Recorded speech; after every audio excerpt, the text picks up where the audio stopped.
ticket. Found a way to grind, turn a passion to a business. No limit, I'ma get it, having millions as a witness. I'm addicted to winning, living up every single day. I'll be fighting and building up in a million different ways. I don't think I can stop, I think I need the chase. I love to race and I'm running till I'm first place. Long nights, long flights, I'ma make it big. Big dreams, big sights since I was a kid. Doing things that I like, let the pieces fit. I like the pain, feel alive when I'm under it. I could change, adapt, do what I need to.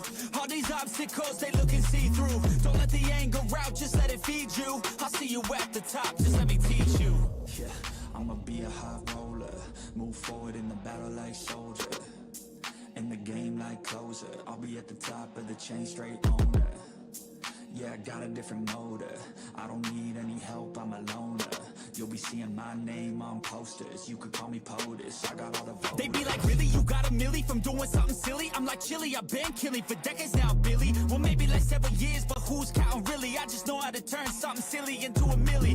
Got a lot to say, and a lot need to hear it. You don't quit today, we don't stop, no, we feel it to the top. Yeah, we change our whole world, yeah, we steer it. Getting lost in the things that make us all worth hearing. No, I'm the first one to turn up, learn stuff, but mostly I'm just in the lab getting work done. Cause the bills on the first, they still worth some. I never forget being broke, man, it hurts, son. But not as bad as not having any purpose. I took stabs, this and that, and it's working. But I still grind every day for that thirst. It's a curse being first, yeah, still gotta get my work done. Yeah, I'ma be a high roller. Move forward in the battle like soldier. In the game like closer. I'll be at the top of the chain, straight owner. Yeah, I got a different motor. I don't need any help, I'm a loner. You'll be seeing my name on posters. You could call me POTUS, I got all the voters.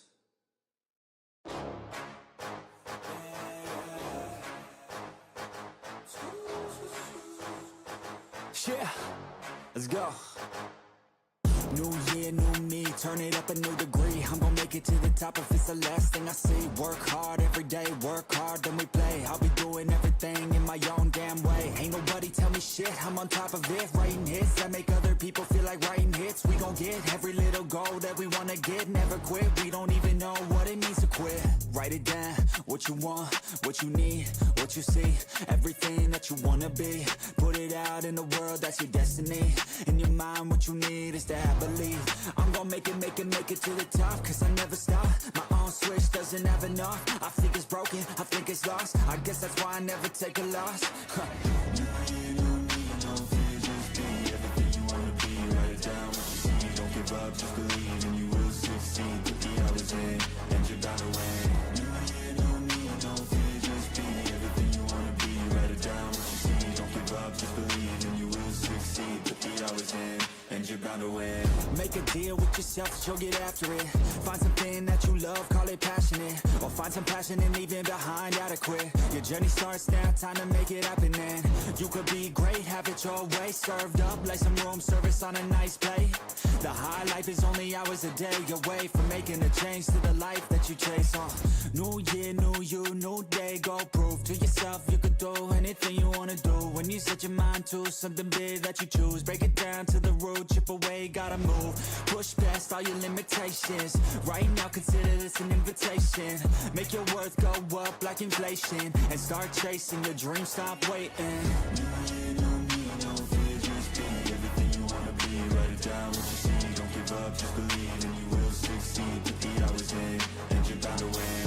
New year, new me, no fear, just be everything you wanna be. Write it down, what you see, don't give up, just believe. And you will succeed, put the hours in, and you're bound to win.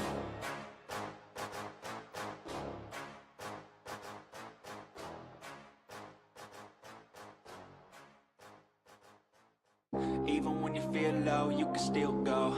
Even when you feel slow, you can still go. Even when there's no hope, you can still go. I never answer to no, man, I still go. Go, go, go, go, go, go, go, go, go, go, go, go, yo, go, go, go. Hustle hard, hustle every single day.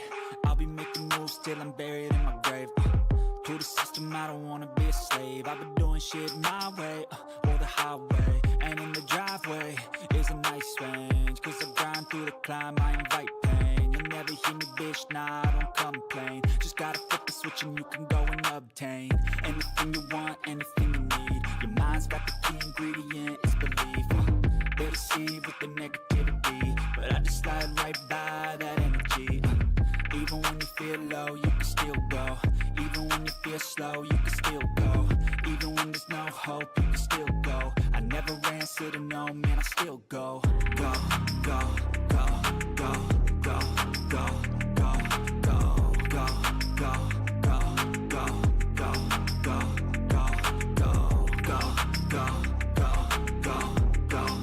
go, go, go, go, go, go. You got a mind, but even that could change. You could flip the gray matter like some batter in your brain. That's why they say, fake it till you make it A. And if you play that game, then you just might make a change. Rearrange all the bad to okay. Take the worst thoughts saying, turn them to a game. Take the best thoughts saying, put them on display. On repeat in your brain till you're feeling no more pain. Never slow yourself down, you can do some more. Push past all the pain and you'll find a door. Open it up and finally explore everything that you thought you could never do before. And even when you feel low, you can still go. Even when you feel slow, you can still go. Even when there's no hope, you can still go. I never answer to no, man, I still go. Go, go, go, go, go, go, go, go, go, go, go, go, go, go, go, go, go. Even when you feel low, you can still go. Even when you feel slow, you can still go. Even when there's no hope, you can still go. I never answer to no, man, I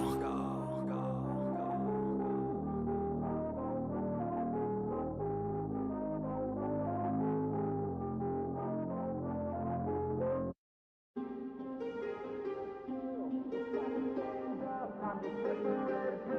To make this our world, gonna die on this hill. Be ready to fight and be ready to kill.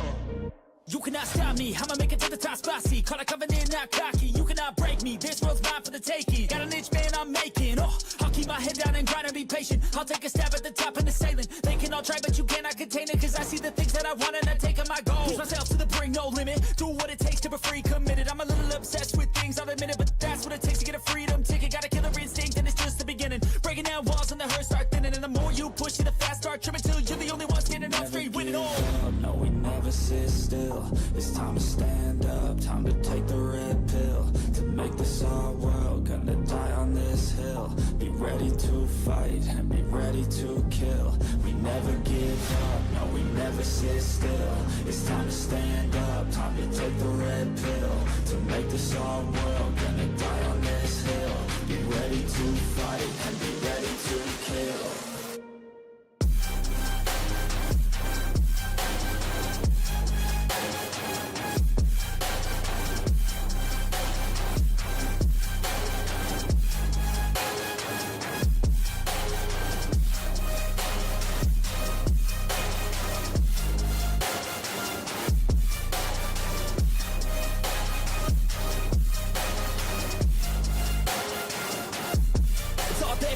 You just gotta wanna keep chasing, pursue everything you're facing. Keep up with the pace and adrenaline rush starts racing. Get through all the things you hate in.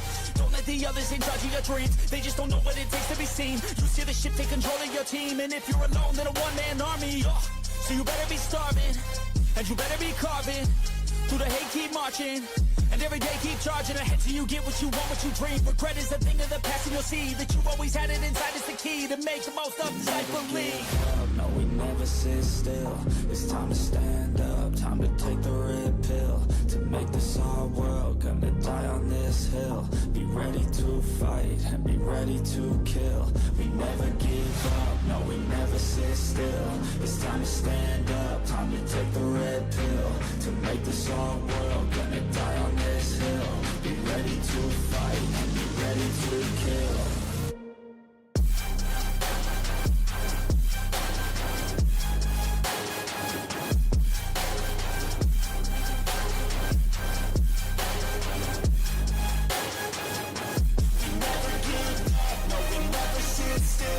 It's time to stand up, time to take the red pill. To make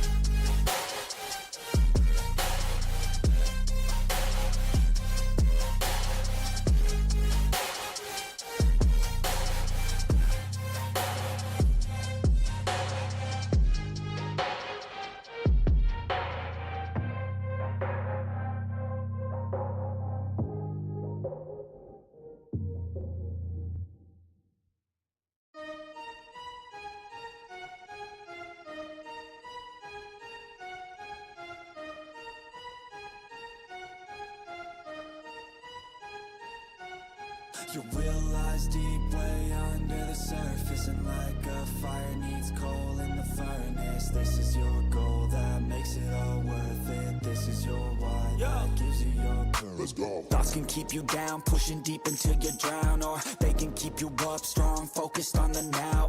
Glass half full, or has it been emptied out? Well, that's all up to you and your mind. Do you doubt anything, everything, not a thing? Make my thoughts work for me, manifest what I need, what I want, what I see. I could be anything, I attract all the things that I see. I believe I'll achieve as I breathe in and out again and again. I don't doubt, I sit in a plan and I found out that I can execute if I'm driven, if I listen, if I learn all the wisdom. Read some books, something written, watch the best teacher system I invest. Never hidden, I ain't scared, ain't no chicken, I take dares. I'll be winning, you get back what you're giving. Find the reason that you're living, what you're good at, all your gifts and what you love. Take a risk and find out what you've been missing, yeah. You realize deep way under the surface, and like a fire needs coal in the furnace, this is your goal that makes it all worth it. This is your why that gives you your purpose. You realize deep way under the surface, and like a fire needs coal in the furnace, this is your goal that makes it all worth it. This is your why that gives you your purpose.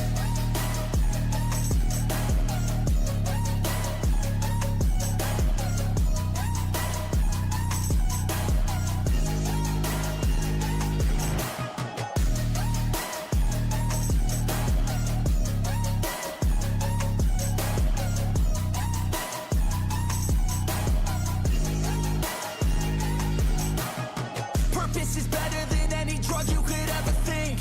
If you know why you're doing something, that's all you need. I wake up ready for the day because I believe in everything that I'm doing, like it was meant to be. I get fixated and captivated on learning things. Don't hesitate to ask questions, the answer that I need. It's out there somewhere, I swear I can find the recipe. By testing, learning, and turning into a better me. Realize deep way under the surface, and like a fire needs coal in the furnace, this is your goal that makes it all worth it. This is your why that gives you your purpose. You realize deep way under the surface, and like a fire needs coal in the furnace, this is your goal that makes it all worth it. This is your why that gives you your purpose.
I got all the voters. I swear to God, I've been at it for a minute.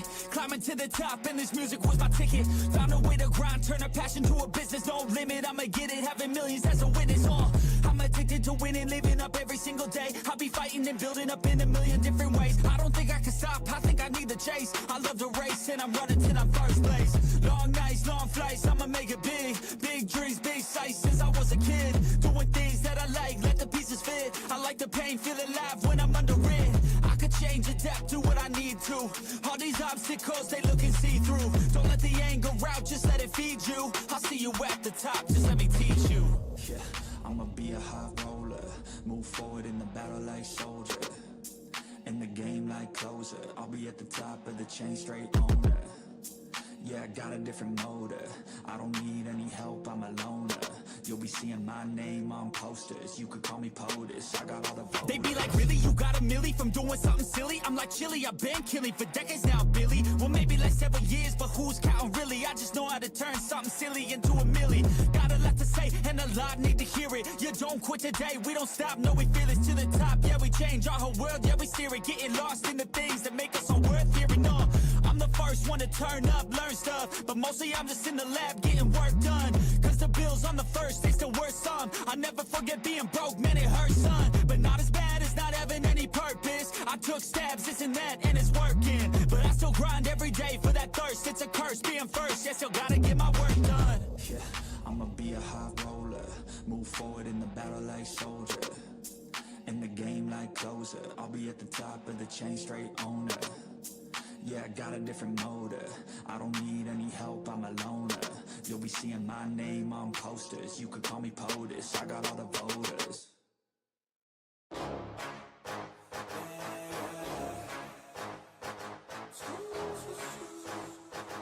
Yeah, let's go. New year, new me, turn it up a new degree. I'm gonna make it to the top if it's the last thing I see. Work hard every day, work hard, then we play. I'll be doing everything in my own damn way. Ain't nobody tell me shit, I'm on top of it. Writing hits that make other people feel like writing hits. We gon' get every little goal that we wanna get. Never quit, we don't even know what it means to quit. Write it down, what you want, what you need, what you see. Everything that you wanna be. Put it out in the world, that's your destiny. In your mind, what you need is to have believe. I'm gonna make it to the top. Cause I never stop, my own switch doesn't have enough. I think it's broken, I think it's lost. I guess that's why I never take a loss. No fear, just be everything you wanna be. Write it down, what you see. Don't give up, just believe and you will succeed. Put the hours in, and you're bound to win. No fear, just be everything you wanna be. Write it down, what you see. Don't give up, just believe and you will succeed. Put the hours in, and you're bound to win. Make a deal with yourself that you'll get after it. Find something that you love, call it passionate. Or find some passion and leave it behind, adequate. Your journey starts now, time to make it happen. And you could be great, have it your way. Served up like some room service on a nice plate. The high life is only hours a day away from making a change to the life that you chase. New year, new you, new day. Go prove to yourself you could do anything you wanna do. When you set your mind to something big that you choose, break it down to the root, chip away, gotta move. Push past all your limitations. Right now consider this an invitation. Make your worth go up like inflation. And start chasing your dreams, stop waiting.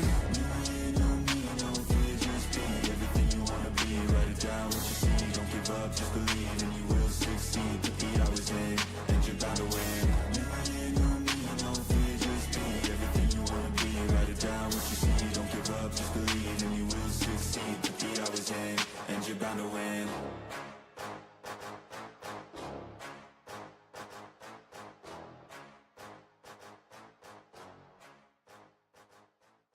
Even when you feel low, you can still go. Even when you feel slow, you can still go. Even when there's no hope, you can still go. I never answered.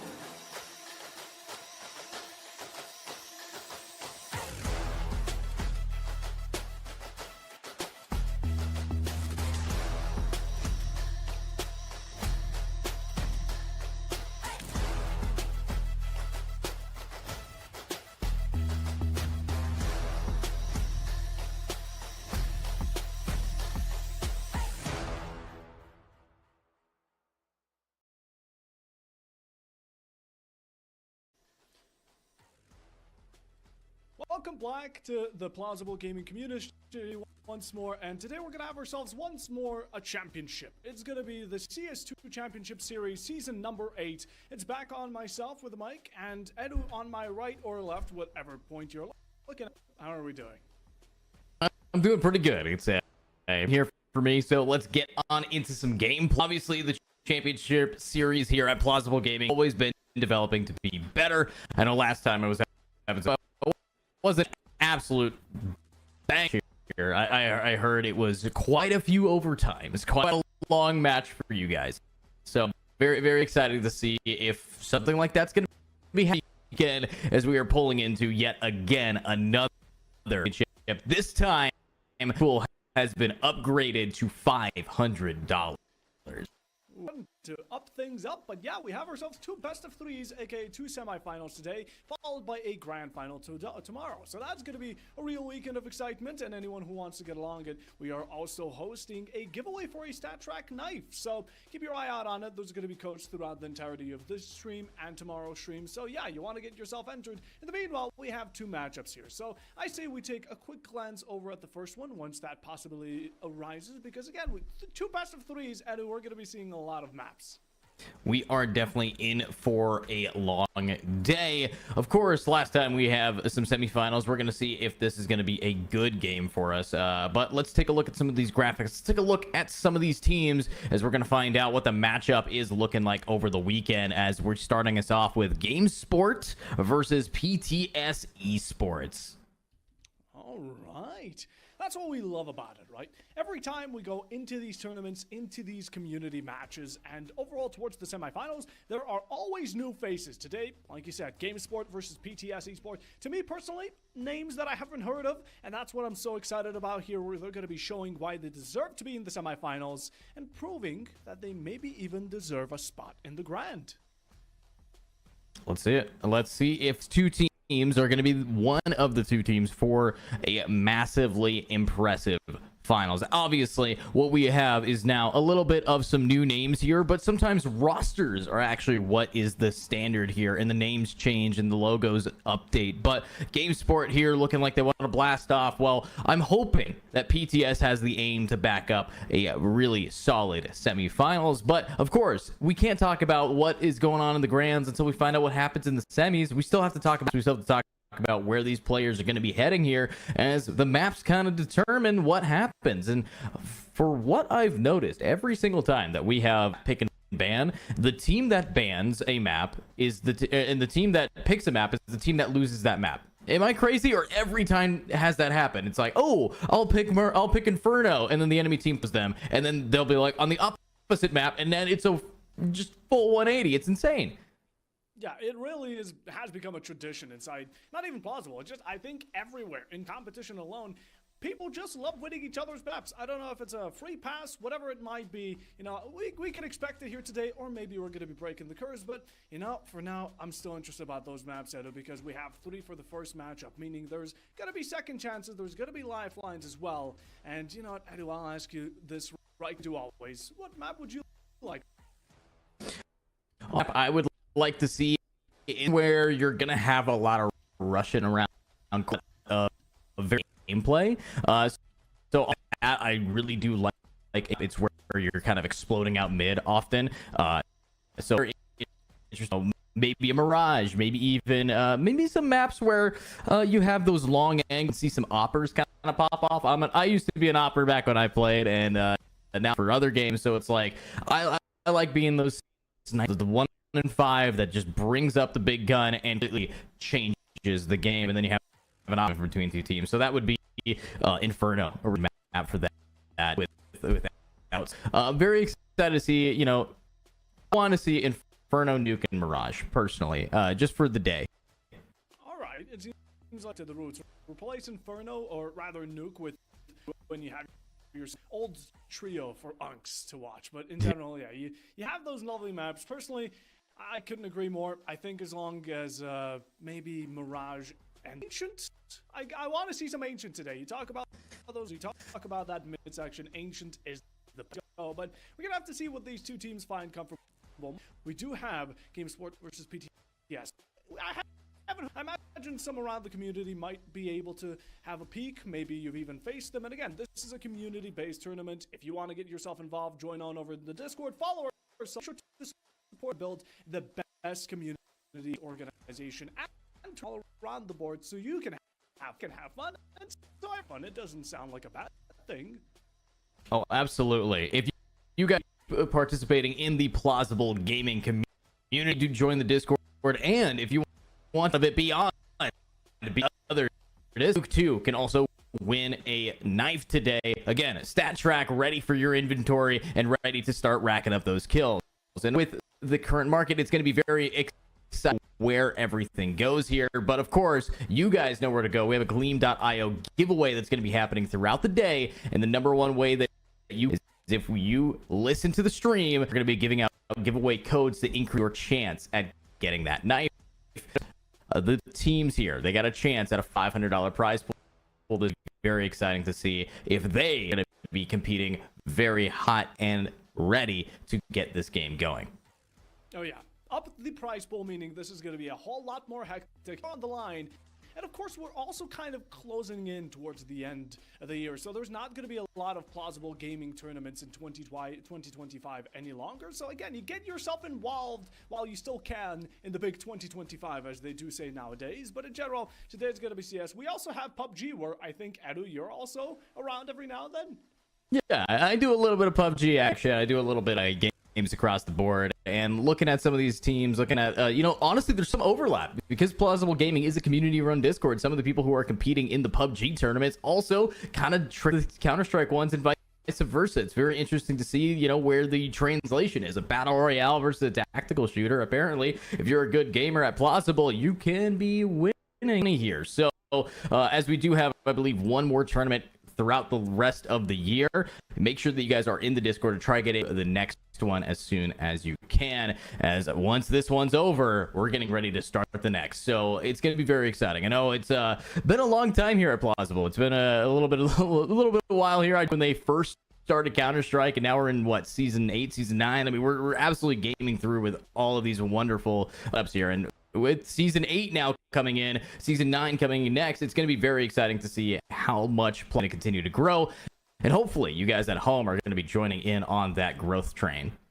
Yeah, we wouldn't want to miss you out. We wouldn't want to have you missing out on it. But in general, today we got to focus on CS because, CS, it's a team strategical shooter, for what do you want to consider it. But most important, it's a shooter, right? You got to be able to tap those taps. We're going to be expecting for all of these players here today and here and now, because we're shortly starting to come up on towards the map themselves, I believe. But in general, action is where matters most. I think, like you said, last time the grand final, it was long, it was sturdy, it was good. We won that here today for the semifinal, and I'm hoping that Game Sports versus PTS to kind of show the rivals, the titans that are going to be here today. And they also have another team to be looking forward to, because we're going to have another matchup. Again, there's going to be 2 semifinals, so when Games Esports and PTS are done, then they can continue watching the stream and maybe VOD review a plausible opponent for tomorrow.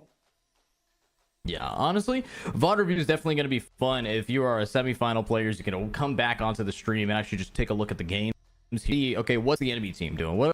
What's their main economy plan? What's the plan to take mid? And how they take these early? It's very interesting to see competition looking at, because the best way to improve to just have retro, apply some hindsight to your gameplay, and hopefully we're going to be maybe seeing some decent ones with these 2 known teams. I'm already looking at that Twitch chat, and we are looking at a lot of people actually hyping up Game Sport. So maybe they could be the fear, or Game Sport is gonna just absolutely blow us away. But PS, maybe they got some fans on their way as well, because I'm very excited to see the kind of shutback that we can actually witness from them.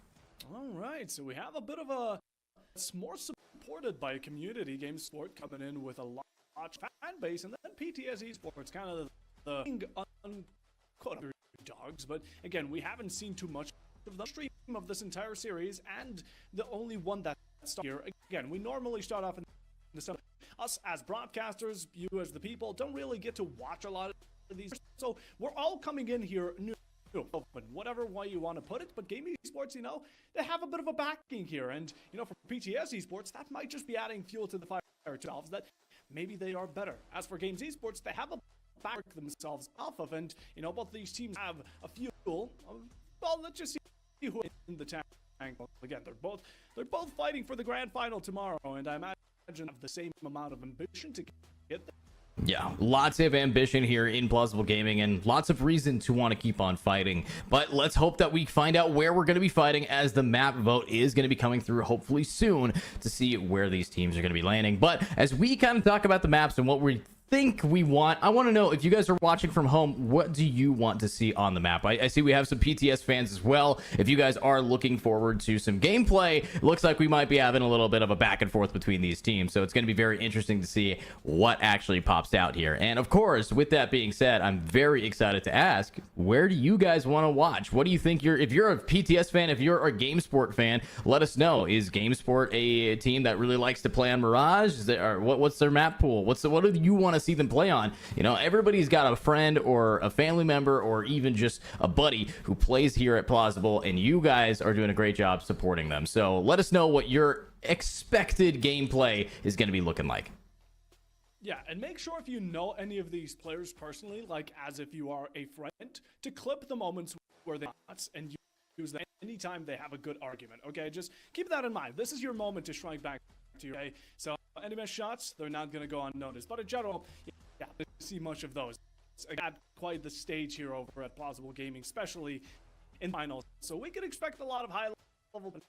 The same. I want to see the team chemistry. I want to see these players communicate between each other. That's the best way. You get yourself a 2v5 situation only because of the enemy stakes, and yeah, it's just the best feeling. In general, though, I'm still looking forward to seeing both these teams face off. We have some hype in chat. I'm starting to self. I took a glance to the right side. I just don't know who to lean in towards. You know, I'm biased, but I always set myself a precedent for who should be kind of on the top of the food.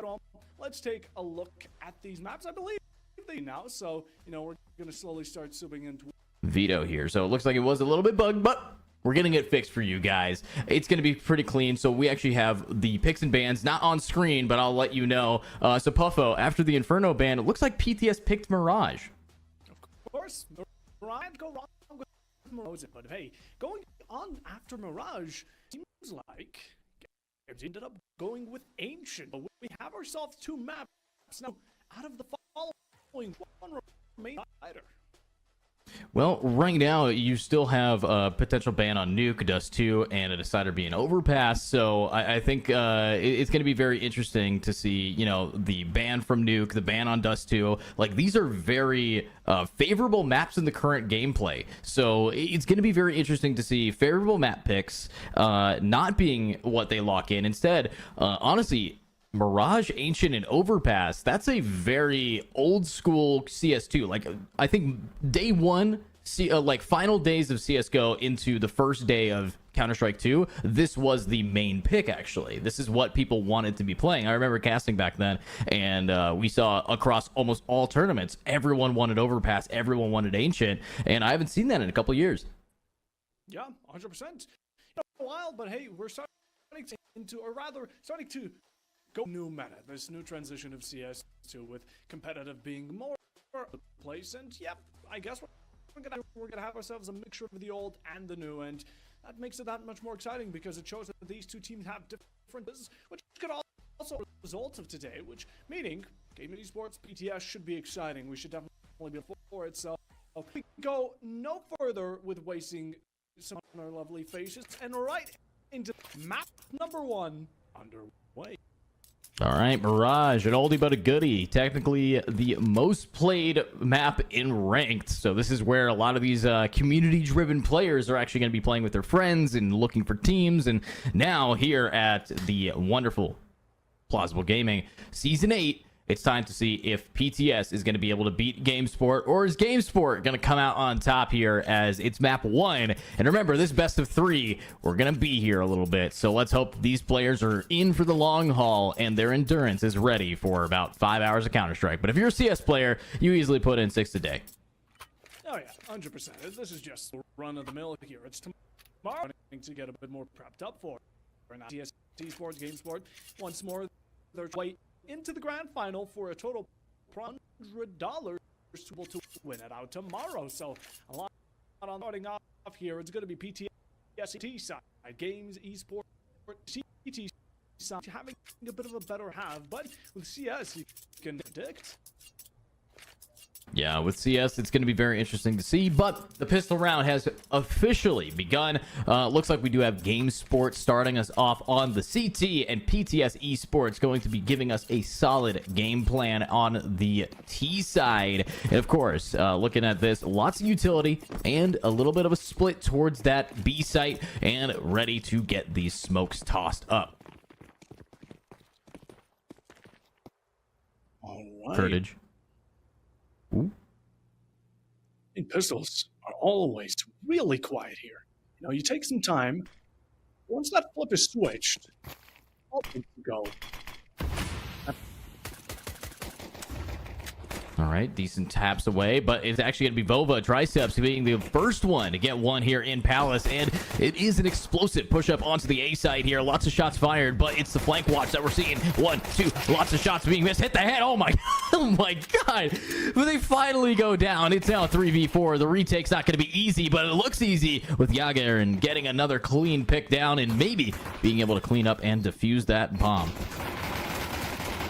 Too rough of a battle, though. Still one under the scaffolding. A quick pickup for Jagerin. And, well, we don't have much remaining here for PTS. They're still trying to find a dual Berettas up close, but denying this defuse will be difficult. Ooh. As there we go. What a performance from Jagerin within the first round. Yeah, and then you have Vova Triceps here. Mr. Muscles absolutely gaming really well. Beautiful dual use. We saw the first blood gather with it and the last blood, kind of the bookender for that round. And GameSport will be successful in taking round number 1. We replayed that. That's so mean. But what a first pistol round. Definitely, you can see where the strengths of this team lie, or maybe some players that are just going to warm back up, and we're going to see them pop off here. To see him pop off, and well, off into round 2. Games Esports can now start building their economy from scratch, and already seeing that in action as the M4A1Ss are going to be put on 4 of these players, with Jagerin being the odd one out. The best performer in the previous round, but decides to be humble with an MP9 pick, while PCS Esports still trying to go for this force with 3 MAC-10s and a Galil. I can only wonder how this is going to turn out. 3 MAC-10s and a Galil. Honestly, if they hold W, MAC-10s are pretty accurate. It's going to be very scary here, but the spray is coming through, and it's going to be right. Eagle getting one, Vova getting another, and they just need to keep pushing, but look at that accuracy jumping up in the air. MAC-10 spray down onto Ticket Booth, and now it's time for them to keep on going. Vova wanting to open it up, but remember, last time it was a 3v4, and they won that. Now it's a 3v3. The advantage still going to GameSport, but look at this MAC-10 play. Up close and personal. It's 1, it's 2. They go down, leaving only Vova Triceps in a 1v3. Come on, start lifting. The name includes it. Vova Triceps, 3 kills. You can definitely bench all these players. What stops you from popping some of these heads? There goes DPS. First one to fall. Smoke to limit the line of sight that Game Esports are having upon you. PTS with a couple of random shots through the smoke, but that's what you all need to do. The bomb is planted in one direction. You just shoot towards it, and there's not going to be much of a way to stop it. An equalization here with that force buy, and PTS really finding value off of it. Yeah, very clean round there from PTS. Definitely what you want to be seeing from a force, as you said, Puffo. But as we get into this next round, where is the economy for the CT team? As they just got kind of reversed here with a big buy that they invested in the rifles. The M4A1S just doesn't hold up to a MAC-10, apparently. So, yeah, they're going for a full eco here. Some 5.7s, but a whole lot of Deegs. Whole lot of Deegs. Now that's confidence at its finest. They're all going to be pushing up mid from Khan. 5-player RB, but 2 have been shut down quickly. Or no, actually, it's only 4. Well, the majority of them is already gone. Trying to take up an honorable fight. Who says chivalry's dead when we still see a pistol pulled out by Vova? But it matters not for Game Esports. They tried to do their best, but PTS quickly extinguished that thought. Very clean round there. And now looking at this next one, it's going to be hopefully a little bit more of a buy, but no, actually, somehow GameSport still, after going for that eco round, they forced up with those deagles, but it didn't give them enough economy for the second round. So now back to basics. It's a USP versus rifle, and this is going to be very tough to win, but if they play it together and they play it smart, they might be able to use their numbers to shred through one player. Sending a lone player towards a very direct Khan. We do see Cowton here, just waiting for the smoke to go by. Anyone that might be lurking in under for him to punish. Checking out Khan, trying to clear it as much as possible. PTS are setting themselves up for this A push, while Game Esport not really ready for it, as they have set aside a lot of these players being prepared for B. Little do they know there's already someone right beneath their nose. Just timing, spots out the gun. First blood down. They spot all four pushing, but that's why you put numbers. Vova able to grab yet another one. That could be a AK in their possession, but look at this. The up close and personal connector completely locked down. Vagrant is now down, leaving only Kurtage and Vova, but they're split up. And they're trying to now just find an opening. With only pistols, there's no point in saving. You just have to try to punish this team for being over aggressive, but I think PTS Esports knows all about it. They just have to take it slow, and Kurtage doesn't want to be spotted out here, but nope, spots him and executes. Now Vova, last player yet again, stuck in top mid. Yeah, not much you can do. An overwhelming presence towards mid. Again, PTS have all under control. Maybe Game Esport found themselves that singular round with a pistol, but after the force buy, it's all been going downhill. Although that's only the beginning. Let's not give into it too much just yet. Yeah, this replay, great patience here for some of this PTS player. Game didn't have much of a response. Again, they were on pistols. Only so much you can do with a USPS when there's bullets flying your way. And now off to round number 5, where the full buys come in from both sides. Full buy. I'm looking at really just a boutique. Lots of head armor missing here, which makes sense. You are up against AKs, but that MAC-10, if it goes into contact with the Jaggerin and Kurtage, might just shred them through. But so far, they've actually been able to spot out one underneath arches. Might be able to get taken down, but Jaggerin gets that, and boom, one shot to the dome. One more falls, but Jaggerin needs to keep this alive, but looks like his team's falling in other avenues. Mid's having a big little battle, and it looks like one more is going to trade off. 3-3 with two incredibly low. The nade nearly taking out nearly taking out one more, but we got to get that bomb plant. Gotta get it as soon as possible. Before those smokes are gone, you still have that privilege of not being cut away from short, which now becomes an opening for GameSport and some of these players to start crunching in towards sight. In the meanwhile, though, you're backed off into kitchen. You don't even have apps control. PTS, they don't have a lot of ground to work with, but time is going to be their best friends. A couple of these shots as well. DPS is able to find Fava, limiting the players from GameSport down to 2. Still a fight back, but again, it's going to be a man count that really keeps you in the game. All shut down by Ride. Trying to find out this final duel. Low HP on PXN, who's just looking to beat him out. Does not have the kit. Can't waste a second. Gets the final needed. And should have plenty of time to go along with it. Very clean there from Ride, being able to just keep on going. And now, wait, what? He didn't get it? Did he get off on it? Did he accidentally reload? Am I crazy? No, I think that once the little beep happens, your kit gets canceled. It was, I think it was half a second. Oh, that's no. so unfortunate. I mean, I definitely thought that he had more than enough time there, but apparently not. And that means that PTS is going to take it here. Very clean and unfortunate for GameSport. That's going to kind of hurt them. That was the one round where they had rifles, and now they're back to being broke. And we are sending forward a charge of the MP9. Who is that? Jaggerin? Yep. And with the support of Tricep, they're able to find DPS and upgrade on the gun while the pistol keeps on striking. Clap combines 2 somehow, miraculously. This is the catalyst that GameSport needed. And PTS have been put down to 2, although they do have better guns. I wouldn't say that for too long. Vova Triceps was able to find the AK off the dead corpse on top mid. Look at Coot. Going on in, might be able to find one close right, and just the timing spots the shadow out. Now, disappeared. Wait, where'd it go? Now it's in the cubby. He's a little bit close.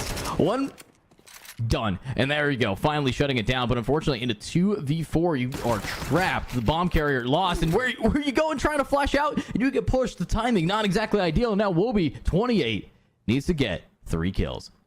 Oh, and look at GameSport. Not only did they win that somehow with a pistol, but at the same time, now they're fully on AKs and MP9 for Jaggerin, which could be upgraded if Volby goes down, which I think will be the case. I imagine GameSport are looking to hunt him down the second they have the comfortability that the round has already been done and dusted. But the clutch is still possible. 1v3 normally isn't expected, especially under these circumstances, but hey, Bobby's given it a bit of a try, gets one kill, the bare minimum to deal some economical damage to Game Esport, but in general, it comes down to their round, and now 2-4, starting to maybe close in that tide.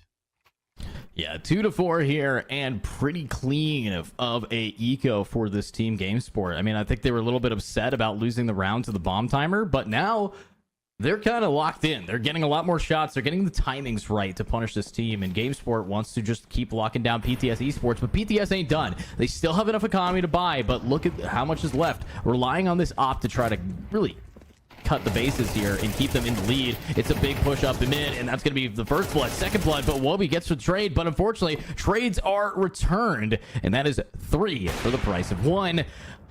Ooh, op shot. That actually did connect all the way through. Are we going to be able to see that CT player getting out of that position? Ticket has not been cleared, limited vision-wise by that smoke, but in general, PTS missed a great opportunity by not setting their up player up on that top mid. In the meanwhile, someone's approaching jungle with an AK, but does not succeed in his mission. Glebka's able to shut down DPS, and now in a 1v4 with a treasure on your back. Cowton can only do so much with that point-and-click adventure. Yes, it's fantastic for 1v1, but once you get outnumbered, or even you unexpectedly swing towards tickets, there's not much you can do as Game Esport. Oh my. Yeah, very clean recovery from Game Esport in those last 2 rounds. I think that we did see a little bit of a misplay there, not going for the save in a 1v4, instead trying to clutch up with no money in the back burner. So very unfortunate, and that mid push definitely could use some work, but it's okay. PTS is technically still in the lead now, 3-4. If PTS is able to just take this round, let the game get tied up, they might be able to bring it back. But GameSport, they have momentum. They have momentum, and just one small extra thing. They're not on pistols, so PTS might have themselves a difficult time here, but hey, we have seen GameSport come back with pistols. They have won a full-on round against PTS on a full buy, so who says it's impossible, right? 4 players set aside, 3 right, crouching up towards this con, will be met quickly by Courage if he does stay patient to that position. And yeah, this entry here might be all that they need. One's already mowed down. Quickly back up. They don't feel the flush energy anymore as the smoke is there to extinguish. A couple of shots through it. Return back to center likewise, but none connecting to take that high ground. You're damaged quite heavily as Courage is able to find the second. And again, PTS, they don't have much of a choice but to try and take out any of the GameSport players. Yeah, you just have to do damage, maybe find yourself with a rifle in hand, but uh-oh, that's not a good angle. Courage is just going to be able to shred right on through DPS, and now 2 players remaining, pistol only, stuck in the mid. You do have Pixin with that Deagle wanting to maybe try to make their mark, and Courage wants to get even more aggro. The one thing about GameSport is they are not giving any space over to PTS. They are very locked in just playing slow and guaranteeing them this round. Slow and steady wins the race. GameSport proving that exactly. They haven't had the best of starts, right? They didn't really kick us off with a 4-0 or such, but they're coming back stronger than ever. Courage is able to pick up once more because he's feeling hungry. Triceps as well wants a bite of it. And now an equalization on the round count. GameSport have themselves an opportunity to even overtake PTS. Yeah, there's definitely a chance that GameSport completely 180s this game around ever since they managed to fix that economy. But remember, that was an eco round, so we can't really look at this next round thinking that there isn't a chance for PTS to just pull out the AKs and shred through. But it's the op in Vova's hand that I think is going to be the big issue, because outranging that, you got to be a pixel-perfect peeker. You do. We haven't seen too many pushes be leaning in towards this B side.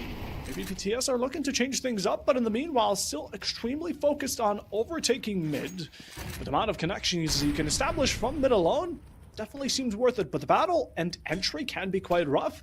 Proven here as Bobby's already down to 15 HP and hefty amount of damage. Coton right from below, spots the head, able to find the headshots, and that's Glebka to the first to fall. GameSport, not the best of starts, but again, they still hold coverage over both these sites. And if you just keep on holding on, remember, this team is not too aggressive, but DPS not checking the corners is going to be executed, and the trade-off from Vova, huge play, but one more, and does not get the flick, but Might just get the pick. You see one in heaven and doesn't get the flick either. He's just not hitting these. And uh-oh, P250's swerved around the corner, but it's a 2v3. And he needs to wait for RERUN, who is able to spot one. Flash doesn't really quite connect. Spots the elbow. Executed. One more. On site. Dinks him. Doesn't kill him, but Vova's going to be there with the op. 3 HP and a dream. It's just going to be Vova. Wanting to now inch up. Knows that there's not a lot of time left. There is a defuse kit. He might just go for the stick. Oh, right through the smoke. Unfortunate there, but a very clean attempt from Game Esports to clutch it up. But PTS, they're very happy. They managed to walk away with a round. Yeah, a round after a couple. You know, it took a moment. GameSport got themselves 3 in a row, but that consecutive spree needed to stop. And PTS, considering this is their map, they want to find themselves a bit more comfortable on this T side. So a 5-4, off to a better start, or off to a better made game. But in general, they do want to have this split B1. So 2 more rounds, you're going to be in that comfort zone. But in the meanwhile, PTS are starting to change things about because now Apps is going to be their full focus. All right, Apps is going to be a first. I think this is the first Apps rush that we've seen. We've seen splits before, but all 5 players wanting to push together to just get on that point. Very clean here as they just walk around the corner. And oh my god, Yaga actually going to be able to grab one. The M4 shredding through the MAC-10 user, but it's about the backside and this crossfire. They line up for it. 2, 3. Oh my god, what a play from GameSport. Beautiful positioning. Whoa. You put a gun in Glebka's hand and you get a round in its entirety? PTS checked all but the one of the most important angles. Short. You got to keep an eye out for short. Send a player down there. Maybe put some pressure towards mid so the player gets distracted and you can make your entry onto a smokes utility, whatever you have. But considering PTS won a round and that's the buy they ended up going with, economical side of things isn't going to be the best here for T side. But considering I would say this is a bit more CT sided of a map, PTS aren't doing the worst, but again, GameSport, they are definitely looking to get back into the thing with a lot more, I would say, proactivity, considering the guns. But hey, Edo, we talked about a giveaway earlier. Do you want to remind us what it's about? Yeah, I would actually love to talk to you guys about our first giveaway code here. Remember, if you guys check out our gleam.io link, you can head there, input one of the many codes we're going to be giving you throughout the stream to increase your chance at winning this knife. And we actually have the first code for you during this timeout. It's going to be AIM Boost, one word, AIMBOOST. If you guys want to go check out AIM Boost on gleam.io, put that code in for a chance to win the knife. I believe we are going to be seeing it, but if you are listening to my voice, now's the only time you get to use this one-time code and show up, show out, get yourself some additional entries as we're getting into this next round. Into the next round, PTS have maybe been dealt quite a blow, but what's the response? Try and swing into it even more heavily with lesser chances, but hey, ambition at the very least, because we see 3 Tech 9s across the roster, which is something that we just love in on seeing. You push 3 players in one alley with the Tech 9s, they're going to be coming out with blood, and bloodshed it will be, because the first to fall will be Right Eagle with an instant plan right on after it. Nothing to stop it. We do see one from Glebka, but again, a player for Games has fallen, and by this point, you want a sort of dominance, but you can't do it because you have no information, although you can always rely on Glebka to do the job. Has been the dominator of the past few rounds, gets the nade out, clears the space, but time is starting to run out and you're not all stacked up with defuse kits. No, rather they are, but they got to be worrying about bullets a bit more as only one remains. Cordage to finish the job, and GameSport are back in the lead. Very clean there. It's now 6-5. We're approaching a very close half. Back and forth now battles from both of these teams in the late game, but GameSport has momentum. Luckily, PTS has understood the game of economy. They will be able to drop a buy, but honestly, when you have players like Glebka, when you have players like Vova dropping 12 and 13 kills, maybe you're going to need an aim boost of yourself. That's a reminder. Go check out our code for the gleam.io. Type in aim boost to hopefully win a knife, and maybe we can see what this team is going to be able to pull through with as Vova Triceps and the rest of the team looking a little clean. The op being the main factor in if they can actually push these angles efficiently. Both teams full buys. PTS lacking on utility considering there's a flash and a molly spread between Zayak and DPS. In general though, still should be good enough for the last round of the first half, and you want to make it count as much as possible. Again, taking any rounds away from GameSport is the primary goal, the main attraction for PTS. Smoke there to deny them once more to clear it out, but you're not checking your cubbies, are you? Obby's able to pick up triceps, but now we see Courage get away with what has been given to Games Esport, but in the meanwhile, the mobile for PTS continues as PXN picks up another along the way. A bit of a drive-by. Yasagan and Glepka, you want any player in a 2v4 spot. These are your two people to go with. PXN falls, but the plant has gone down on another site. Yeah, not really the best position to be if you're GameSport, especially with now down one player. Vagarin going in, and he gets executed. DPS cleaning it up, and 6-6 means that we have a tied half with, yes, getting a clean 16 kills to carry their team into a tied game. And now PTS Esports on the CT side is going to have a much more favorable outlook on letting these players walk right into your crosshair. Oh, what an entry from PXN here. Really would consider it game-changing, but again, in general, Game Esport, what they did most correct here against PTS was the distraction. They set most of the CT players towards this A site so they can get themselves an opening on B, an easy plant, and by the time the CT wanted to come back and defuse it, it was already a bit too late. All was established, all was given. And now 6-6 split, we're back to the pistol, and once more, this is going to be the decider of who ends up taking the lead. Alrighty, now the decider coming in with a very aggressive hold W moment, pushing out a Pilus, and we are going to see 1-2 get executed, and another flick here coming out here, another one from Zyke, and they have to keep going. Now it's just Volva Triceps who has to run. Unfortunately, not in a position with that bomb, needs to get out of here, but can't do it without the bomb ticking away on the ground. One close right, and it's an execution from PXN. Single tap between the eyes. That's why the CT find it so comfortable to be on these pistols. The USPS can truly be a monster in moments such as these when you're on even grounds and, well, the enemies rock a pistol that needs, what, 7 body shots to take a player out? Brutal stuff. But now PTS established themselves a better spot on the backside of things. They get themselves the M4A1S, a lot of MP9s, a FAMAS even, which is looked down upon by many. But when you're going up against pistols, it certainly works.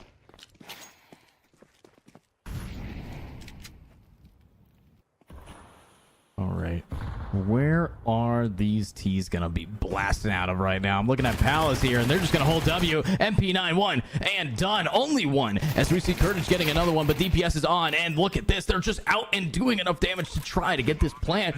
PTS Esports, they're definitely in the lead, but that is a clean way of getting on site and getting that bomb planted. But look at the side shot there. One more executed, and oh, DPS, close quarter combat. MP9 versus Glock. Not much of a competition, but hey, PTS, they get the defuse. Plenty of time remaining, unlike previously, but now GameSport lie 2 rounds below. They have been able to rack up a couple of bucks, and considering they're going up against the bonus of PTS, they will have an advantage utility and gun-wise, so this is truly a time to bring it back once more. But GameSport, you lose this round. It's going to get a lot more difficult, and you will need to look forward towards the long run of this map. Again, PTS, this is their map pick, and it's clearly showing why. Let's see if this map pick is going to be, hopefully not following through the same. A burn, a kill, a spray, and a mid is getting absolutely shredded through. We just watched a whole lot of death, a team worth of wiping, and one left in connector. Having to now make it through. This is the top frag for PTS. This is their chance of really just ending it off, but a 1v3, not easy.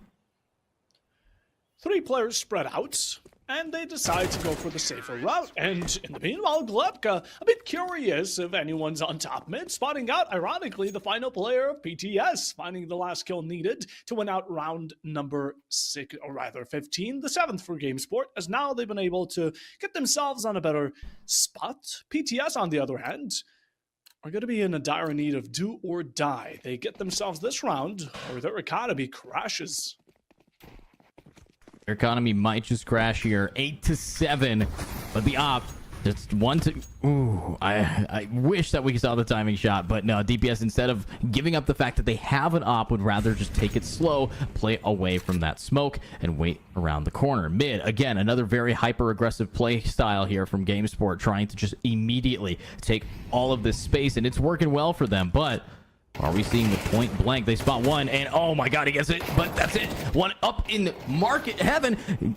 Nice clean from there, and another spray down from this Palace player. 2 down and 1 to go. It's just the one stuck on site, and PTS will be another round up. Well, PTS, when pressure rises upon them, they can really use that to mold themselves into this perfect pitch team that they need to win a couple of these rounds. Like earlier, again, I don't know how they got away with that pistol, but they play so perfectly once they are overpressured by GameSport, and they did it once more. This was a moment where they knew they had to win, and well, they did, because they counted on themselves and on each other. So they played that team where GameSport didn't have much of a way of counteract it, and as much as PTS were on the supposed side of their economy crashing, it ended up being a vice versa, as now GameSport, Deagles, Tech9s, and a dream. And let's hope that that dream comes to fruition here, as they are, again, trying to be very aggressive out of Palace. You have DPS, though, in a perfect spot to just wait.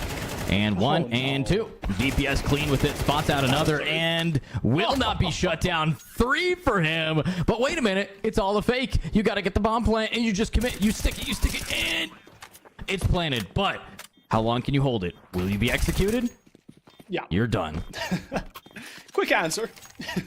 But in general, honestly, still a good attempt. Still a good attempt. PTS pulled one of these on against GameSport, and, you know, you can't fool the master. You can't fool a master at his own tricks. As now PTS will be reaching the race of the double digits. 10 rounds for their name. And looking to reach that match point as soon as humanly possible, but before giving GameSport even a chance to reach their score and equalize it out once more. It's happened before, but they don't want it happening again. Again, we're going into this match with a lot of unexpected statistics. While some of these players from PTS, like DPS, like PXN, have been absolutely performing, I still hope to see GameSport do the same, because we still got to give credit to players like Globka, Bova Triceps, and Cordage. Yeah, they're doing so good here, but I need to see if these ops are going to be able to just keep on playing it up. Double digits is already on the board here for PTS. They're definitely in a favorable lead. You can see why it's their map pick, as CT is a little bit sided, and PXN very aggro. First time we've seen an underplay go so well for this team, and now DPS wanting to keep that aggression. It's kind of the flip. GameSport very passive on the CT side, but look at this kind of aggression. Already pushed all the way up and forcing Vova out of their angle. Has to now take a fight against a player in Van. Very smart plays. Huge. Another one falls, but this time it's first blood, first contact, an opening here for GameSport, or at least for their favor. They're able to return their loss. Now, although Globka might have been a huge asset in the later part of the round, it matters not. PTS are still looking for the worst case scenario, which will be this A push. They have 2 players set up towards it, one on Ticket, one on Stairs. Even some support coming in from the side of Markets. GameSport are being really cautious, playing a bit of that mind game, having PTS second guess themselves if it's going to be B or A. But 4 players for game here, they're ready to go. They're ready. They have to lock this in. DPS now wanting to just find a little opening. Lots of damage to one, but unfortunately, this is still a 4v4. We're going for it. One shot down. Another one. Oh, Courage clean from the high ground, and now they're getting aggro. They want to try to get this space, and Wobie, I think, has the timing here, but does he have the aim? He does. Executes Jagger. And now, DPS finally showing up. The smokes are faded. No more utility to slow this team down. It's just going to come down to aim here. Maybe an HE explosive, but that's really all they have. But the time's ticking. They need to start moving fast. Are they going for a save? I think it's the best choice you have. Yeah, it's going to be a 3v save. Well, a 3v1 now with a save for Bobby. It was a good attempted execution here by Eagle, but really didn't hit the mark there. The bomb will be taking out Rat Eagle, so that's at least a nice little side objective by some of these PTS players, but in the end, not much they could have done. Low HP, wanted to reserve the gun for the following round. Might have been the best pick here, even though it was a risk at the very end, but Bobby ended up still finding that AK to continue on with. The GameSport, now they're only 2 rounds behind. They've been constantly lurking in the shadow of PTS. Yeah, they've been lurking a little bit too much behind, but GameSport might just be able to take it back if we see more rounds like that. But at the T side, oh no, we've seen this full stack before. We've seen how it kind of failed, but that was with switch sides. So will they be able to just set up this crossfire properly? Nade out. Ooh, it actually bounces right back into Kurtage, and they drop on in, and look at that tracking. 1 player down, 2 player down. Might be able to see another one as we see more spray. Wobby getting another, but oh, it's Vova's op who's able to finally make a break in it, but Wobby, the crossfire's too much. Whoa, Vova, another one. 2 down, a road for a potential East clutch here from Vova, but with only an op, it's not going to be easy. They spot the head of 1. They have to back it up. Low HP. The shot makes itself be known, and Vova with an instant back down, at least making it sound like it. So wanting to bait out some of these players, have seen some of the shots from the AK go through the smoke, and DPS will be extremely cautious around it. Don't want to get exposed too much. Right next to it, a single bullet, and it connects. Unfortunate for Vova, who was actually almost got away with it. I gotta hand it to him, but PTS Esports are now 1 round away from match point in game. We're looking to deny it, but with what they're going to be able to offer, I think they're going to have to save for this round. Yeah, I mean, they might just have to save here, but I gotta say, how do you anticipate Vova's positioning in that smoke? Very clean here. 11-8 now for PTS. Such a clean turnaround, and now a timeout is being called by GameSport, who really wants to try to rear this in. So, with that being said, as it's map 1, we do have 1 code to give away, which we have, but if you did miss it, if you're now joining the stream, check out our wonderful code here, Aim Boost, AIMBOOST. Use that in our Gleam.io giveaway, and you have a chance to win a StatTrak knife. But let's see if we are going to be seeing a little bit more from this team, as GameSport, they have to start gaming up and maybe just making a game plan that can have them turn this game around. Yeah, 100%. They should probably also enter the night giveaway like everyone watching right now. It is pinned in the chat, so get yourself involved. But in general, like we talk about it, they have to get themselves involved, at least if they want to take away the map from PTS. Now, we don't know how comfortable they are going to be on the road, but PTS right now do seem to be the favorites going in towards Mirage. Ancient is going to be a towel on its own, but focusing onto this one, GameSport are going in for quite the gambit. They are going in for a force buy with 1 AK, the rest being Tech 9s and a Deagle. May their souls be blessed. I mean, that's definitely one way to say good luck, have fun. Kutin now getting another clean op shot right through the smoke here. Up close and personal. No. It's a spray down, but it's a Tech 9 close quarter combat. Definitely going to be favoring 1 in the headshot coming out now. They fully have the A site here. Kurtage wanting to really pop off and try their best to lock it in, but we're approaching the end of this round, the end of map 1. And can we see another crazy play here from this CT player? Looks like no, they get punished. Kurtage is gone, and it's now 3-2-2.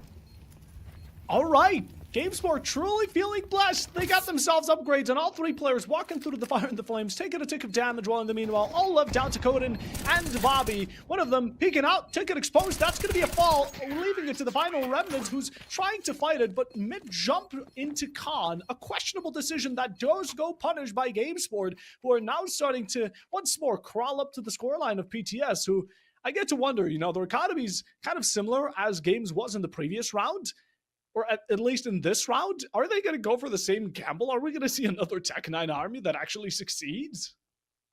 I would hope so, but I mean, we're already leaning towards the next map here being Ancient. So, I mean, it's going to be very interesting if you guys haven't checked out those map picks and bans. But what I'm looking at is PTS calling for a timeout, calling for 1 more buy. I think Wobby is committing to it, so they might just force up here against these rifles, because I think they know if we manage to kill Glubka, if we manage to kill Rio, we can't just stop 2 players from having a rifle altogether during our final round. It's a little bit of a gamble here, but the gamble can pay off. And if it doesn't, that kind of gives them a 50% chance of making it to overtime, which is huge for game esports. So it definitely is going to have to come down to DPS with this op. It's going to have to come down to very aggressive play styles getting rewarded because, you know, high risk, high reward.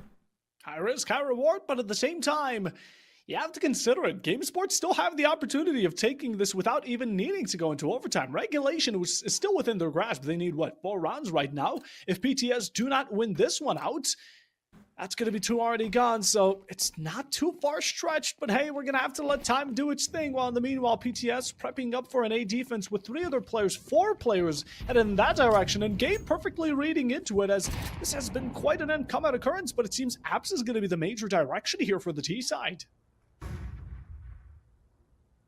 All right, taking it a little bit slow, but wait a minute. The 4 stack over on the other side of the map. We could see a very early flank from Zivik. Might be able to be just enough, but again, I'm looking at Vova. Op in hand. This guy's been so clean on it on the opposite side, but will we see the connection? It's really down to DPS versus these players, and they're not really finding much time.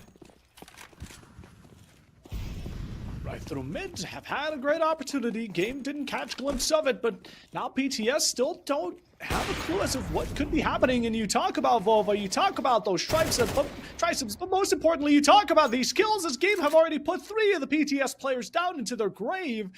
Vixen trying to deal a bit of damage, gonna go so unsuccessful because Kurtage is shutting them down once more. And a 1v5.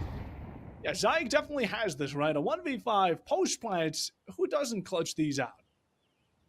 Huge. Doesn't clutch it out. I mean, he's got $50 to his name. If they lose this, it's 11-10. They don't have enough rounds to build up their economy before GameSport builds up theirs. And unfortunately, that means that GameSport is in a perfect position to 180 this round as long as no one dies. They have everything they need to keep it going. And will we... Oh, I think they hear him. Nah, they do lose 1 and give an AK over. That could be the make or break, but 2 more players are about to be fighting, and he's walking back first into an entire team. Honestly, a good exchange towards the very end, but GameSport recognized the opening there. PTS, they've been on a rough start, and if they let that AK pass on into the next round, it could have been troublesome. It could really have been something to worry about, so even if you risk 3 players for it, it's a risk worthy in the end, especially considering they still got Zayek in that end stage, and now 11-10. GameSport on a better eco should be able to close this round out as well, meaning we're going to have ourselves a spot of, like you said, Edu, make or break. Yeah, make or break here. Pistols versus GameSport's rifles. I mean, the funny thing is it has happened before. We have seen it not only in Plausible Gaming, but also in this game itself for these eco rounds to really pop off. But spot in the right-hand corner. The Deeg able to get away. Look at the positioning. They hear everyone now pushing up cap, but wait a minute, they've completely left A open, and they get a little bit too aggro there, and will be the first to go down. Does leave Yaga at 4 HP though. Yeah, must be very confident going into any future gunfights, considering even a USP is going to be enough to finish the job with single bullet. One attempting to go for the flying goes very unsuccessful. Right Eagle just able to shut Zayek down in that very moment. And PTS, as much as I do commend people for trying to play safe and saving, you don't really have a lot to lose. GameSport, on the other hand, have some treasure on their body that you could possibly claim going into the following round that might be able to secure you that overtime or regulation victory. So I'd full send it, but GameSport, I guess they don't want to give over any extra money.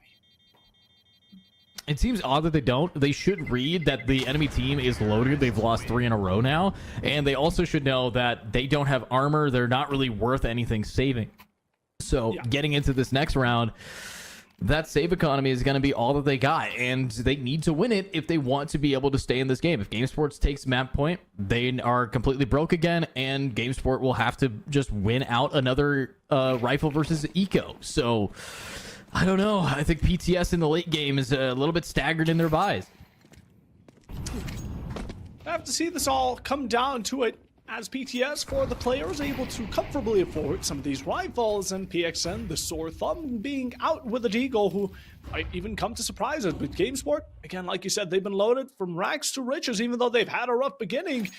PTS have been dealt an even rougher end, as now trying to push into apps. Huge shot from Triceps to take Zayak out, and that was the only player besides this one around pillar on towards that short side, getting instantly taken out by the same player. Triceps gets PXN. PTS are left down with two players who this time around can definitely save, have a lot more value on their bodies, and certainly want to make sure the next round counts, because otherwise, Edu, we might be having ourselves a 13-11. Yeah, we might just see a little bit of a complete 180 here, and with two players up, they're saving. They're saving. They want it. They're now going for the overtime, and they're being hunted. Courage wanting to keep on padding them stats. DPS wants to go for a swing, but this is so aggro. Just gotta be patient. Don't let the ADHD game get to you. You spot out one. No. Courage spots. DPS is here, high ground though, and the tracking. This is what DPS is known for. Clean track and around the corner, but knife is out and you're walking right into death. Right into the loving hands of Glebka. No one escapes him, that's for sure. GameSport have again wiped out the entirety of PTS because they recognize that they are not allowed to get away with a save, meaning no M4 what ends go into this round. Maybe a couple of players, a rare few, can afford them, but in general, the CT side is going to have themselves a troublesome time into this, what is going to be a plausible final round. But I guess we are still going to have to wait and see. We do see an op here on one of these players. Cowton so highly praised for it, but the first to fall thanks to Glebka, and well, off to a bad beginning once more, and what could be the possible final round. Yeah, I mean, this is a little bit surprising here, and look at the positioning from Gleb. Another one down. Oh god, it's just going to be an op to try to clutch this up, and PTS Esports, this is their map pick, but something's just turning it around completely. I think what we need to be looking at is this going to end now. I mean, a minute 15, a full team inside of apartments ready to unleash themselves onto that B site.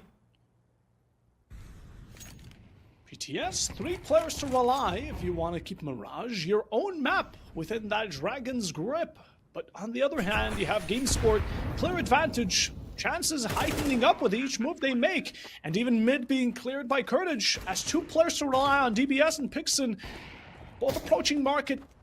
One-dimensional push and 5 players to go up against. What's the fight they're going to put up? Smoked and mollied out with not much of an entry or exit from the current situation. Glebka being unable to find the pre-last, trying to find the last, successful while at it, and GameSport will be your winners of match number 1. And a great way to start off the first map. I guess, Edu, we still do keep the enemies winning each other's maps within tradition. Yeah, it just happens. Whenever you vote for a map or you try to go on that map, maybe it's more just like a confidence booster, but what a game. I mean, it really wasn't how they played the map specifically. I think it was how they played what they had to buy with. I mean, their macro of that economy, a lot of the time, I think they lost 4 rounds because of it, back to back to back, because they just kept forcing up, or they chose to force and took a high risk, a high reward with no results. So with that being said, I'm hoping that game 2 is going to be better here, Puffo. Yeah, 100%. But before we get into the second match here, which will be ancient for anyone that isn't aware, we're going to be going to a short break, so stay tuned and we'll be right back.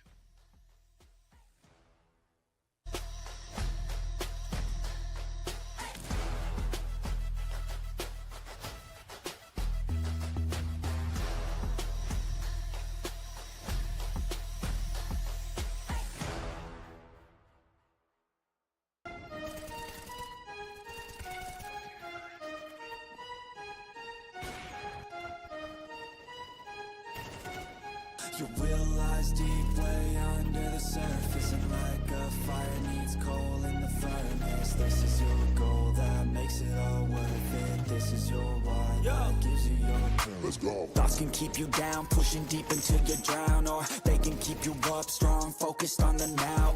Glass half full, or has it been emptied out? Well, that's It's all up to you and your mind. Do you doubt anything, everything, not a thing? Make my thoughts work for me, manifest what I need, what I want, what I see. I could be anything, I attract all the things that I see. I believe I'll achieve as I breathe in and out again and again. I don't doubt, I sit and I plan and I found out that I can execute. If I'm driven, if I listen, if I learn all the wisdom, read some books, something written, watch the best. Teach a system I invest, never hidden, I ain't scared. Ain't no chicken, I take dares. I'll be winning, you get back what you're giving. Find the reason that you're living, what you're good at, all your gifts and what you love. Take a risk and find out what you've been missing. Yeah. Real lies deep way under the surface, and like a fire needs coal in the furnace. This is your goal that makes it all worth it. This is your why that gives you your purpose. Real lies deep way under the surface, and like a fire needs coal in the furnace. This is your goal that makes it all worth it. This is your why that gives you your purpose.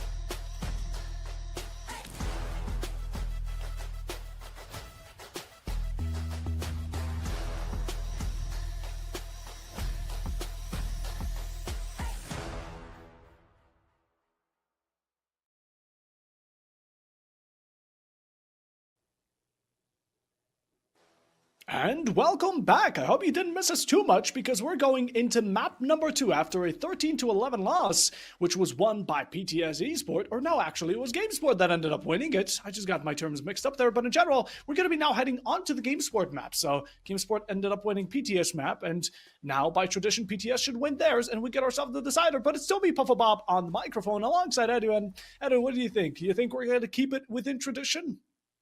Honestly, the way that they were playing the macro in the early game, I think it definitely leans that GameSport might just have a better head on their shoulders. I mean, they're playing really clean right now, and they're not getting punished for any mistakes that they're making. And you know, you look over in retrospect, there's a lot of punishment happening for one team. So if I were to, like, you know, say what's going to happen, I'm expecting a 2-0 and we go into our second semifinal. But that's not me talking down on PTS. I think that GameSport is just a team that has come in with a lot more caution, and they play it slow and they play it smart. And I think that's the biggest thing that you have to do when $500 is on the line.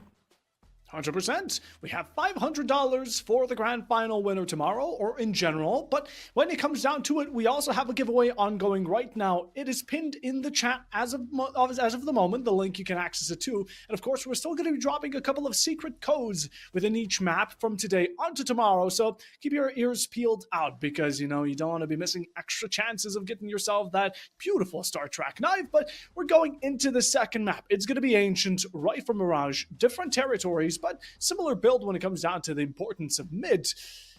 What are we thinking? Ancient. Do we like it?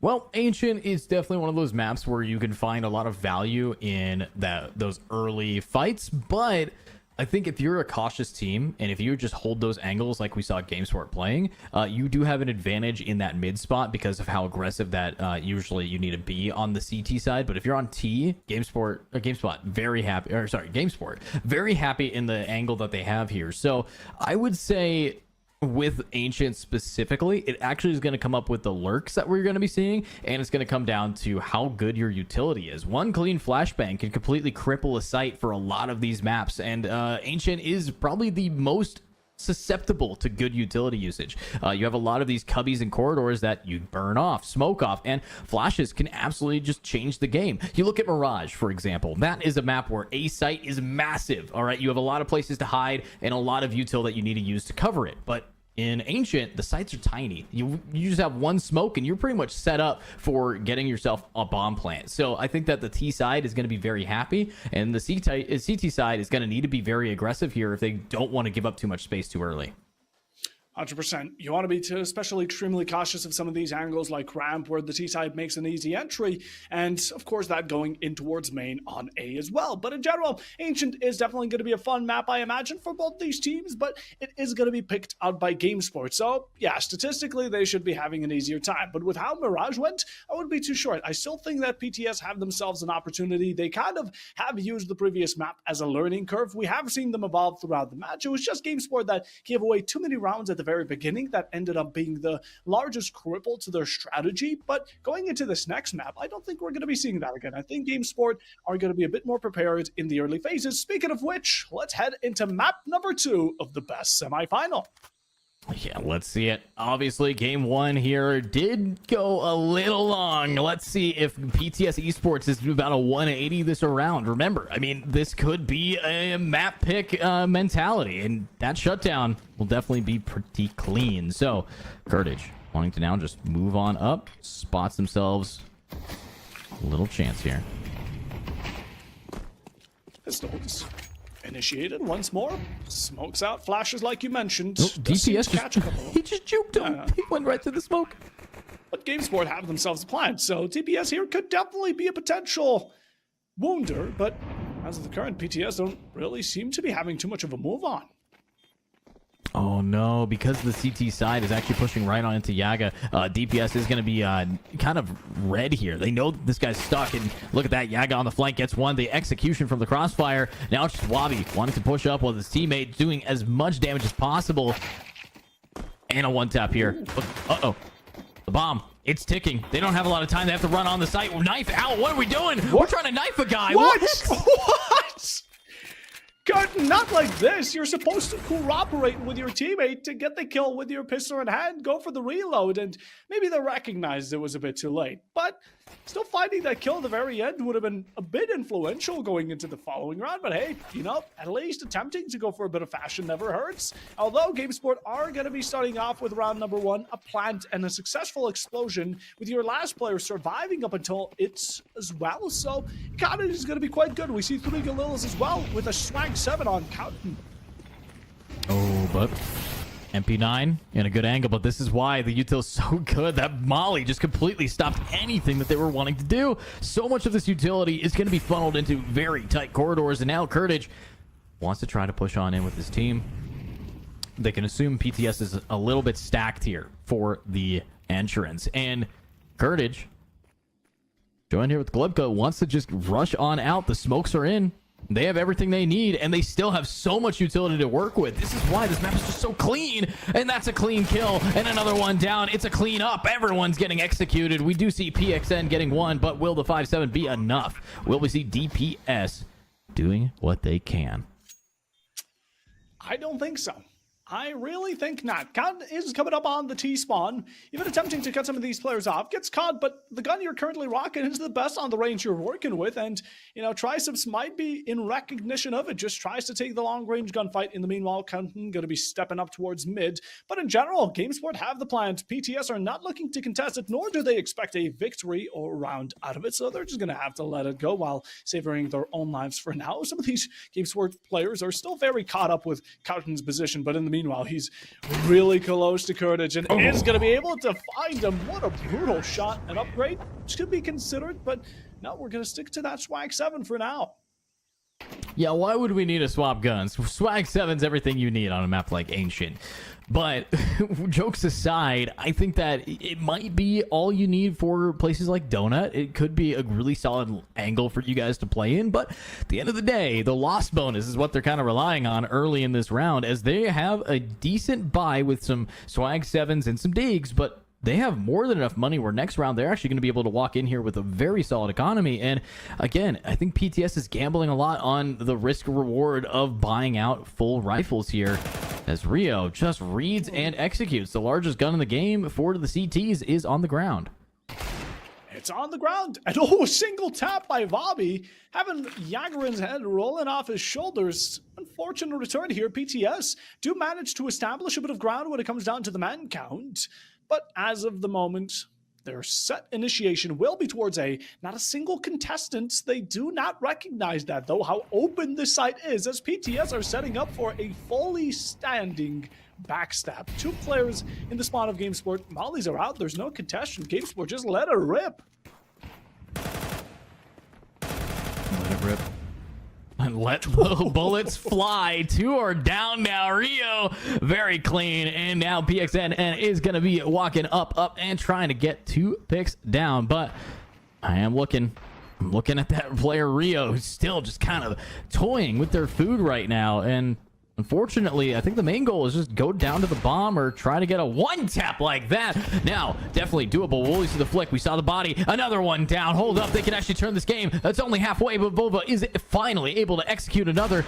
They spot one, but the dig doesn't quite connect. But will we see the follow-up? No more time to defuse, but these shots are all you need. Zyg the Beast finds triceps as well.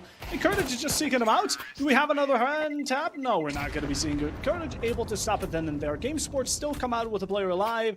And the third round as well. Now PTS's quote-unquote buy maybe didn't find the succession it wanted, but it definitely dealt a hefty blow to the economical side of the T side. And now the CT side, we saw it for just a split moment. They are going to be off to a full buy, but taking a look, Rio's influence on that round might just be outstanding. The flank completely denied. You set a single player aside to clear up 3 of the enemy team. That's value at its finest. Yeah, that's definitely value here, and we can see some more value coming on up with a very aggressive play in mid. We actually haven't seen a lot of these plays yet. We've seen a lot more from the CTs getting free space here. Not a lot of contention, but GameSport, they're still 3-0, but the rifles are online here for us, Puffo, and I'm looking at PTS Esports, who unfortunately is kind of skittish. They're looking a little afraid. Just a bit. Just a bit. I would be quite shaken up as well if I saw the plays that Eagle's able to put together. Right now, compared to the previous rounds, GameSport are still going according to how they usually do things. Very passive at the start point. Once they're sure that they have everything locked down, they full send it in. They're trying to make sure that all nooks and crannies are checked. As of the moment, Util's being used as it should. The push should start coming in any second. Smoke's there to cover themselves. Backside will be contested, but not for much longer, as Kurtage will be limiting that down to 0 with a single spray. Bobby does return it onto Yagharin, but again, it's still not going to be value for PTS Esports as they're a player down and in the post plant as well.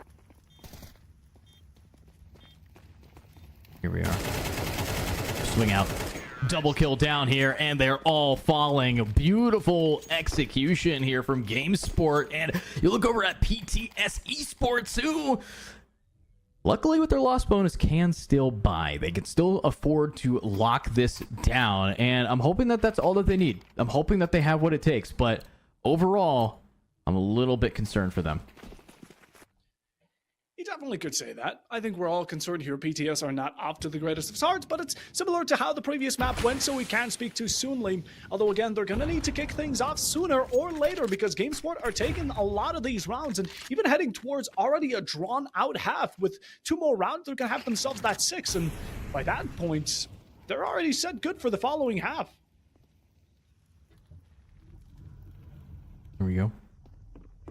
Taking it a little bit slow here. We see one lurked up, and the execution. MP9 versus Mac-10. It's the Mac-10 on top. Mac-10 and cheese. Make me dinner. Look at how they cook it. Look at now with 3 versus 5. You have 2 players set up over on the opposite end of the map, but we got 1 player who just completely took another site for free. The full rotation is going to be coming through, but will we see the execution from behind? No! Coot is going to just keep lurking up. They're not going to anticipate him being so close to them yet. Kutin's playing the save game, wants to get as many bodies as possible, but will be within reach of one really soon. Right behind him, pulls out the knife, and there it is!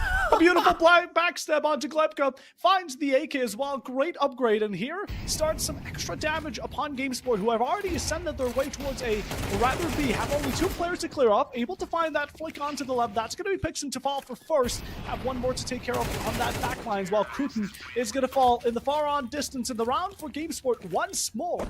Good attempt, but definitely MVP of that round for me personally goes to Kutin. Yeah, very clean. I mean, that is pretty much a very nice little knife kill, but at the end of the day, GameSport, they're still up. You know, you can stab him in the back, but I don't think you could knock him down for the game. I think they will be able to just keep up this momentum. And yes, a knife is very clean, very fun. Definitely one for the highlight reel, but a little scary now is... Wait a minute, it might have built up some confidence. They're swinging out, but what an execution! Whoa. Fully blind! Just flicks on these kids.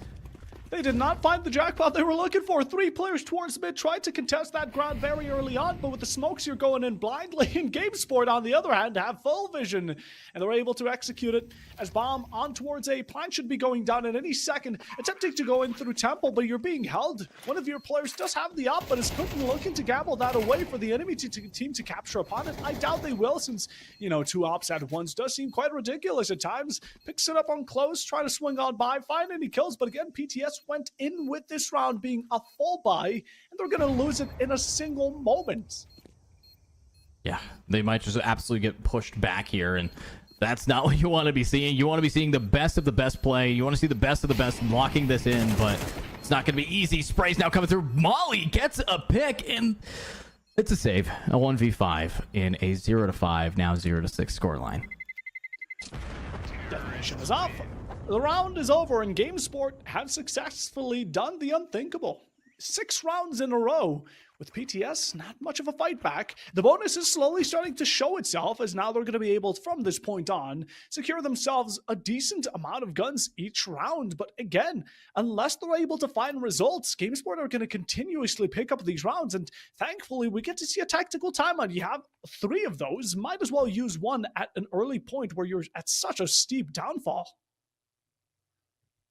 Yeah, very steep downfall, and I think it's just the momentum from that last game of Mirage really leading into GameSport here. Timeout being called, not exactly ideal for GameSport's momentum to just, you know, take a little bit of a step back, but I mean, PTS Esports, they have an op that they've saved. They have a loss bonus that means that they can buy rifles again, but do you think that 60 seconds of talking to your team is going to be able to change things? I would hope so. I would hope that they're able to lock it in here, because PTS, they showed very high promise. It was a 13-11. They were in the lead 11-9, and now I think they're crumbling a little bit. So I'm hoping that they just get another head on their shoulders, and arguably, I got to ask, where do you think their weakest point is right now? What do you think they have to talk about in this moment?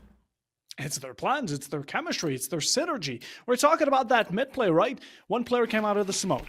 Then they waited half a second. GameSport found that kill. Another one came. Another one came. They're taking these initiations as if this was a comp match with solo queue being on the deck. GameSport, on the other hand, they're working as one. It's a bit more of a hive mind mindset, but in general, PTS, they need to get their stuff in and really put the team into teamwork. As much as they can definitely click heads, as displayed on Mirage, GameSport, they have that, plus the one-up on being a bit more coherent between each other. So, you know, that's why these tactical timeouts are good. You have the time to talk things through, get the mental back in, and say to each other, lock in. But Kurtage locks you out. 3 kills for GameSport in an instant, maybe returned by one prior by Cowton, but that simply won't be enough to suffice, because once more PTS find themselves in a 4v1 clutch situation that is just unprecedented. And even after that tactical timeout, a 1-kill advantage, or at least 1 kill compared to the rest of the rounds, PTS, that is not enough that will suffice.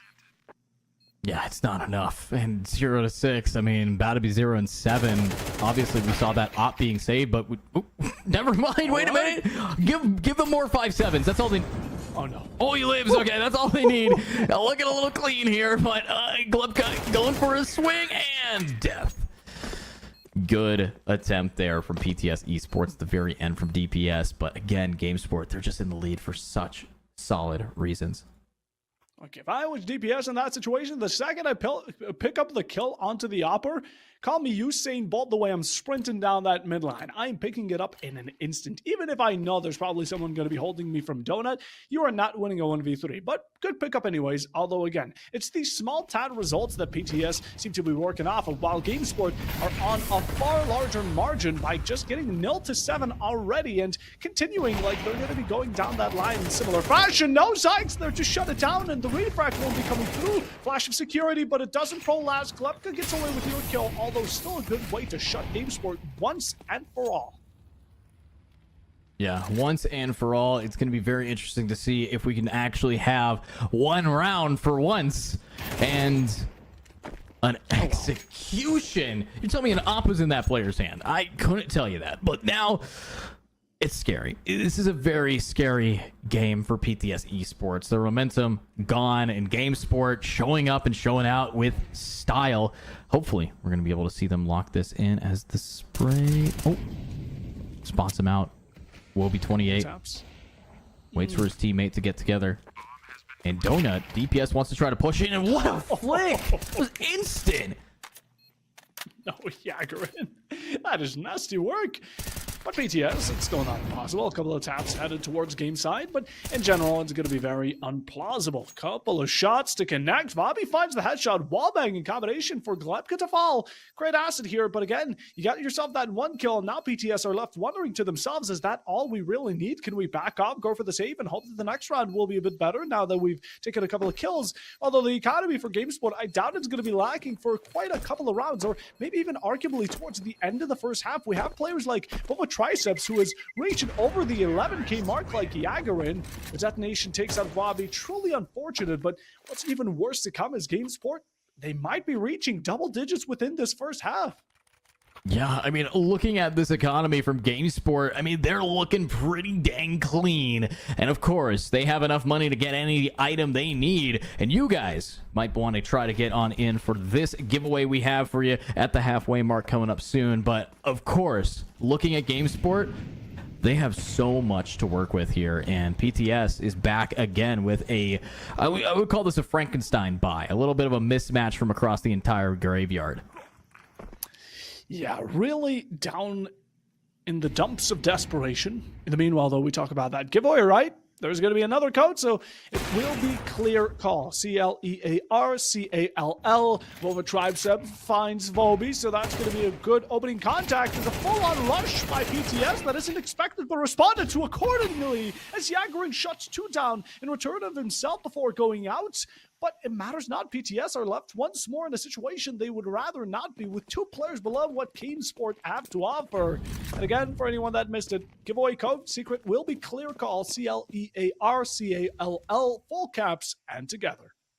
Yeah, very solid here. Now PXNN walking right on up, and Vova, I think, heard a misstep here. Spots the barrel and shoots him right in the groin. Leaves now 1 player left, DPS, who I was told can clutch these. So let's see if it's going to happen. Let's see if they lock it in, and I really hope so. Yeah, he's definitely in the right mindset for clutching the opposite side of the map, an AK, and just crossing his arms out on that beautiful profile icon of his. But in general, what are you to do? When you're a DPS, you just want to have that AK for the following round. It's the best gun in the game, right? You just want to carry it on over, hoping that it's going to support you, at least claiming 1 or a couple that remained here. But GameSport able to lock it out. DPS still hunting down for some of these players to come in and approach from mid side. Won't be as successful to find any, but decides to take the initiative himself. And that got really dangerously close, but no result.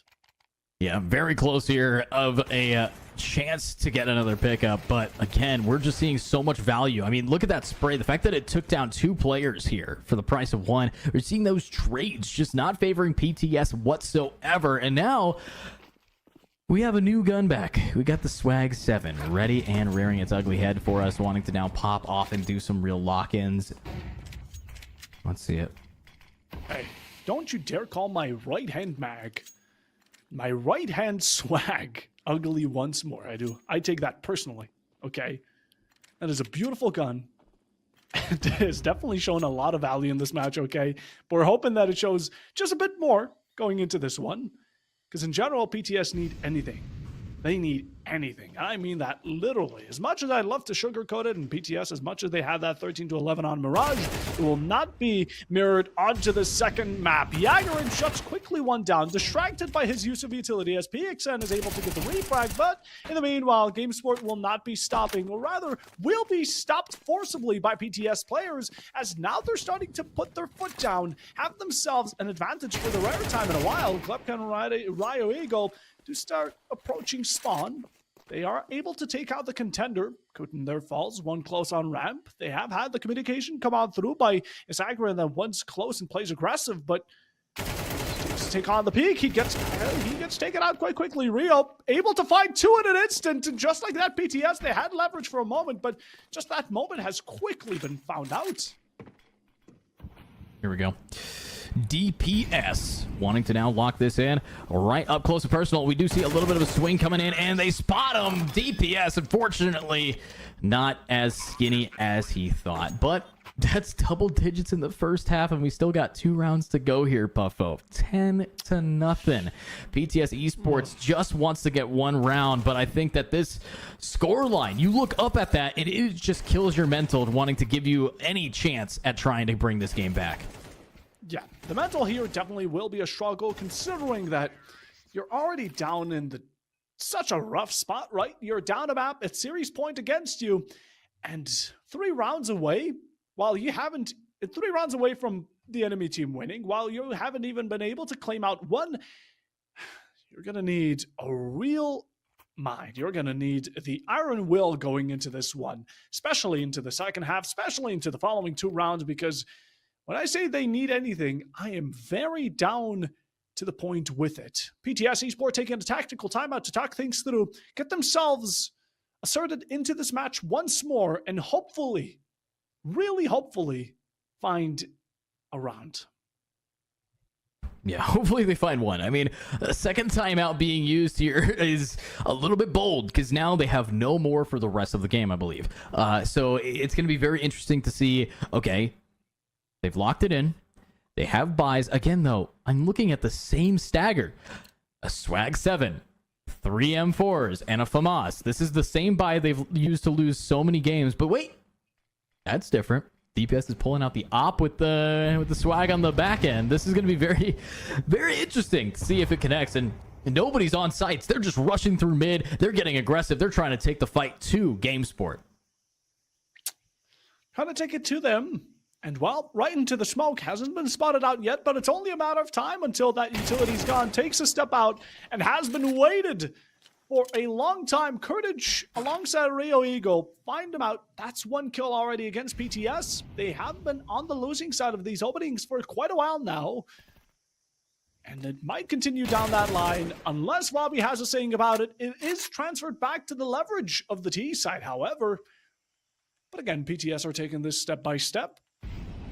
Not fully letting GameSport take full control just yet. Not just yet.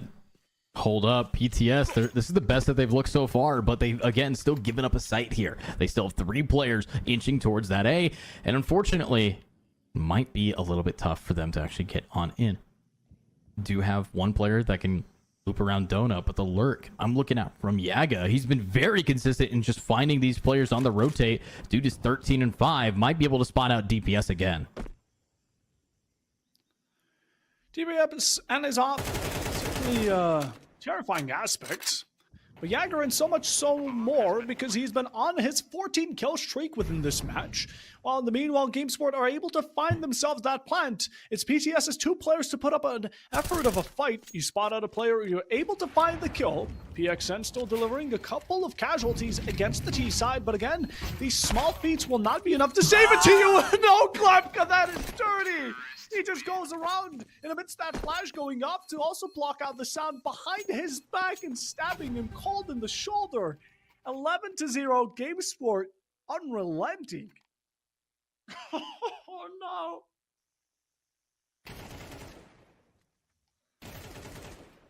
Wow. I'm just in shock right now. We saw a player get a perfect flashbang on a guy, have an AK and a deagle, and decided, I'm knifing him. Like, that's disrespect. That's disrespect. That is so fun to watch. And now PTS Esports, this is the last round of the half. Will we see them get 1 in the first half, or will this be a GameSport flawless? Yeah, now at this point, for this first half, we are rooting for PTS because they at least need to put up a bit of a fight. GameSport, on the other hand, you guys just keep doing you. They are in the flow of it. They are not having a single bit of trouble. But in the meanwhile, PTS, Not the best gun-wise, but definitely still a bit of ambition lurking around. We can respect them for trying their best with each given moment. But at this point, numbers are definitely telling a story, and it's not a light one for the kind-hearted. Here we are.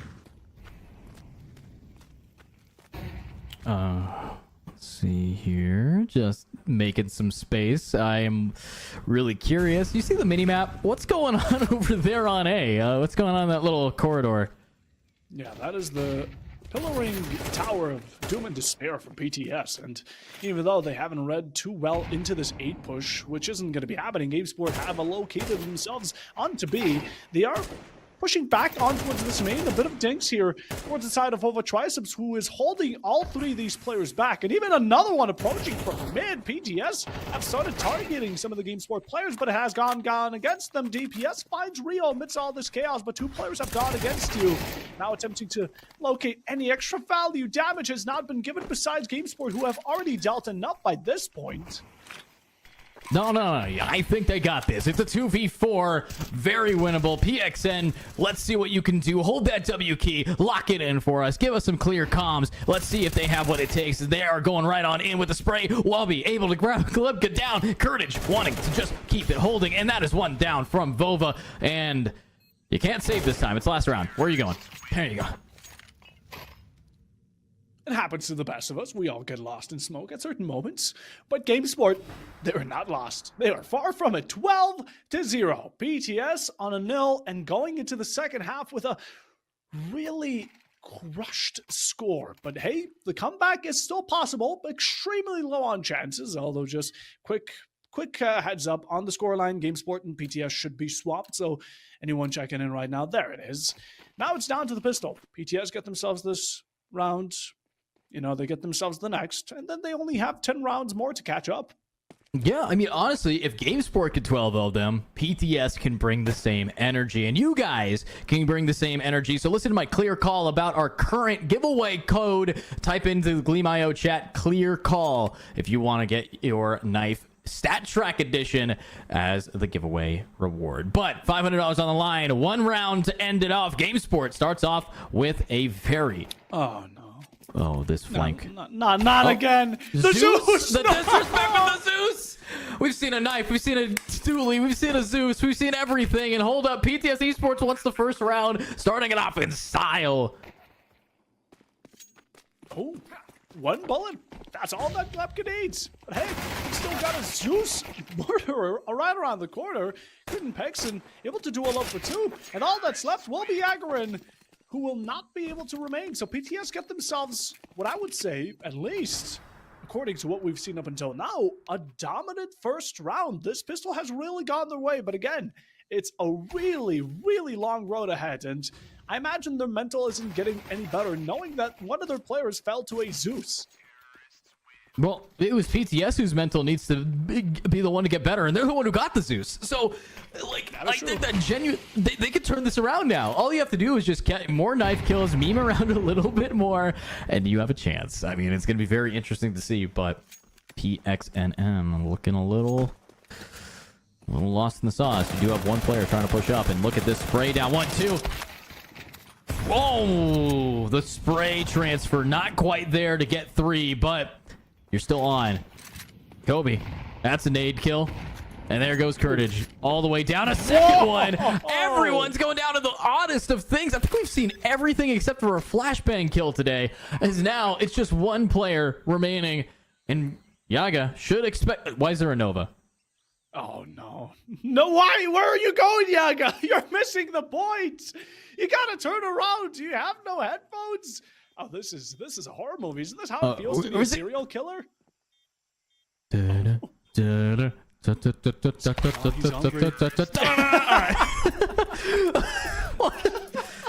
Oh my god. How many knives are we gonna see? These are Face It level 10 players. Oh my god.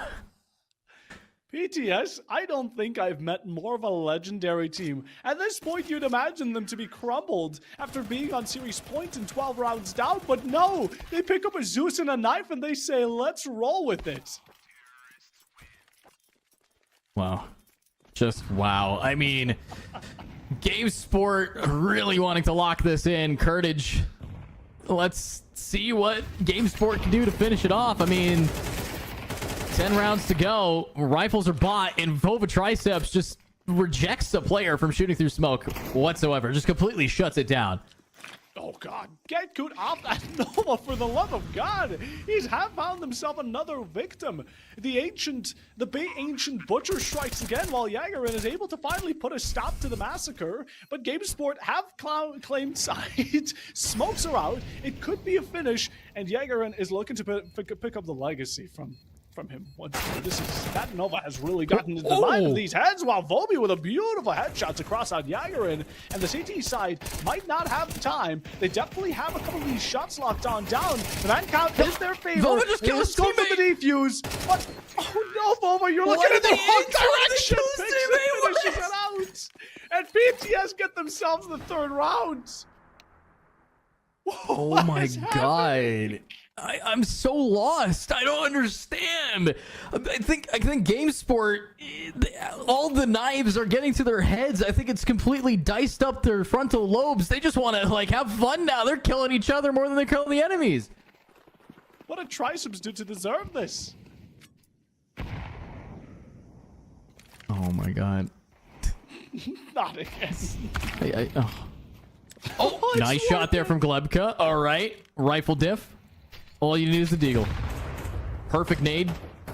Almost takes out Wubby's front, face, and the Nova. What are we doing with the Nova here?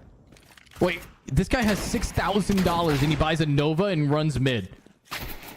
Yeah, duh. Because your teammates can work around it. Wobby uses him as target practice. Kurtage there to quickly fall. And PTS, they might be 3 players down, but, you know, Pixon and DPS still have this in the back. They're up against pistols. And, well, speaking of which, it's a gun div coming in for the AK on the kill feed. Pixon with another pickup, bringing in a 2v3. They do have the bomb, I believe, but DPS just needs to stick it down. Has the security from the backlines. Pixon's holding him up close, but isn't covering the cave side of things as the player instantly falls. The second to follow alongside with it, and the remnants of PTS will no longer remain. Game Sport will be clutching it out.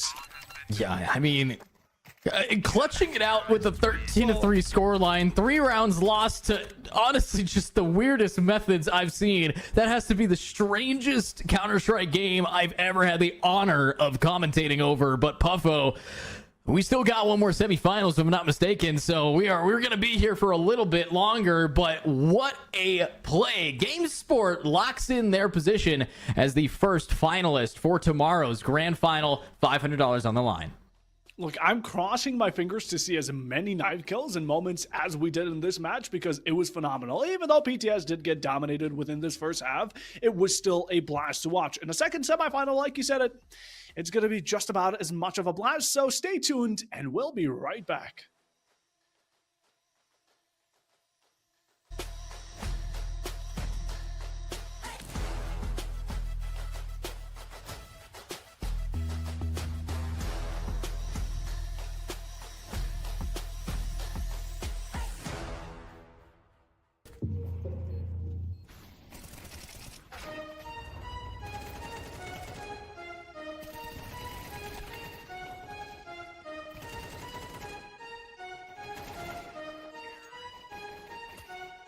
You realize deep way under the surface, and like a fire needs coal in the furnace. This is your goal that makes it all worth it. This is your why that gives you your proof. Let's go. Thoughts can keep you down, pushing deep until you drown, or they can keep you up strong, focused on the now.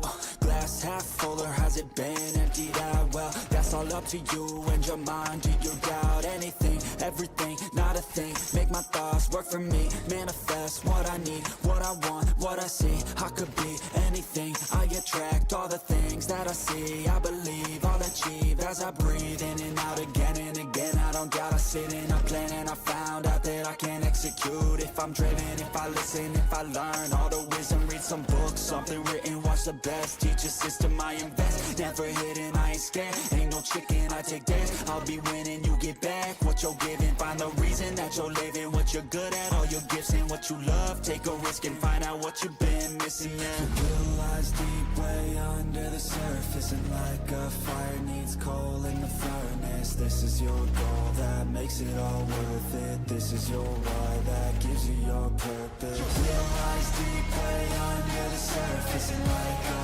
fire needs coal in the furnace. This is your goal that makes it all worth it. This is your why that gives you your purpose.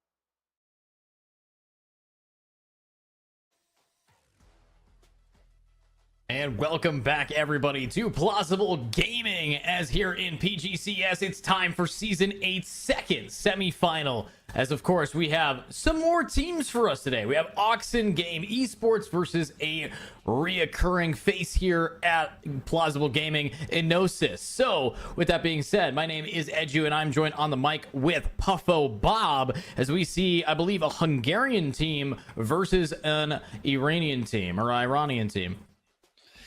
Yeah, this is going to be an interesting matchup. Like you said, Enosis have already set themselves up on a high standard from the previous season. Ocean Game, on the other hand, we haven't seen them yet, so this is for sure about to be a great matchup. And while though the previous match has already ended, and for anyone that wasn't around, it was GameSport that ended up taking the series 2-0, we have ourselves, like mentioned, one more semifinal. And, well, between these two teams, it's going to be decided who will end up taking on GameSport tomorrow in the grand final. Yeah, and GameScore, a very strong team, lots of knives that they're able to do. So I'm very excited to see, what that team is going to bring tomorrow. But of course, what they're going to do against a different team, as we have maps here. And let's find out where these teams are going to be going as we check out the map vetoes here, Puffo. Oh, I'm interested. Well, similarly as to previous, we're going to have Train picked off as the first one. And honestly, again, I'm not too surprised Train isn't one of the most liked maps. I think it's one of the least when it comes down to CS2 in competitive and in general. But hey, going off towards the second ban, it's up for Enoxy here to get rid of Inferno. This is looking very similar as to what we had previously.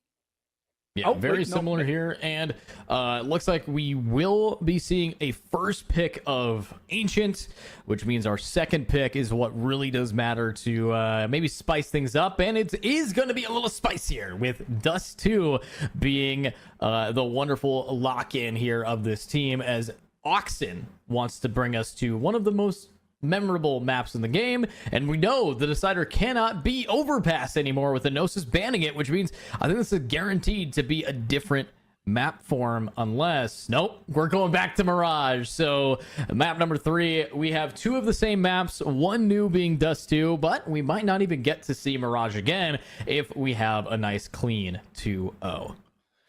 And just as a quick reminder, we have ourselves quite the prize pool this time around of $500. So both these teams are fighting for a chance to pick at it. While in the meanwhile, we are also hosting a giveaway for a Stat Track knife. We're going to be dropping codes throughout these maps like we did previously. So keep your ear out. We're going to be putting them into the chat also, where we have the pinned Gleam giveaway link. So get yourself entered a chance to win yourself a beautiful knife. And in the meanwhile, we're taking a look at these maps. We're going back to Ancient. We didn't see too much Ancient besides the Zeus and knives earlier, so yeah, hopefully we're going to see a bit more. Yeah, it was a very interesting game, very quick. Obviously, looking at these players, though, I'm pretty confident that we're not going to be seeing them trolling around. Enosis is a team that plays very seriously, especially as they've been signed. They were a team of players. The roster itself has been here for quite some time at Plausible Gaming. And Oxen, I mean, this is a very professional organization. They have put on events of their own in Counter-Strike, their own LAN events here. So I expect only the highest level of skill from these players and the highest level of competition. I don't expect someone running around with a Nova anymore. No Zeusing, no tasing, no knifing. I think we're going to be seeing our bare bones high level esport back again.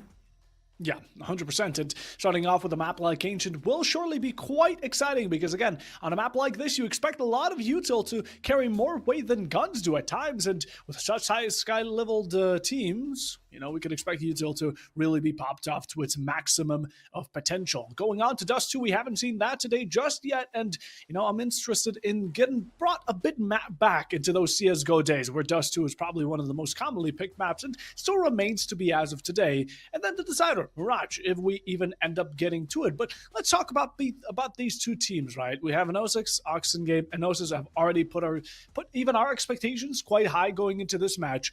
I just hope Oxen are going to be able to match them. Yeah, I really do hope that Oxen is going to be able to play good, but they're playing against our Season 6 champion, Season 7 champion, and a potential Season 8 champion. This is a team that has come in to Plausible Gaming, said, oh, you bumped up the prize pool, let's get even more money this week. You know, like, it's a team that I know will deliver on their skill, and of course, I hope that they will deliver some banger gameplay for us to be watching over. And if you guys are wanting to say, hey, maybe Enosis deserves a dethrone, let's cheer on for Oxen. But if you want to do it yourself, there's only one more matchup, one more season of Plausible happening this year. So make sure you join the Discord. Make sure you join the community to try to get on into this tournament and see if you have what it takes to dethrone such amazing players. But with that being said, Puffo Bob, I'm very excited for a map like Dust 2. I'm very excited for a map like Ancient again with these teams. And going back to the Dust 2 point, I'm super stoked to say Dust 2 is so different than what it was in Counter-Strike Global Offensive. It is not the same map whatsoever. I mean, you don't get the instantaneous wall bang. You don't get it. You don't get the op angles that you used to have. It's a lot more close quarter combat, surprisingly, on Dust 2 nowadays.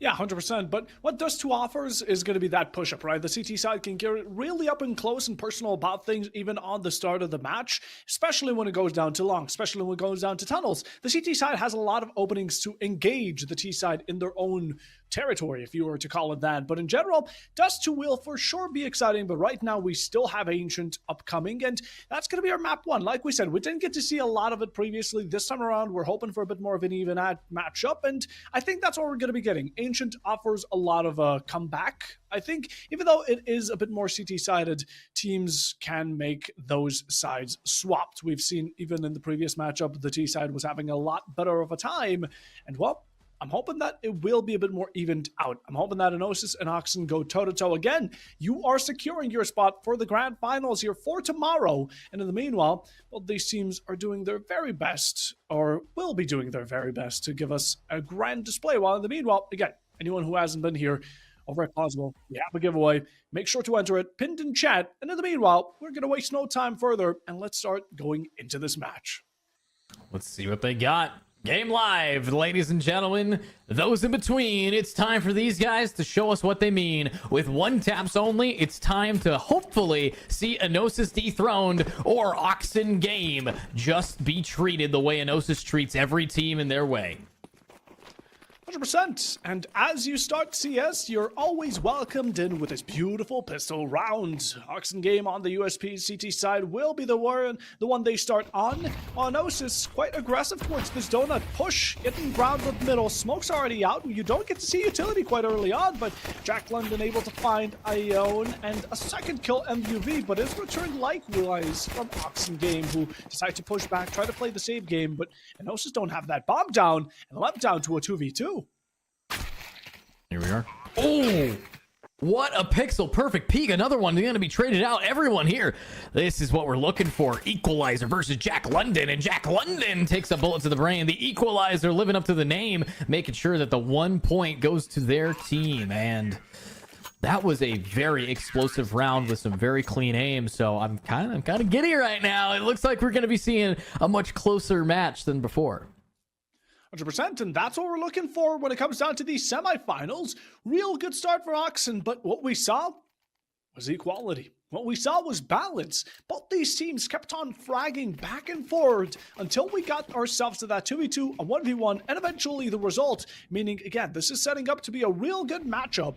And Enosis, though, are going to have to step up their game because they were not able to find that tip over the edge. All right. Inching up, taking your time, being slow with it. Chance that we can see just one explosive launch out as the entire team is stacked up. But look at the spray down. One and done. Jack London finally getting the trade off, but Barar is able to get one. And now will we see more as they line up? And the spray is unreal. Whoa. Coming out here. I did not know that we had such great players coming out from this end of the world. As now it's going to be just one player left. MUV pincered and shattered.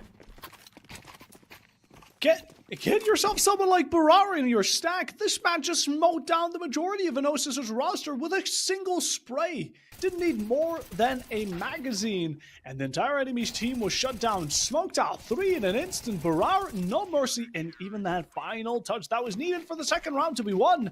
The upside of it, though, to take a look at the bright side of things, Inosis will be able to secure bit better guns, but they went in for a full buy. It went against them, meaning they're going to be locked down to Deagle's attack 9 and 19 on not anything better.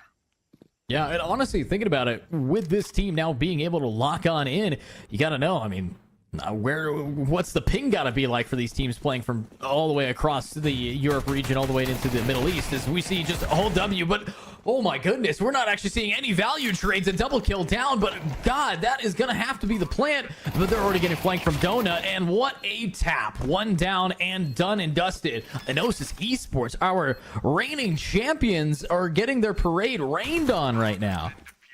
100%, but they still find the tad bit amount of value coming in from this round. They get the plan down, 2 kills under the belt as well, so definitely did succeed at some point. But in general, what they're looking forward to is going to be this round. They're able to afford full AKs, get themselves a bit more of those shields, and in general, what matters most again is going to be utility. They are stacked upon it. They have the molly, smokes, flashes, whatever they need, and hopefully this is the moment they start bringing it back, because Oxen are already 3 ahead.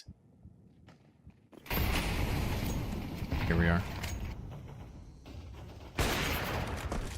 Oh, no. Almost got the connection. Good nade here. One in the back. Op is there, but the teamwork from Insidious to keep his teammate alive. Berard swinging out, getting 2 picks down.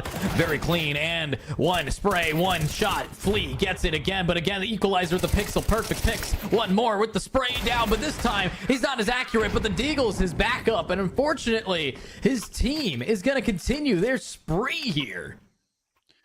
At certain moments, I really do feel like this is a battle of an unstoppable object versus an immovable force. We have ourselves Inosis Esports, who really bring on the pressure, versus Oxen Game, who are great at taking that pressure and applying it to the enemy team here. They find themselves in a bit of a troublesome moment for just a second, but the refracts from Oxen are absolutely phenomenal, and they've found themselves these 4 rounds, but they decide to take a tactical timeout to talk things through.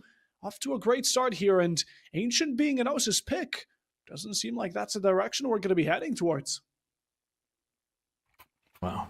Very clean. Very solid of a game, and already it's actually Oxen Game Esport themselves who decides to call a timeout here. They've realized, okay, we have the momentum, let's try to game plan, maybe think about the next 3 rounds here, next 4 rounds to guarantee that they win this half, and that's all that they really need to do. And here at the Season 8 Championship semifinals, you're looking at a very clean team. So the one thing I am going to be very keen on is what is the main strategy if you are Inosis Esports. You are looking a little bit different for the roster. I think that MUV is a new face. I could be mistaken about that, but 19, someone who we've seen absolutely frag out, is a little bit behind right now, and Rennie especially hasn't even put himself on the board yet.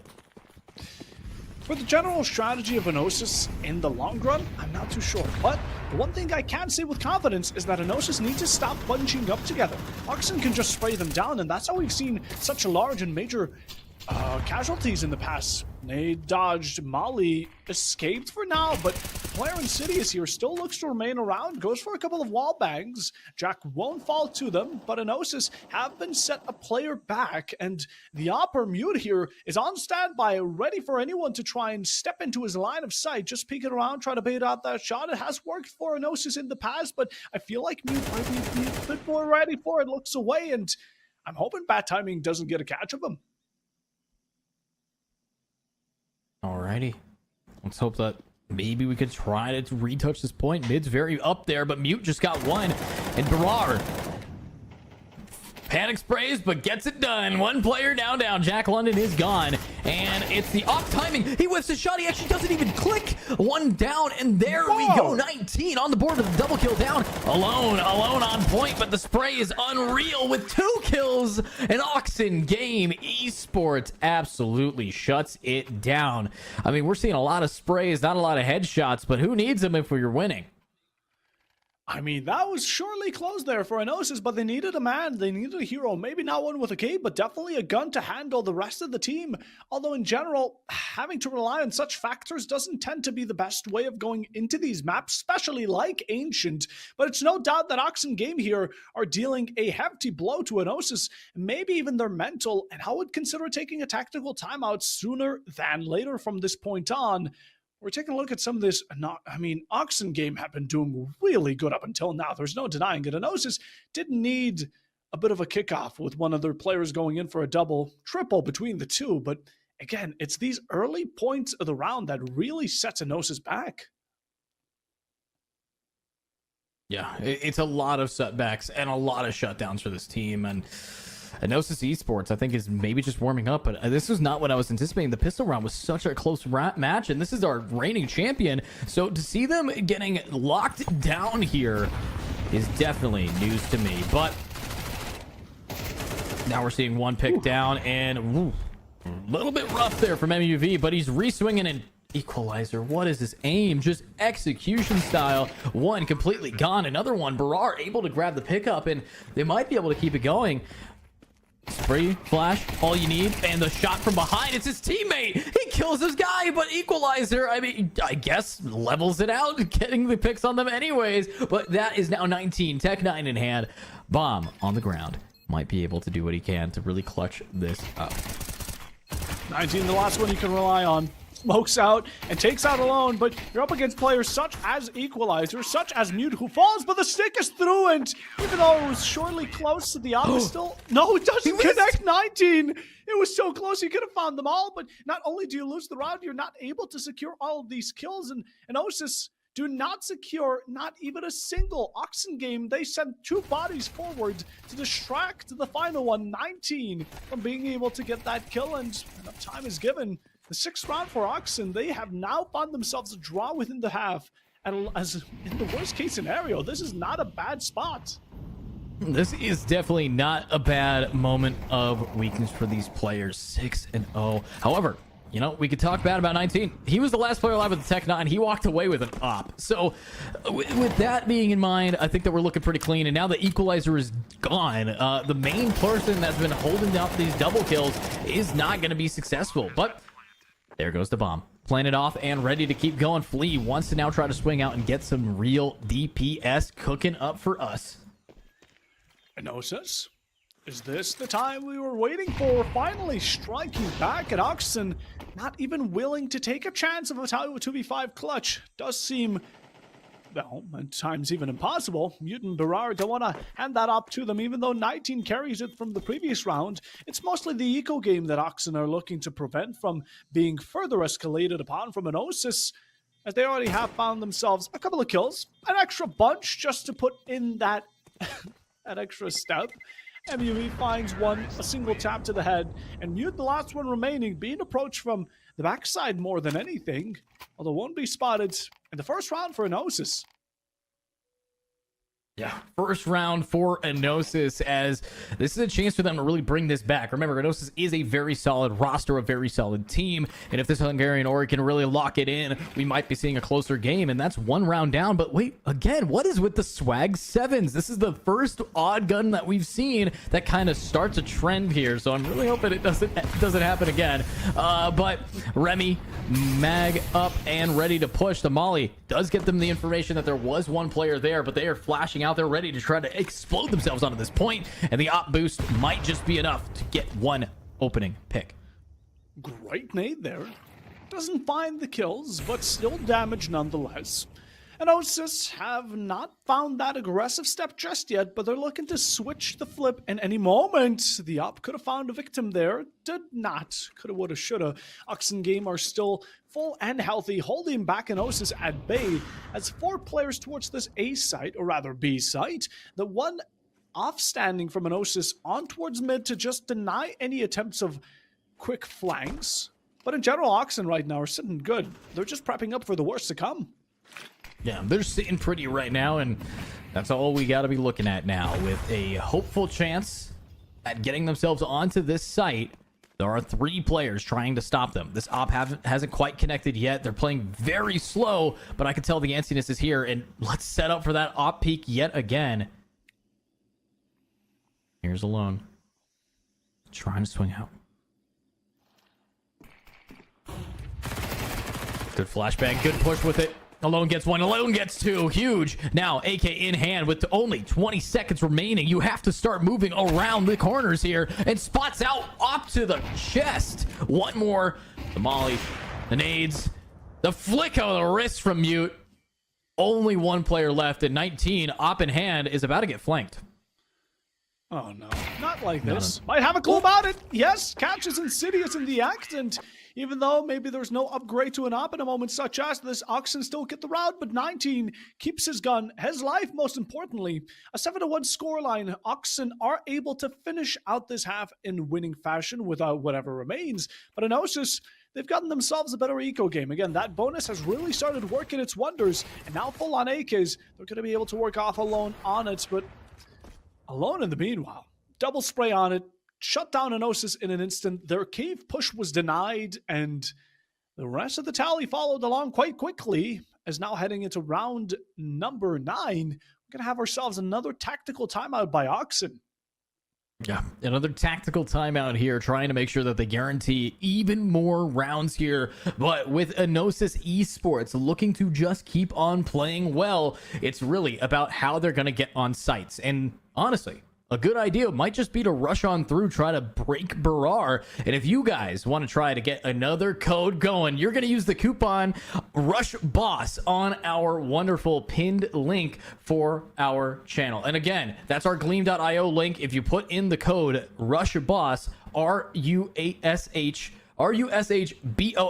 you too can try to enter for a chance to win a Stat Track knife.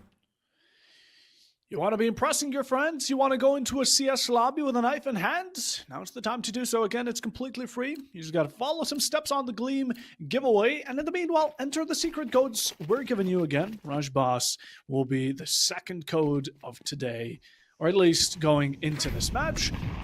So enter it on in. Give yourself a higher chance. And in the meanwhile, we return to the match. With the match now back in fruition on our screens and ready to clean it up with a clean angle here from Equalizer. Again, this guy's been pixel perfect with getting their picks. Barrar's been insane with just getting the sprays. It's really down to the double kill. And you talk about the rush boss comm. It's now time for rushing mid. You got Flea, very aggressive all the way up, looking to try to find their opening. On the top of it all, take advantage. The rest of Oxen are 2 players against Enosis' 3 or 4 ready to send it on down, but a flash there unsuccessful, or rather the flash is, but the shots aren't. Remy able to execute Alone off of those missed. An Equalizer with an 8 quickly following along to take out Jack London in return.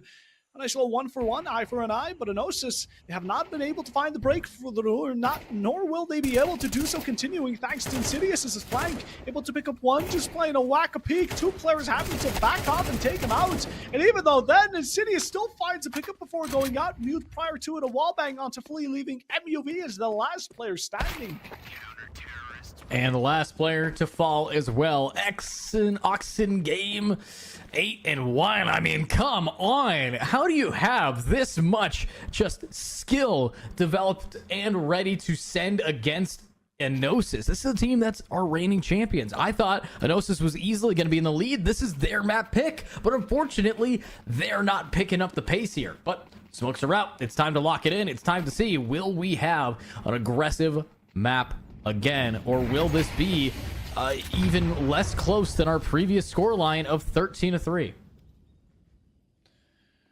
Oh, this is some difficult times for Enosis, no doubt about it. And as much as they're looking towards the brighter future of the CT side, they're being dealt a heavy burden that they must now shoulder, the 8-1, and looking towards an even worse split if they're not able to kick things off. They have gotten that 1 round just to not keep it a donut, but again, with your considered eco, you should be able to start picking up a couple of more. As Oxengame, even though they have 7 rounds above you, they're still quite rough on their money count.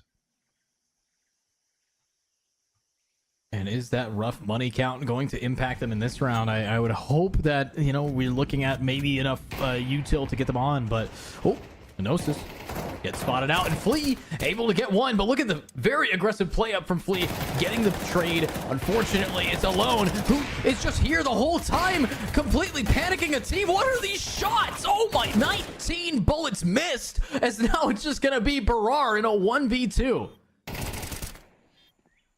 Can we do it? Barar, low HP, a single bullet to finish the job. Both of them carry quite the damage-dealing gun. Nate there doesn't connect too well. You're able to get a swing off of it, but there's something right below your feet. MUV chucked out a Nate before going out to at least trigger that dead man switch. And now Oxengame, as terrifying as they've been, and Gnosis get themselves the second round. Yeah, very solid, very clean, and honestly, exactly what we need to be seeing.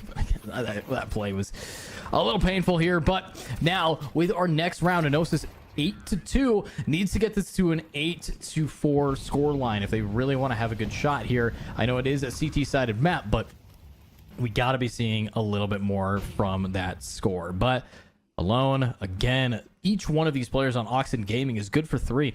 They've been very consistent across the board. Have been consistent, no doubt about it. Equalizer, definitely a player you want to look upon, because Oxengame, he's been currently on a streak of 9 kills.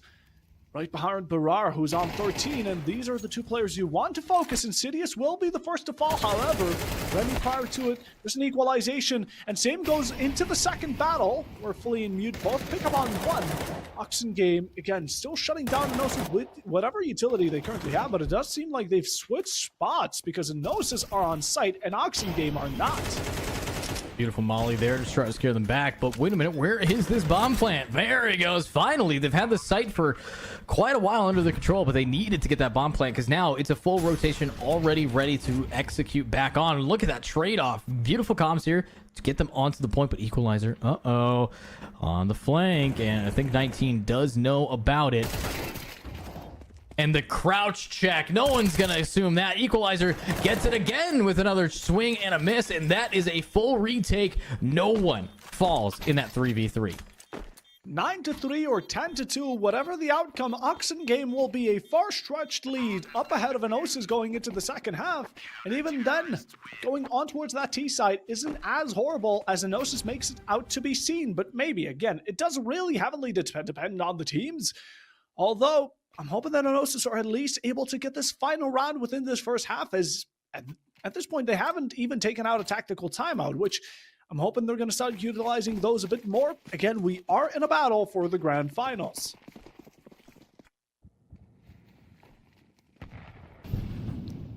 Hold up.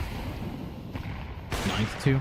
9-3 curse. I mean, yes, that's a Valorant thing, but now that they've changed the game to be first to 13, the flick is all you need. And one more. Oh, he whips though. Mute is gone. Remy up close. It's going to be Flea to get one more. And now we get the bomb planted. It's now time for the Counter-Strike team to really lock it in here. But wait, there's a flank developing, and it's a 3v4 with very low players. MUV, 1 hit. Flea, 1 HP. Remy, 1 HP. You touch them wrong, they are dead.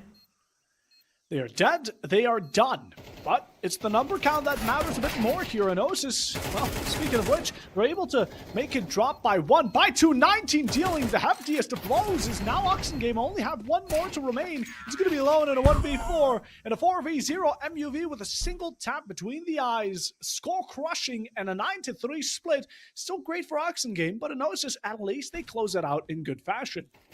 Absolutely. And this is my reminder at the half here. Yes, a 9-3, very clean, but of course, a clean knife could be in your inventory soon if you head on over to our Gleam.io giveaway and use our code RUSHBOSS. That is RUSHBOSS if you too want a chance of winning a Stat Track knife for your collection. But let's collect some more games here, as this one is continuing in Oxengame's favor. However, with the side swapped, that could change. Could change. Definitely a lot of changes incoming. Again, and Osis, they They have a lot to worry about. Considering this is their map, they should be able to start things off. A bit of damage, double push up towards the one player on their spawn. Oxengame are starting to get locked out, but you don't want to be offering too many 1v1s. They're going for a ring around the rosy, and, well, Insidious falls, but in the meanwhile, it has allowed Oxengame to get this plant down. All right. Going on up. Plant now here. Jack up close. Executes Barrar alone, though. They've returned the firepower as now Equalizer wants to swing and try to get this person off the bomb. Spots out one, but are they fast enough? What a run and gun. One player left. It's MUV who has to try to find the defuse, but he's just going wildly with the knife. Everyone's a little lost right now. They're going for the knife fight. Will he be honoring it, or will he just try to execute it? He might be able to win this round. Oh, what is happening? The soul. Oh! MUV, what is Oxen doing? They're just throwing bodies in for the sakes of it. At this point, the confidence is through the roof. They could still be considering, oh, it's a 3v1. We don't want to give away any bodies, right? We want to get as much money going into this. No. How about we pull out knives and full send it?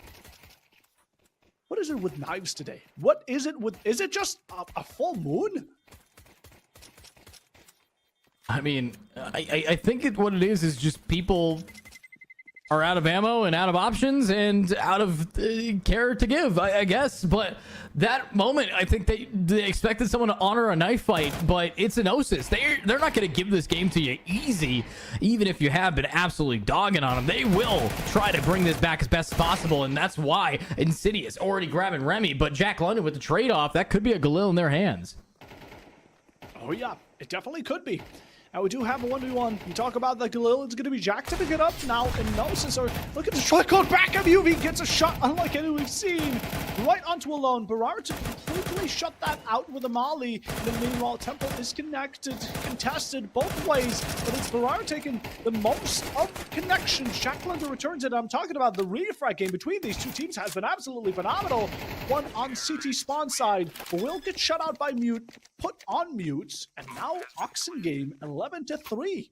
11-3, wanting to end this off. I know people in chat have been trying to vote for what they think the game is going to end at, and a big one is 13-4. So, Enosis Esports, if your prediction, our fun chatters, if the prediction is right, they have one more round to win, and Oxen, they only need 2. Yeah. Enosis here do definitely have a long way ahead of them, but hey, it's not impossible to look at the better side of things, although Oxengame have definitely been quite brutal up until now. Alone here, once more starting us off with a great beginning, taking off one, a second thanks to Mute, and it seems like Enosis have fallen apart, but not before fighting back. Remy finds one, a second thanks to Jack, which is traded out for one player, while the Oxengame still have one up above on the man count. And a T player set back on towards mid, meaning 19 can find this 1v1 and equalize things out. Yeah, but talk about equalizing. You still have Equalizer, who's on a decent flank here, trying to now set themselves up. And oh, what a shot! Jack London is gunning his, but Insidious versus 19, 69 versus 64. The HP is almost even, but will we see the scoreboard even out as a 13-3? Oxen Gaming has full advantage with this bomb plant. Well, advantage in his hands. Molly there just to secure it, lock it down, get those extra credits. Now Insidious is holding him in spawn side, but doesn't know which angle to cover. There's a two-dimensional path here, and you only got to take one. You step in the right direction, and Insidious will finish it out. 19 falls. Oxengame claiming match point, meaning out of the following 8 rounds or 9 rounds that Enosis need to win consecutively, Oxengame get 1, and we're going to map number 2. Going map 2, ladies and gentlemen. It ain't over. Enosis Esports could technically take another round here. They are forced up. Never have faith in a chance of a comeback. Let's see if it's enough. Insidious, hold up, dude. Just running guns. Whoa. Kills 2 in mid. Might be able to do it again. 19. He flashes out, but the spray. It's 1. Is it going to be 2? No, he has to leave. He has to get around the corner, and he does. But what a shot from the sideline. Jack London executing through the smoke. Might be able to find another. And the push up 19 is gone. But there we go. It's now 4 to 12, which means chat might be right. Does Enosis turn it around? Or does Oxen Gaming end the game?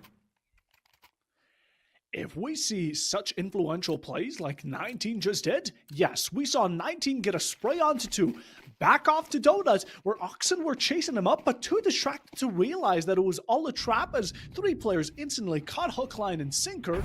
I think Kenosis can do it. They're starting to play by the mind games, and, well, Oxen are getting tossed around, at least in that round. Score-wise, they're still far ahead. Yeah, I mean, far ahead, match point advantage. Almost every single round is do or die here for Enos' esports, and right now they're up against a Eco. So, will we find the explosive launch that we've seen this team so very capable of, or is Oxen Gaming going to just execute Enosis esports? And Remy wanting to just keep their angles. You're seeing that Enosis is a little bit antsy right now. They've been doing a lot of movement. They're shifting around the map a lot, but are they set up for this push, which is about to start? Oh, Insidious gets a good peek, gets traded. Jack London with 2 taps, 1 for Barar, 1 for Insidious to get it back into their own lead. How much will that stand for? Does seem like an extra tad bit, but obviously they still realize that they need to get a move on.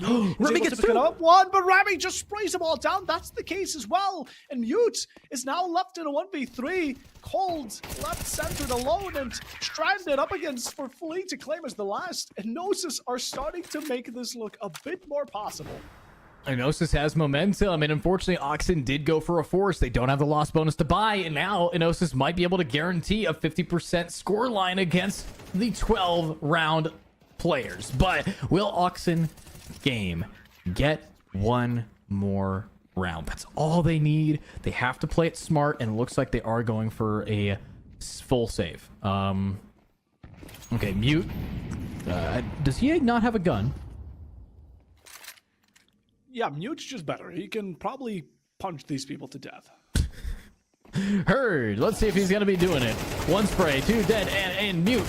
He's gone. No. Oh, but that's 1. Deagle able to get it for Insidious. Enosis gameplay. This is what we know them to do. They know how to bring it back, and honestly, better late than never. Honestly, still get some value. You get 19 off the board. Maybe a pickup on the gun would have been value as well, but for now, you're just trying to make sense of what just happened.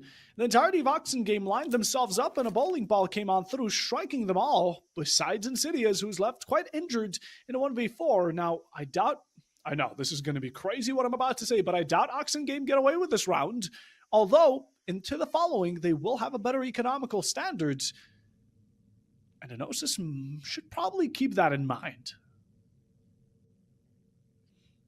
You know, I think that what they need to keep in mind is that Insidious is trying to just hunt for frags here. So Jack London spots out the shadow, executes it, and welcome to a 6-12 scoreline. Definitely doable.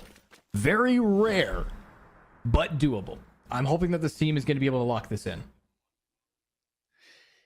Yeah, doable for sure. Again, Enosis, they have quite a lot going into this match, besides being the winners of Season 6 and 7, looking to continue it into a hat trick. In general, Oxy could be the underdogs we've been waiting for, someone to put a halt to them, although it is map number 1 only. Again, it's a really good beginning given over to Oxen Game, but Enosis are not out just yet. They're still within the surviving reach.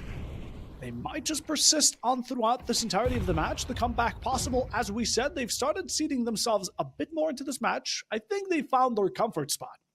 Yeah, I think they've definitely found a little bit more comfort. I wouldn't say that they're there yet. I think that right now they're still trying to weasel their butt into the couch, trying to find the groove. And now it's going to take a little bit of time. Obviously, and this is esports, they're warming up a little bit more, but Oxen Game, esport, they just so clean at the start. But when Enosis, they want that hat trick. They want it, and Flea's going to try to give it to him with Mute now getting executed. This could be the opening that they need, but unfortunately for Oxen Game, that's 1 more player down, and Enosis, they have the opportunity to keep up that momentum.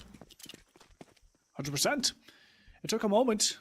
Quite a closing moment here for them to reach it, but now Oxen Game are troubled once more. Mute is already off the board. That's 1 player, and they can't seem to have the extra step. Their plan has now been set to dust, as they don't have much presence towards that mid side, so they had to sacrifice an extra player, meaning only 3 are going to be pushing into B. If even then, they have 30 seconds on the board, but they need to get the stick down. A couple of random shots sent back to sender, and now 4 remaining. Oxen Games send whatever they have fully into B. Fully in. It's now time. Let's see a little bit of a swing. Jack London, though, this has been the player to shut this team down. And Remy trades off, but getting equalizer like that very clean. Jack London going for the wild spray. He's punished, but his teammate, he gets the flash off, which means they get a re-hit. Another one down. Insidious, the last player standing. He's not going to clutch it. And Inosis nearly flawless as that round. The only one being down there was Remy. That is the one thing you end up losing. You know that Oxen Game are going to be in for a troublesome time going into the following couple of rounds. And Osis, a real good way of striking back. Some of these kills absolutely given. Flea with a good gamble. Ended up trying to peek around, see what this main game ended up being. If there was someone looking around, found value off of the first, but then that spray at the very end from Jack London on site really ended up putting the final nail in the coffin. And again, Oxen Game are going to be down to a save, even a potential force fight here as we see Tech9's, Deagles, and, well, hopes that will quickly be shut down. Oh, Insidious claps back at a second one here, but it will be Flea keeping it within the range of an Osis. Yes, in their favor now. Remy inching their way up, might be able to spot out any of these T's, and they walk out the smoke, and luckily Remy finds their aim in time. But will we see it again? No, the double push is too much to bear, and that is going to be a good trade in a rifle now in the hands of one of these players. But running on out, the Tech9 keeps it going. Barrage and equalizer, they're doing it with nothing, but can they keep it going? Up close and personal, one more in Donut, having to rotate 19 versus equalizer. This is the clutch that determines if Inosis stays in this game.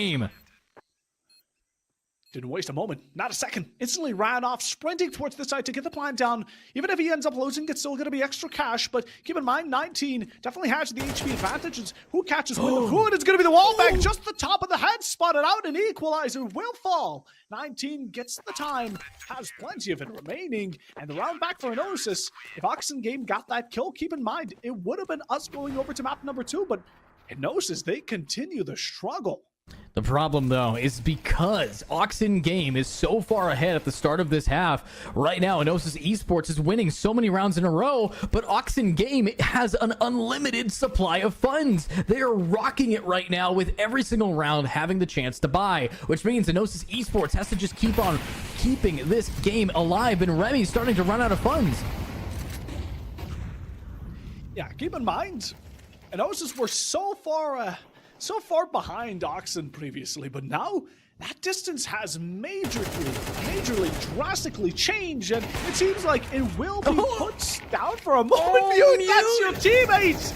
No, you should be aiming for someone else. He just steps into it, and MUV's working off of that small mistakes, finding the crack in the armor, and just down that line, Oxen Game have already lost 3 players, but they do return it. Mute's able to make up for his mistakes by taking out Jack London. Utility goes towards that back line to try and find an entry into sight of fallen whizzing Pius Ferrar as he catches a bit of a spot onto Flea. One more kill remains. It's 19 and is up to finalize the job and keep Inosis within the streak of a possible comeback. For the Planters going down, you're up against 2, and again, Mute has been doing phenomenally both for the enemy team and his own. Yeah, but the problem I'm looking at is he's only got that op, but there's no more smokes here. If you're Oxen Gaming, you're going to be a little bit worried here. You have to just play the time, play the bomb. And 19, he's going to walk right on into this crossfire, but who does he target first? Who is he? He gets one. Ooh. And the reset. It's possible. Oh, he whiffs. Oh, he misses. Flips. Oh my God, 19 he gets it. Is so good.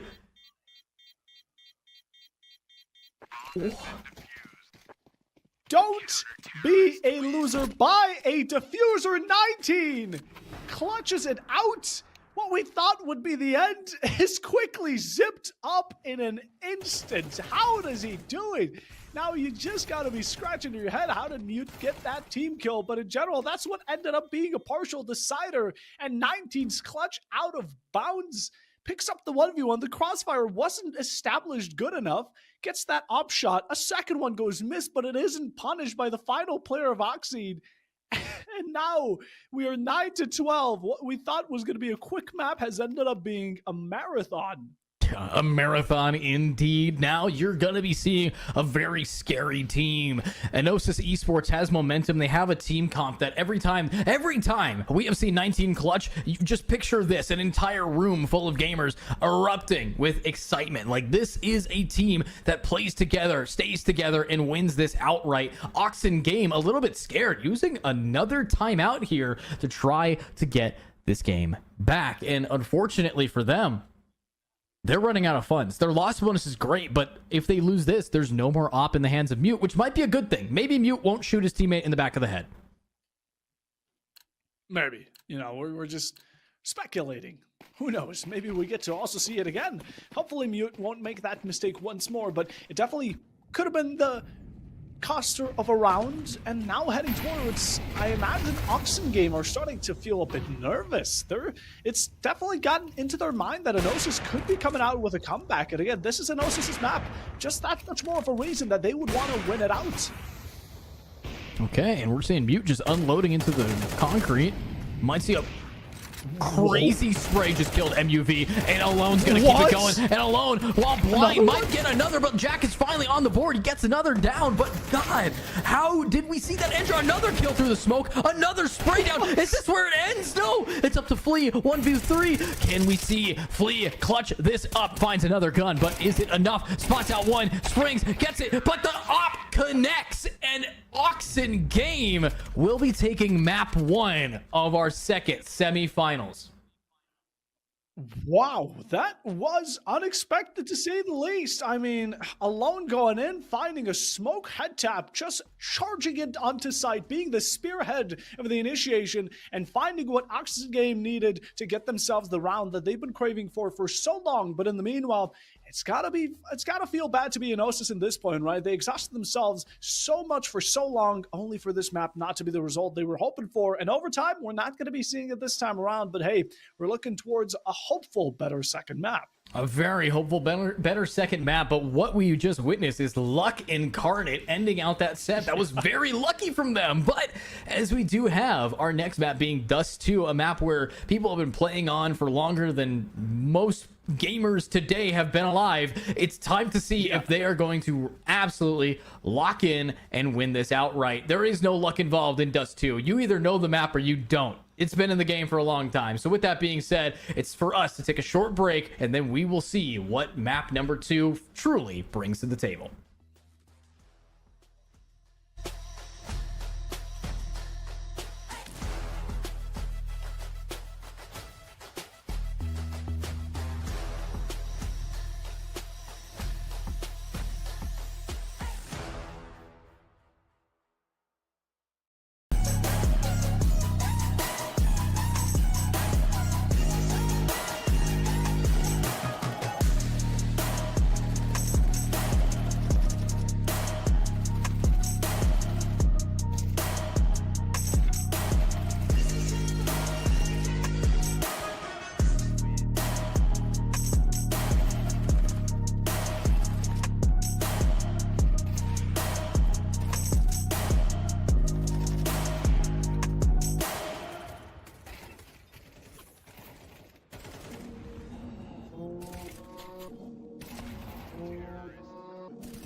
I got all the voters. I swear to God, I've been at it for a minute. Climbing to the top, and this music was my ticket. Found a way to grind, turn a passion to a business. No limit, I'ma get it, having millions as a witness. I'm addicted to winning, living up every single day. I'll be fighting and building up in a million different ways. I don't think I can stop, I think I need the chase. I love the race, and I'm running till I'm first place. Long nights, long flights, I'ma make it big. Big dreams, big sights since I was a kid. Doing things that I like, let the pieces fit. I like the pain, feel alive when I'm under it. I could change, adapt to what I need to. All these obstacles, they looking see-through. Don't let the anger out, just let it feed you. I'll see you at the top, just let me teach you. Yeah, I'ma be a high roller. Move forward in the battle like soldier. In the game like closer. I'll be at the top of the chain, straight owner. Yeah, I got a different motor. I don't need any help, I'm a loner. You'll be seeing my name on posters. You can call me POTUS. I got all the voters. They be like, really, you got a milli from doing something silly? I'm like, chilly, I've been killing for decades now, Billy. Well, maybe like several years, but who's counting really? I just know how to turn something silly.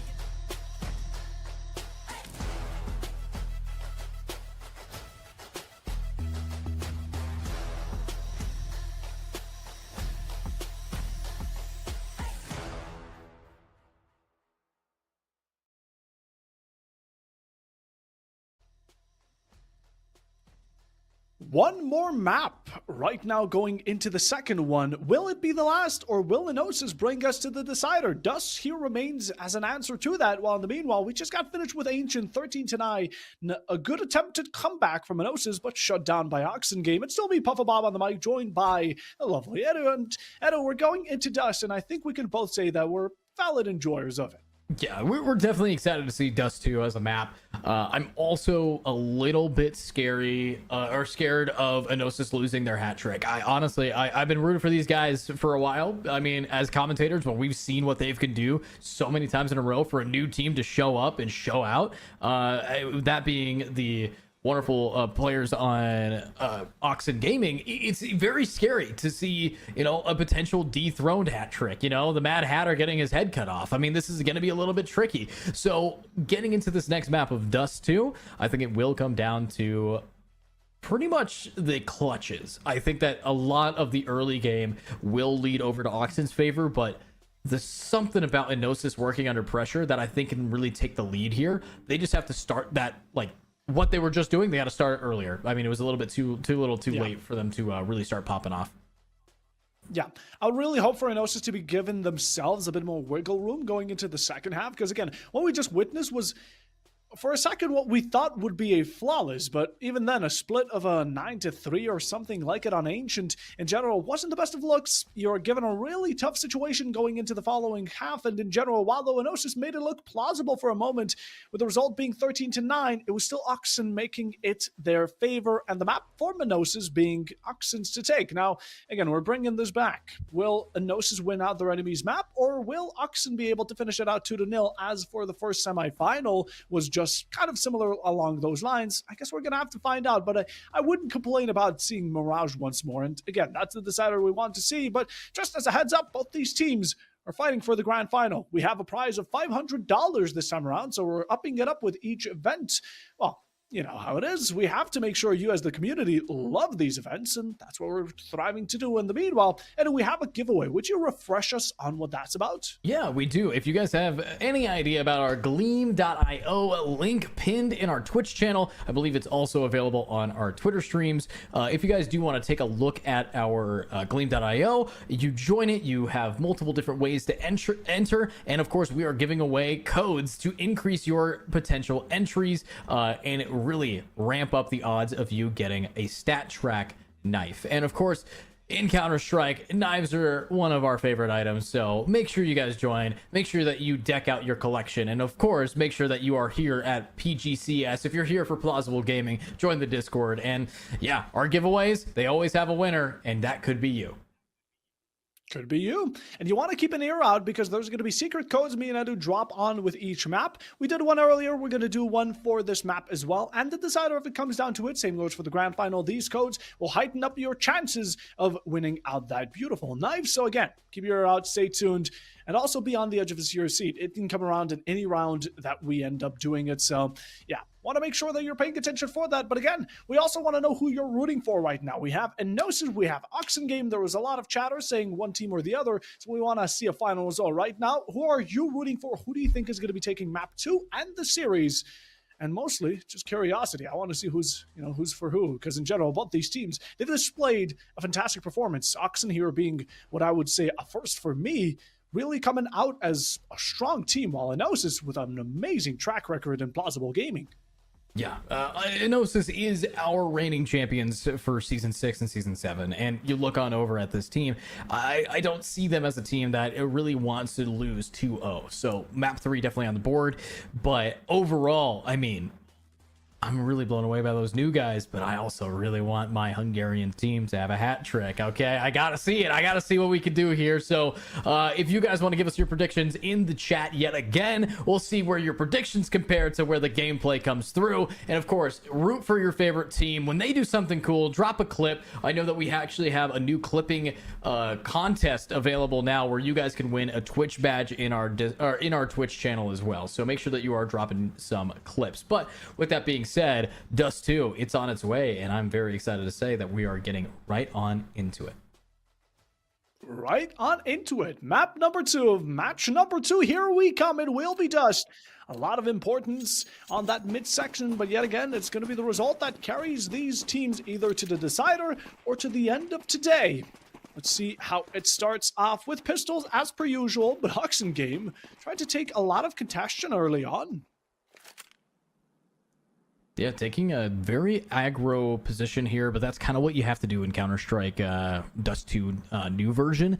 But look at how defensive we're actually seeing this team play. That's something that you don't get to see very often from them, and I'm hoping that it might be able to just keep up with this kind of game plan. So let's see if this T side is going to swing out of long into a relatively empty site, or is MUV's positioning going to be the thing that cripples them?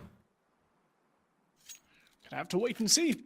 We haven't seen the usual aggression that the pistols tend to bring around, so both these teams playing very cautiously, but Oxen Game have spread themselves out thin. One player towards B, one on mid, 2-3 following. Muted with a single tap for MUV to be served on a silver platter.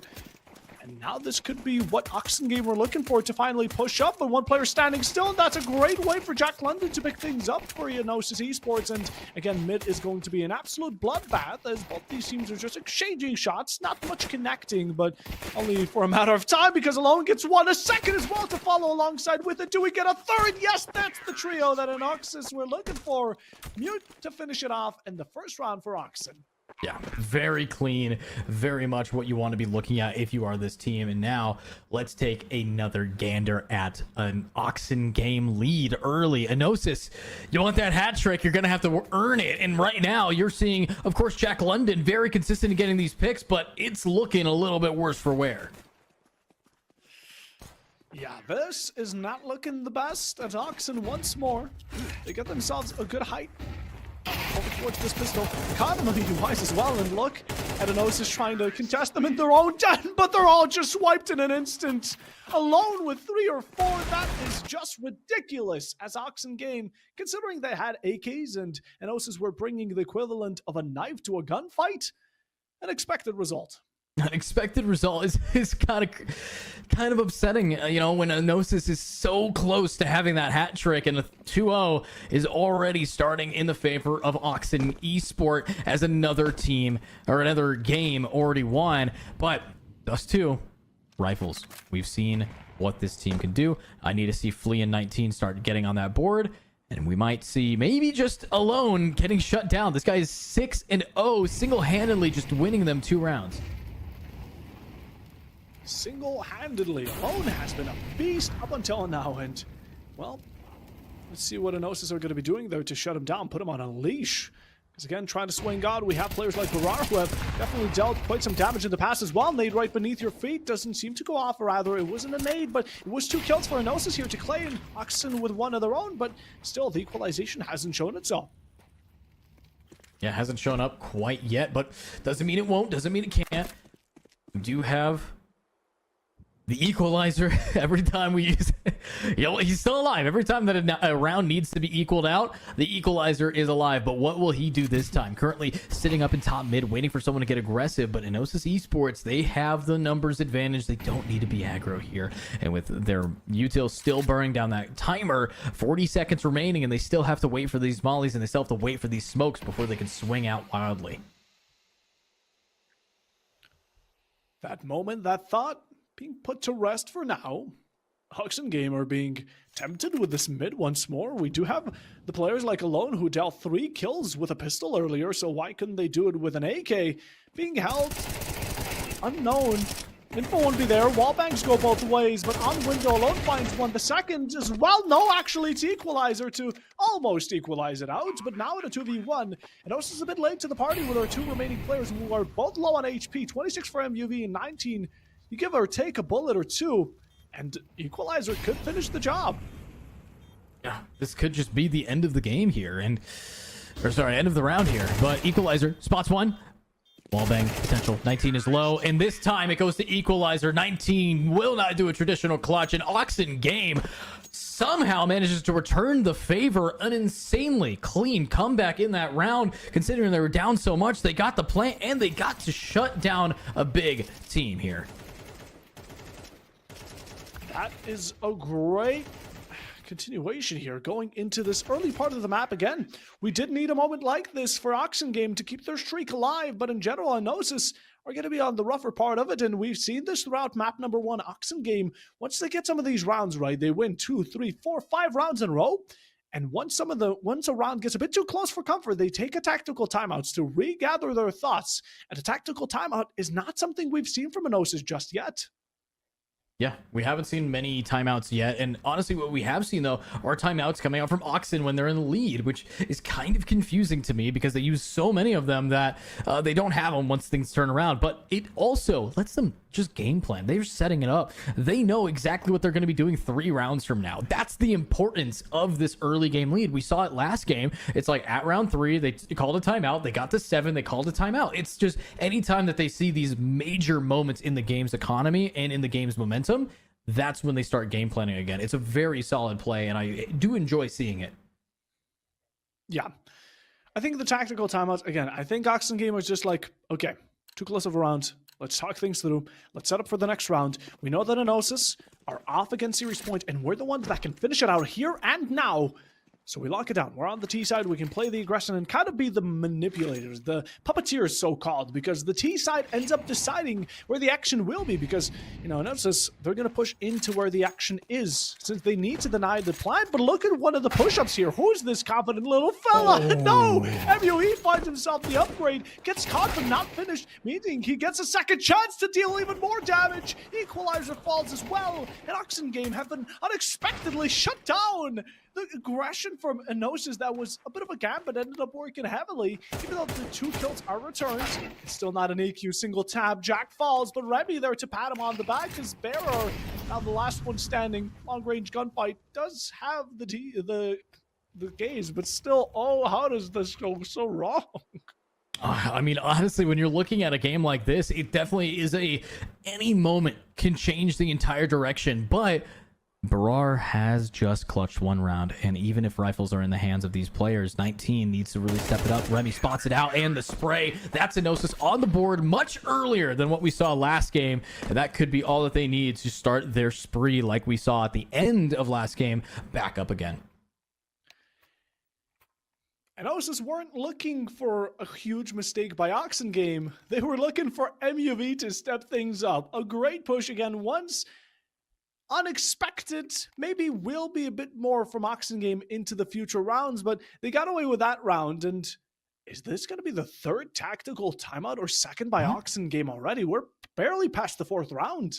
Yeah, maybe their game plan that they were so heavily riding on didn't work, didn't pay off, and that could definitely scare this team into having to change how they play. Their main mindset now gone, but they're broke. They're really just trying to maybe slow this team down, but I am kind of concerned for the way that things are going. Yeah, compared to what the results were on the previous map, I imagine that an Oxen are just looking to take as many rounds off of this first half as much as they possibly can, right? They're going to be on the T side, which on a map like Dust 2 would be considered a bit rougher to work around. So getting as good of a half and then going over to the preferred side is kind of a good game plan. But again, they're using up they're investing a lot into these early rounds. Some would even consider a bit too much. Yeah, definitely so. And that's going to be a little bit concerning for them. I am going to be worried, but I think at the end of the day, if they just keep playing it smart with these timeouts in hand, They don't have many left. They might be able to try to bounce it back, but Enosis, I think, is just tired of them stalling. I think they just want to end this game and get into that map number 3. We do see the first appearance of an op on both sides, that is. Mute and 19 both carry on. A glass cannon, to say the least, but once it strikes, there's no going back for the player on the receiving side. Oxengame, now the one player standing out gun-wise, will be alone with that Tech 9. Hopefully he's able to deal the due diligence that he's been kind of serving Enosis with in the past. Again, Alone has been really an outperformer this match up until now. Hopefully that doesn't go away. A single peek, a single showage. Responded to with a shot from the op, but no kills just yet.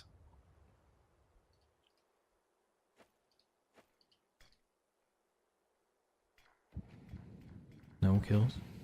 Taking it excessively slow.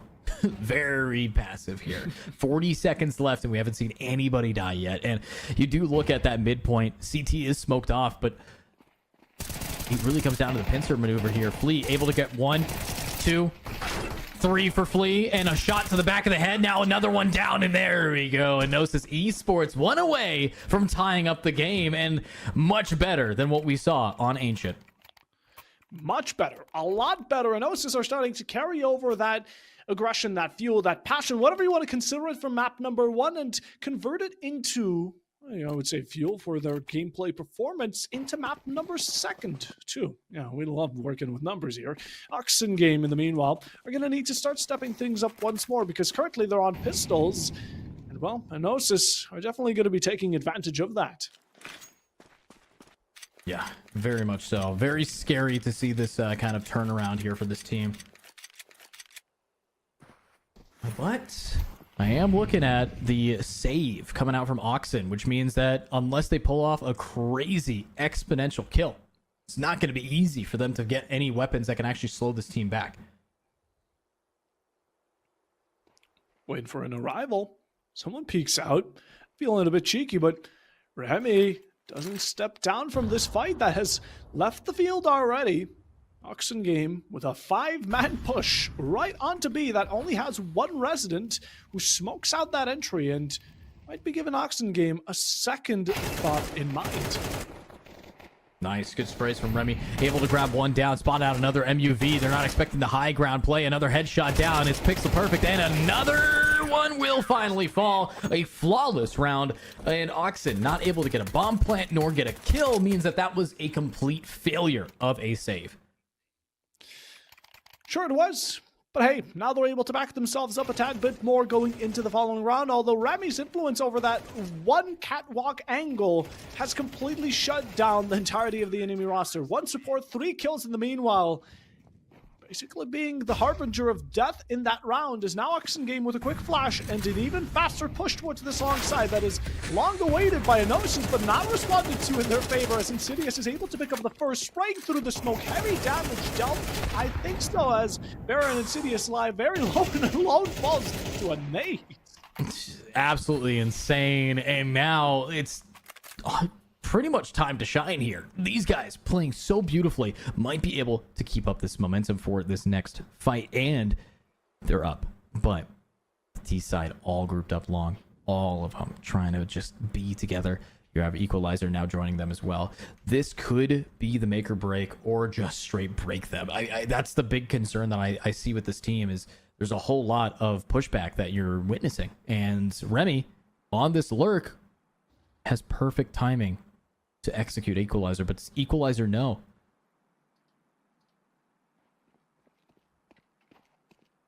Oh, right around it. Remy, perfect moments. Oh, he thought he was safe. He thought he was clear of it already. Little did he know the entire team is backing up the fallen comrade.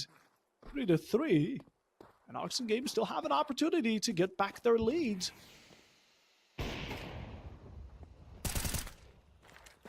Ooh, nice shot there. Might be able to find a sight push. 1 nade. Timed it right. Oh, but they jump over the bullets.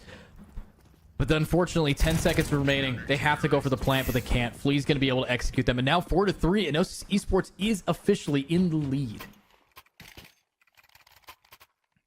after such a long time. A grueling battle on Ancient, and Osis finally look what they wanted to claim on map number 1. Maybe a bit delayed into the second, but matters not, as Oxen Game will not be on the leading side this time around, which again sets us up for a possible decider, which we did not get to see in the first semifinal. And this time, are Oxen already using their final tactical timeout? Yep. Yes, they are. They are, I would say, panicking at this point to see this amount of shutback for them. That's for sure one way to put it, but again, I really think it's them heavily relying on the CT side. That's the only logical explanation I can get out of it. Oxen Game are just seeking out, hey, we got to get 4, 5 T-sided rounds, maybe even 6, right? And then we go onto the CT side and we'll dominate. It's going to be right back to Ancient all over again.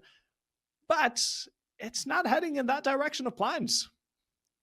Yeah, it's definitely feeling a little bit off, to say the least. Right now, Oxen Gaming, we've seen that they can beautifully read what Enosis Esports is going to do. Obviously, here's a fun fact. They've had 3 seasons worth of VOD review that they have access to for how Enosis Esports plays. Oxen Game, nobody's gonna know how they play, as this is their first time in a tournament here for us. So very exciting to see like how game plan works. But Enosis Esports apparently can still spice things up enough. Yes, they can. You can always rely on them to do so, because right now Flea has taken 2. The second one even half blinded, but it matters not. It's going to be Flea and Jack London Buffett fighting forward as hand in hand they're able to secure an ace, and the entirety of Oxen Game Esport within their grasp. Doesn't seem like Oxen Game had their priorities straight.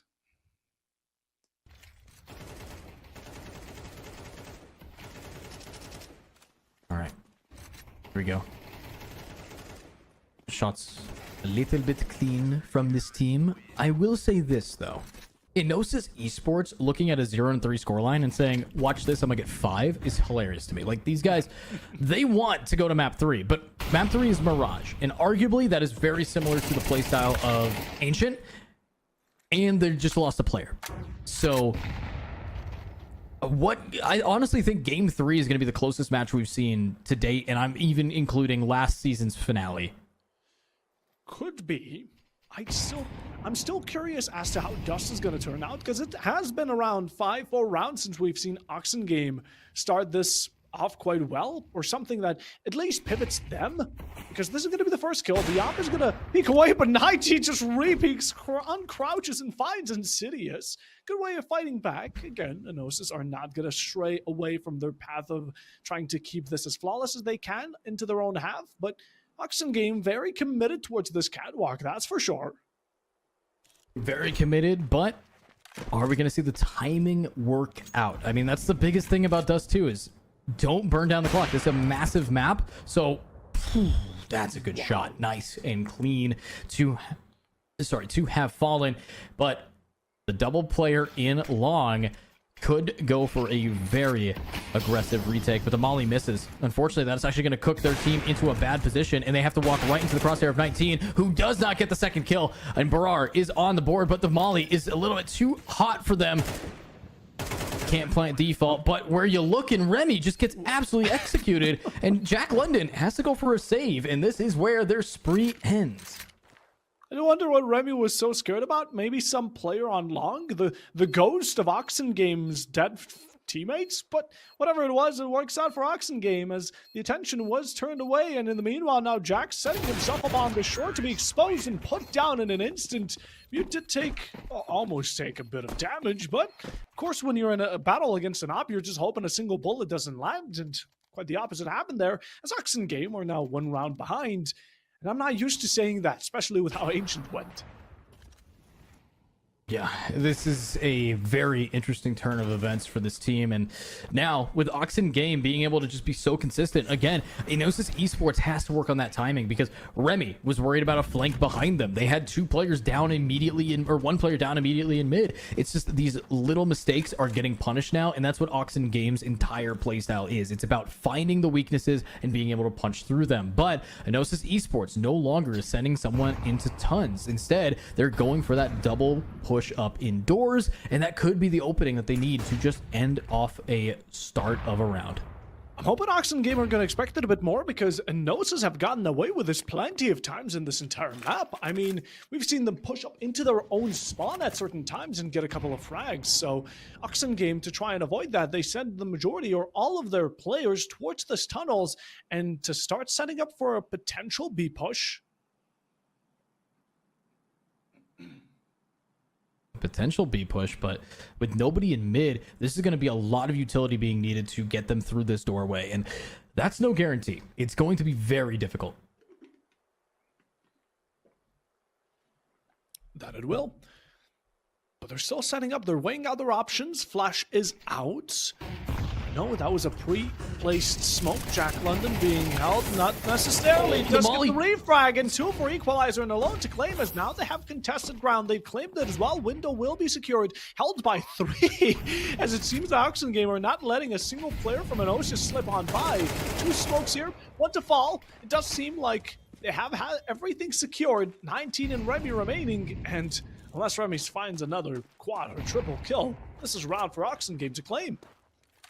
This could be. This could just be another round, and I think, yeah, it's an op and a M4. It has to be a save. So yeah, another round down. Welcome to a tied game. The Equalizer equalizing it out again with now 5-5. Oxen Game has a chance to really turn this whole thing around, but with how close this is getting, I'm really hoping we go to Mirage. Yeah, it would make for a fantastic matchup. Again, we're looking at a story of the supposed underdogs, but Oxen Game are proving to be quite the opposite here. Really putting up a fight here, and as we're reaching the final 2 rounds of the first half, I think it would be only reasonable to see a 6-6 split. I would think that'd be pretty reasonable. I could agree with that, but ooh, we have a very aggressive op play coming in. Are we going to be seeing the ops try to duel? Or will that top lane really try to come down on them? Oh my god, 19! Jesus! Why do players do that? Why do they tempt their fate with a jump peek? You know there's an op looking at you. There has to be that feeling, and decides to take his chances anyways. Sticks around, finds out. Oxen Game, 1 player down. Very, very early into this, we're seeing that kind of trade-off happening. But it's not done. Not done quite yet. We do have Insidious wanting to just lock this in with a chance of picking up his teammate's part, but are we going to see Remy accidentally walk into the crosshair? They know Insidious is there, does not decide to swing it, instead backs up after getting a trade. Even though Flea fell, Equalizer did so as well, and Oxen Game are kept 1 player below Gnosis, who are right now extremely prepped up for this A push, but in the meanwhile, Oxen Game started trading their positions. They might be going for a rotation towards B, and there's no one on B from Gnosis. This could be a great way to catch them off guard. Could be. Could be everything that they need and then some, but I am still very concerned about this op in 19's hands. We saw how it diffed Mute, but Insidious has now picked it up to maybe go for the trade, but with 18 seconds, 15 seconds, it's time for them to just run it in. Running on in, utility, not giving Jack London too much space to work with, and even in the meanwhile, it's going to be Remy supporting him from that gate side as 2 kills of all. Oxen Game have only 1 to remain, and Jack London putting in that final bullet required as Gnosis will secure themselves a draw within this first half at the bare minimum, or if this round is theirs, which very much could be the case, even a win. Could be a win, and a win is all they need, but a 6-6 half is, I think, where we're heading here. We're looking very close in this game. Yeah. Okay. 19. Trying to be set up here. Trying to lock this in. Wait a minute. Oxen Game, last round of the half, and they're going with something a little bit unique. They're going for a 5-stack, wait for anyone to be aggressive, which Gnosis has been. Very smart read, but will they find value? It really does come down to the angles that these players are going to be pushing, and I don't think Gnosis wants to try to give up any more 1-for-1 trades. Walking into the smoke. One casualty is found. Remy's able to pick up Remy's two down. somehow. There's no one to punish him for it, and he just drops down into pit. As even though trying to flush him out with the utility, Oxengame know the threat that is along, and Osis could be holding the life of Remy here, who is low. Definitely prioritized target. Insidious takes advantage of it, able to find one equalizer there for the second, but it will not be equalized just yet. Although a possible better pickup for a gun, considering equalizer is working with a MAC-10. At least getting yourself that AK, swoops it right on up. Oxengen one player down, but have assorted some sort of dominance towards long.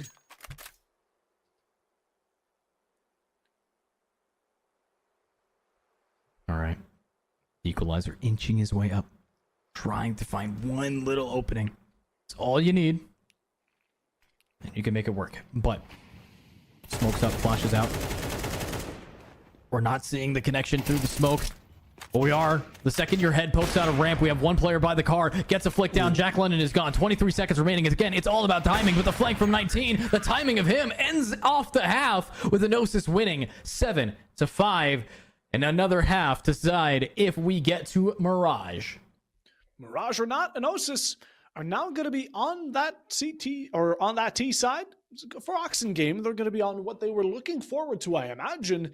But again, this is either where it ends or where Enosis get themselves a second chance. That's what they are truly fighting for. It's a spot on that Mirage, and I think we've seen them on Mirage before. The last, I think it was in Season 6, we saw Enosis on Mirage where they were absolutely terrific to watch. So I doubt Enosis or Oxengame want to bring them over to it. Yeah, I doubt that that's going to happen as well. Not exactly easy, but with the pistol round starting off, we're actually going to be seeing a B rush here, which might be very interesting to find out if it's going to happen. Yeah, utility isn't expected. Equalizer mid-air, catches out Flea on the midst of it all, but still isn't able to find the entry, although you get an opening, and that's better than nothing. That's true.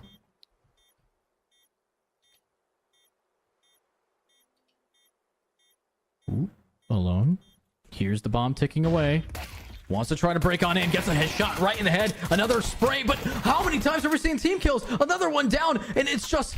No, it's over. They just absolutely executed. Every single player swung out at the same time. And they just made it rain in kills. Getting close with the defusal, but gets it just in time. Oxengame prepared themselves quite well for that. Like the Avengers, they charged on in full 5-player rush, and Enosis weren't prepared for it. From window, from gate, they started charging on in. And in the meanwhile, we've got ourselves another code here for the giveaway. And again, if anyone's looking to enter the giveaway for the Star Trek knife, that is pinned in the chat for the Gleam.io giveaway. The code will be Clean Shot. That is CLEANSHOT.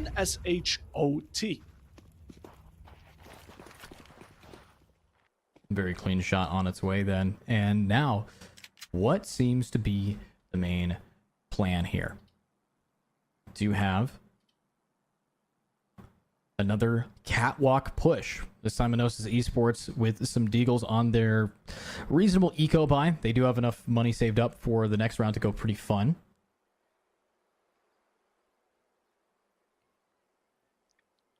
I see alone. Nice, clean one down. Goes for the spray. Might get the second. Very solid there. Remy able to get another one down. And here is the rotate. We have Equalizer trying to get fast enough with this bomb. Now planted. It's again in the favor of Enosis, even if they have weapon disadvantage. But Flea managed to find themselves an M4A4. Looking a lot better. Chances. Oh, up close. Gets spotted and reacted upon. Equalizer's able to pick up 19. A long shot for 2, for 3. Good enough for them all. And Flea, even though the upgrade on the gun is there, the man advantage will not stick on through for any longer than needed to. Oxengame came in surprisingly. Even though Enosis set up a couple of traps, they were quickly figured out along the way. Still plenty of time for the defuse. And around back as equalization is set in. Yeah. Wow.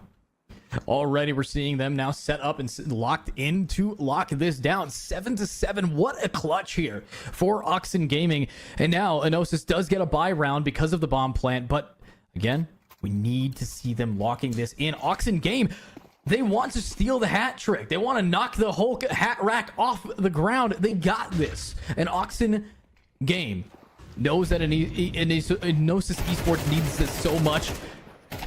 But instead, they swing for mid and they go for a 1-for-2 trade. Are we going to see Mute get the second? No, he gets wallbanged and they just lose that trade.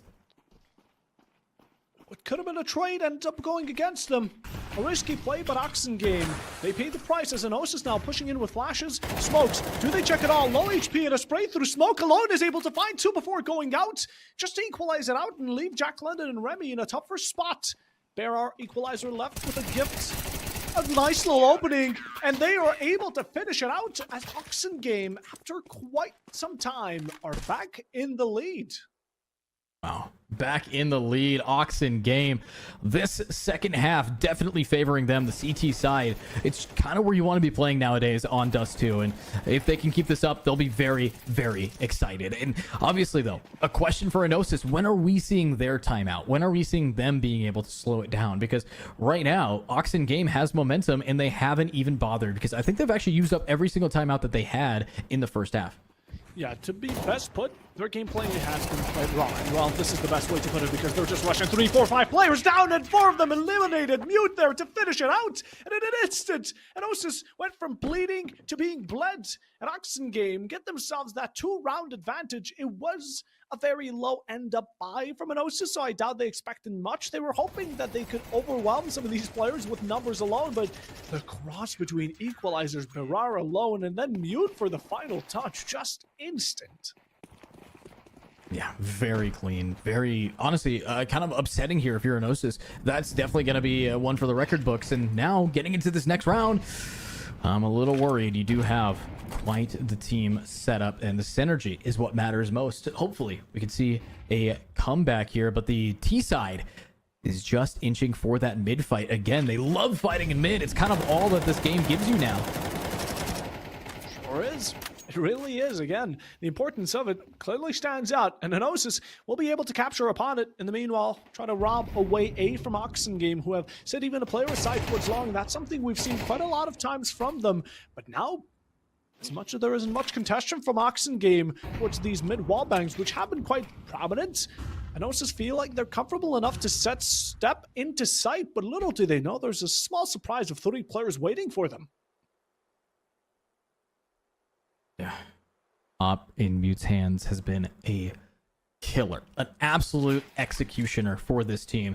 And if they can keep going, they should be fine. But remember, we got a code here. So let's see if you guys can use the code clean shot as we watch a shot that's clean from Mute. Just kidding, he whiffs it. But make sure you use that code right here, right now in the Gleam.io giveaway. Mute ready to swing up and try to redeem himself and maybe redeem that code, as it's just one more pick to set up the stage. But with 30 seconds remaining, Enosis wants to launch themselves onto B. They want to launch it full throttle, and right now, Oxen Game are distracted just about well enough, but Insidious is still locked in to get 2 before being headed on out. Through the entry, Enosis, the Intruders are able to get the plant down as well, lock it in as an Oxen Game, the players who have been set forward to that A denial now have to be forcibly put towards this B just to make sure that the retake is theirs to take.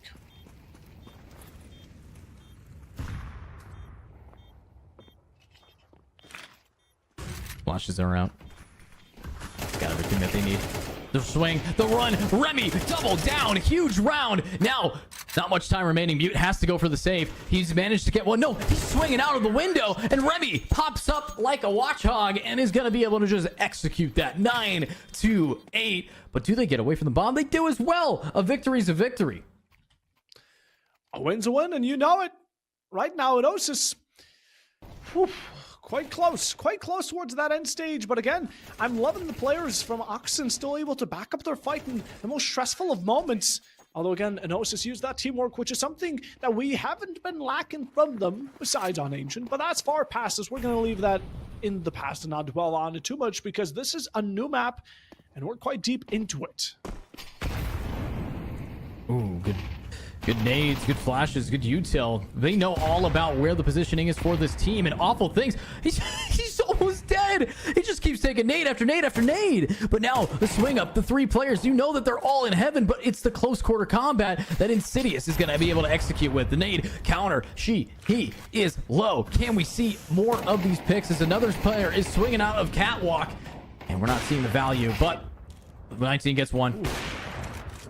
And Mute trades it. The Oppers are who really controls the game. And a spray from Jack London opens up the B side. Is he going to be out fast enough, or is it too late? Is Insidious ready? Oh, what a shot. Scale has been tipped once more. And 19 with onto alone. With a second one going against him, though, won't be making it any easier for Remy to finish out. Speaking of which, has been finished, done, and dusted. Insidious there with a nice little closing shot to keep Oxen Game around or 2 ahead of Enosis' score, reaching dual digits. And in the meanwhile, starting to make it dangerously close to match and series point. Yeah, match and series point. Not exactly what you want to be seeing here. So, kind of worried for him. But as we do have double digits, as you said, I'm looking at the buys here. 19 has another op. This is another chance at trying to shut down Mute. This guy's 11 and 11, but all of them are impact frags. And Remy has been doing a great job getting picks of their own, but you have to just take out Mute. He's going to keep picking off your team. Yeah. He's been really a phenomenal player. And in the meanwhile, Equalizer can't be looked down upon either as MUV falls. Second one to follow alongside with him, it will be Flea, but the charge is kept on. And finally, if you send an infinite amount of players, one's bound to get the kill. Insidious will be the victim of it. But in the meanwhile, as you're looking to try and push some of these players back, Equalizer gets on your 6, and Jack London will fall due to it, meaning that Enosis have only 2 to offer up. And look at their economy. Yeah, the economy's definitely left much to be desired with only 2 players left. They might just have to go for a save here, but do they even have the opportunity for that? Look at where the CTs are. They are completely surrounded, and that's Mute. 1 to the body. Now it's maybe 1 more for here, and you're gone. 11 to 8. Oxen Game just keeps on this movement, and now Enosis Esports. Where is that second wind we know you guys always bring? Where is it? You started off the previous map with an amazing comeback that was potentially there. You started off this map even better. But now it seems like it has all taken a turn for the worse. And in the meanwhile, Oxen Game, again, they're more confident than ever, I imagine. Yeah, I think they're definitely a confident team here. And not another. Oh my god! He doesn't get a third. He will be finally shut down by the SSG, but Alone is here, and we see them now pushing on up. Walking right past all this util, just commits to the plant, but no, the molly, it puts him off. He has to drop, and walking right on in. He actually gets Equalizer. They have a chance to rotate. They're both incredibly low. Oh no, they're getting baited. Oxen Game think it's a rotation towards B. That's the call that Equalizer made, but I think Oxen Game caught onto it. 2 players still stuck behind towards long. One is going to be going towards mid, meaning they can contest and transfer their position over towards the short side. But MUV and 19, look at their HP, a combined of 28. Bullet for each, even with a pistol. And this shouldn't be as difficult for Oxen Game as some have it to be imagined. But again, Enosis have been wondrous plenty of times. They can pick up on a catalyst. It's just a shot through smoke. Where does he find that? 19 falls. And all left down to the Scout Master himself. MUV with not much to work around. The defuse coming around, does have the kit. An Oxen Game now, match and series points. Oh, match and series point. Oh, I'm already thinking about tomorrow. This is going to be very intense, but Enosis Esports, don't let me rob you of the hat trick. Don't let Oxen rob you of the hat trick. Don't let Insidious live up to his name and shut you down. Let's see, can Enosis get 4 rounds with a very light buy to start us off? Unfortunately, it's not going to be easy, but it has to be clean. It has to be a clean shot. Make sure you use the coupon code, the redemption code in our Gleam.io giveaway, as it's now Mute getting, again, a clean shot. Puts MUV on mute, silences him for this round. And again, that's 1 gun less for Enosis to work with. Hopefully looking to trade it out with this mid push by 1 or even followed up by the rest. Catwalk has been worked and established. Again, Enosis, it's a tale as old as time. You always have a great plan, but you're not able to work around it together.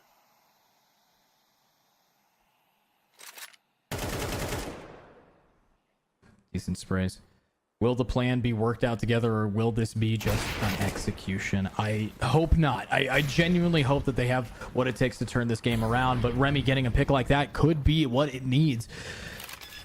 Oh, and the bomb gets planted, and the team gets rotated. You have one player stuck CT, but I just need Enosis to play the bomb, play the objective. You cannot be over-aggressive. You are tied life-wise, and yes, it's going to be tough, but you need to keep as many of these guns alive as possible.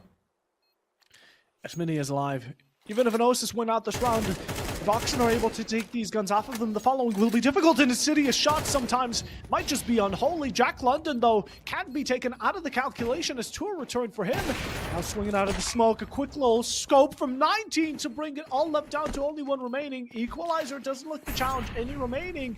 A 1v3 that doesn't seem to be winnable. Just backs off to the opposite side of the map. Going to be securing B site or even into their own spawn. The spawn of Enosis, that is. With a round for Enosis, they need only 3 more to start crawling into that overtime. Crawl, definitely a good way to good word for it, as it definitely feels a long way, but it's closer than you'd think. If you're Enosis, you know it. You know that you have the loss bonus to keep up your money just enough to bring you back, and if you manage to bring up the win, you actually could stop Oxen from having loss bonus by the time you need it. So this could be the perfect opening for a comeback, or the game ends. Ooh, taking a shot. There goes Remy. Top frag is gone. 21 kills, but will that be where it remains?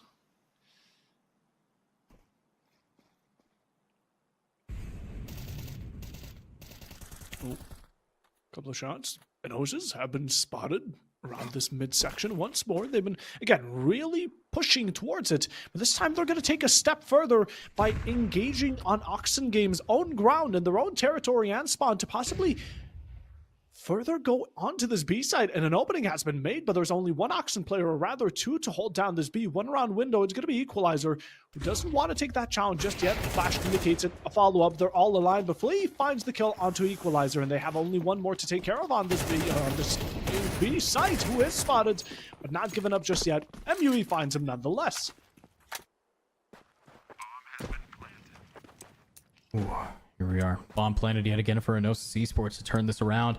Lots of this game has been just back and forth with the way that they play it outright. But Barar watching the flank, it looks like they're just going for a save. And going for a save in a 3v4 makes sense. I mean, they need to keep their economy. They already have match point advantage. Overall, smart read. Smart read. Nothing better than it, right? If you're going to try and gamble up this 3v4 in the post plants, you end up losing those guns, and then Enosis are on a 12-10. Then your economies crash down, and you have, by that point, only 1 more round of a lifeline, or maybe not even that, right? MUV falls to the bomb as well, so I guess it is equalized by the end game. And a bit of damage for Enosis and their economy, but in general, they should be looking golden for the rest of this to continue. Even then, if they lose a round, it's over nonetheless. So Oxen Game, all they're looking to do is find themselves a good moment to catch Enosis off guard, and this is going to be a full buy coming to fruition once more. The only one equalizer on that MP9, but the rest, stacked. Very stacked. Very big round here. So let's see if they are going to get aggressive in mid and actually get some value from it. Already alone is here, ready to try to swing. The blind is big, but are they going to find the value? The answer is no. Remy, while completely blinded, saves his 2 teammates. This is the GOAT of the game. Just absolutely huge. Remy, you're so dang clean with it. But will he stay MVP and win the game, or will the MVP, unfortunately, not come to fruition if you lose the set? If it weren't for Remy, who knows, Enosis might have been in a really bad spot right now. Otherwise, it's transferred over towards that Oxen Game. That calamity of a push from alone turned into bad news for Oxen Game, who are again once more trying to put it all on the table for this round to finish things out before Enosis get too much of a wind to blow themselves forward into overtime. The A push is about to come through. The nade clears the smoke out for a second, and Insidious just sprays on through, able to find one. Remy's able to trace those bullets right back to him, but it matters not, as again, Oxen Game are still playing an aggressive game. And the plant is down. This is the round that kind of makes or breaks a potential overtime here for Enosis. And we talk about how they work under pressure. This is how they work under pressure. This is when they work under pressure. And they're going to need to do it right now. As Equalizer swings out, sprays down, and takes out MUV very clean. But what else is there to do? Better gun. AK picked up. Meaning Gnosis, even though they fall, Mute as well with it. Able to claim another kill. The round goes for Gnosis.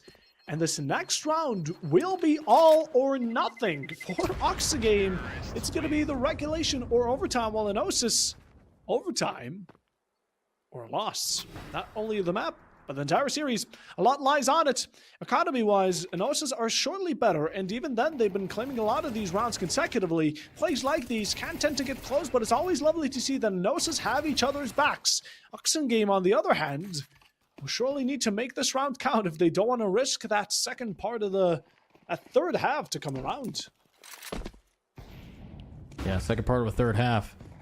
See if we got some goods. See if we got the goods. Is it good enough?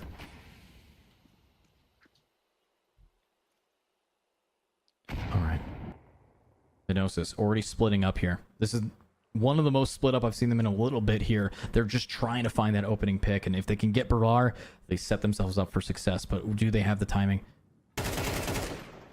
No. Ooh. Instead, Remy, again, the top frag, lurking up and dead. MUV already low, but he's gotten one. Fleet in mid. Can he finish off another? No, he gets traded, and Insidious gets a flick, but is it enough? 2v2, one incredibly low, but 19, you have to get that bomb plant.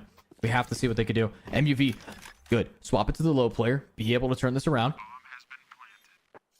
Overtime just away. Alone.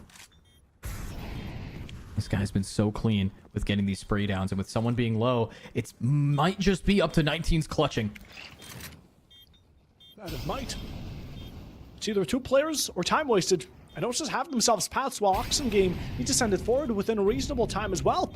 They do have a couple of players to send forward, but they're going to be walking right into the op. It hits its connection. It's going to be alone in a 1v1 against 19. The AK versus the M4. You're able to clutch it out, and Enosis bring it back into overtime. 12-12. We are heading off to the third part of this match that we thought wasn't going to happen after Oxygame's return into their streak. But Enosis, they managed to find that pressure. They are molded by it, and they shine bright like a diamond. 12-12. This is the time to do it. Yeah, this is the time to shine, and honestly, I gotta see it happen. I gotta. 12-12, and a decently large overtime at that. This is going to be very interesting to see if Oxen, now that they've completely run out of timeouts, their main way of setting themselves up for success. I would like to think that the last couple of rounds here was their timeout, like with the way that they were talking with each other, with the way that they were game planning for this OT. They don't want to bring it to map 3. They really don't. I mean, yes, Mirage and Ancient play very similar, but Enosis, when they have momentum, will run away with the entire set. That they will. They can run. They can run really fast. They can work good with it. But now 3 rounds for one half, 3 for the other. A bit different to what we've been working with. Shorter time span and round span in general. And Osis can get it working once more. They just can't allow Oxygame to pick up too many rounds on their CT half. While Insidious has snuck up into tunnels, and Flea is able to capture that moment. While Mutant Equalizer have been taken granted for a couple of these players. Jack London has returned it, but it's the op to bring it back all to Purple Barar for the second time. And Enosis have only 19 to make up for it. Ooh. Good attempted shooting. Good attempted knocking them out, but this is so risky. This is so scary. You do have Barar. Oh, Equalizer. He's gotten it. And look at that. Where was this coming from? It appears that the CT side is finally locking it in with that first round down. Enosis has lost a little bit of momentum. They might have a chance for Oxygame to just sweep them now. 13-12. Still doesn't mean it's over. Again, Enosis have plenty of cash to go around, but they can't let go of this round so easily. Gonna need to fight back against it, even though they were showing a bit of bark and bite. It's Mute. puts 19 on a leash once more. The Opera wins the Op engagement. A second one to go alongside with it, and his team supporting maybe a body back here for Enosis, but it's going to be Flea and MUV to bring it back. Mute strikes again with the nade. 4 kills for a single player, and Oxen Game are 2 rounds ahead.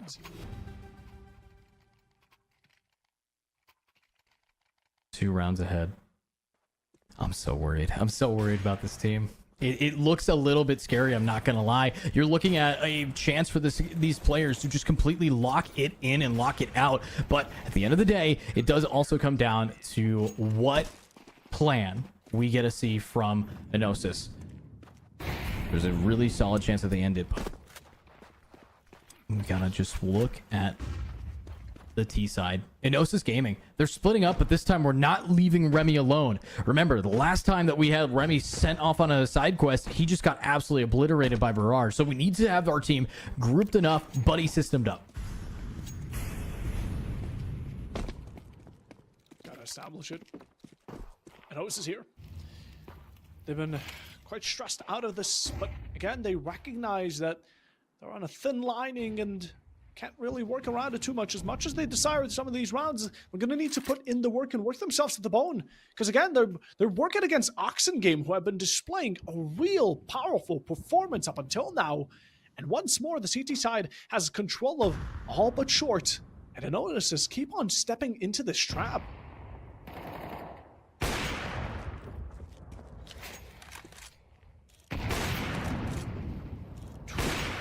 Not again. You strikes for a second. A third! There's nothing Enosis can do about it. Equalizer steps in to get the 4th, and Remy's on the remain, spotted out on site. Mute's just looking for his target, and he connects it. 15 round for the Oxen Game, and Enosis cannot afford to lose a single. Is this just the way it ends? Is this just an execution? Just good try, Enosis? No! Enosis knows how to do it. They've swapped the sides. They're now on the CT. They're now on the ability to turn this entire thing around, but the odds are not in their favor. The odds want to lock them completely down. Oxen Game. A terrifying foe to go up against. And a worthy opponent. More than worthy for Game Sport tomorrow. This could be the round where it all is put to an end, but Enosis, they've never given up, even when 7, 8 rounds below. They always keep the mental high. Yeah, and if that mental is high enough, they can actually turn this around. It's going to be tough, though. It's going to be a real trick. They're spraying. They're praying. The 5-stack up here in tons. This is not something you regularly see, but wait, are you seeing the flank I'm seeing here? Yeah. And Enosis have got themselves a good little back player that is ready to put Oxen Game in the dumps. And this is something they need to rely on because the push is coming through, and hopefully the flanker is going to be there in time. While in the meanwhile, Barrard picks up 1 second insidious equalizer for the hat trick. Oxen Game have found themselves 3, but MUV in the backlines completely turns the tides and starting to make it all so much worth it. But Enosis, thanks to 19, are kept within the distance to find an Oxen Game's last, and there it is. Equalizer falls. 1 round back. But again, they can't afford to lose a single one. They still need 2 to bring it to that second overtime. They just need 2. I mean, just need 2. It's gonna be tough, but Oxen, they have what it takes to just end this outright. You do see the op in the hands of Mute now, wanting to just drop down and try to get a first blood in mid. We do see the shot fire, but it doesn't connect. Unfortunately, we're not really looking at Mute here. We're looking at MUV, who's super aggro, wanting to just execute these players. And if he has the timing, they should get it. 1 down. Almost 2. Gets 2. Wants to re-swing. He has his teammate with him. But MUV, he's down. Mute's able to clean it up. But wait a minute. 3-3. You have a lurk. You have 1 player in tons. And a good trade overall. Enosis Esports relying on Remy, London, and 19. I think they got this. They should. They could. But it's again Oxen Game you're fighting against. This has been a back and forth for the entirety of this map. A lot closer than map number 1 was, that's for sure. a map that Oxen Game should feel comfortable on, but it's Enosis flinging the discomfort as now players spread thin throughout the map. Both teams, that is, and unsure where the push is going to come through once more. The T side is the one side that ends up deciding where all this action will end up evolving upon, as now a full confirmed towards this B, and only one to defend it, Jack London, hoping he's going to be the force that Enosis need to keep themselves within this match. I mean, fingers crossed. It's really all you got. 30 seconds remaining. They've gotten the rotate done. Here we go. Nate is now out. A shot might be coming in. It's just up to this team, and they have everything that they need. A spray down. Alone. Gets Jack. An unfortunate Remy. He's on the other side of the map. Is he going to be able to get to his teammate in time? Is he going to be able to get to the rest of the fight? And the mollies, the util. It's going to burn so much of this timer. Here he goes. One push up. Remy calls for his teammate. He swings first, goes for the jump. Spots out one main. But do they have any idea about the one underneath the window? One down. So close. And there's Insidious getting one. And the trade-off. Enosis Esports has lost their hat, has lost the trick, has lost. And that means that we now have a dethroned champion. A new champion from contender to the new crown passed on to Oxen Game, who will be heading into the grand final. Now, they might have won out the semis, that is true, and they took out the previous reigning champ Enosis. They still have one more contender, and tomorrow it will be GameSport they have to face in a best of 5, which will be definitely an exciting matchup. But again, that's going to be it for today. I mean, we had ourselves a really exciting day, but in general, we still have a couple of things to mention. Again, we have a giveaway from today on to tomorrow, secret codes to be given out, so be there tomorrow as well so you can heighten up your chances as much as possible. And then meanwhile, get along us. This is a community-based tournament, and we are a community-based organization. Plausible Gaming is non-toxic. You are very welcome to join in along with your friends, enter these tournaments, and maybe even get yourself a chance at winning some of these prizes and even be casted by us. Yeah. Absolutely. And of course, stick around, everybody. Make sure that you follow the Twitch, follow our Twitter, follow our Discord, as there is a new matchup, a new grand finals coming in. Something very new that we haven't seen in a while. A game without Enosis Esports.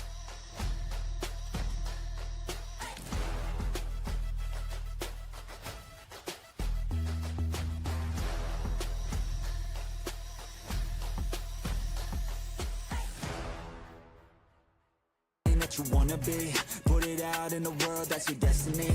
In your mind, what you need is to have belief. I'm gonna make it to the top, cause I never stop. My own switch doesn't have enough. I think it's broken, I think it's lost. I guess that's why I never take a loss.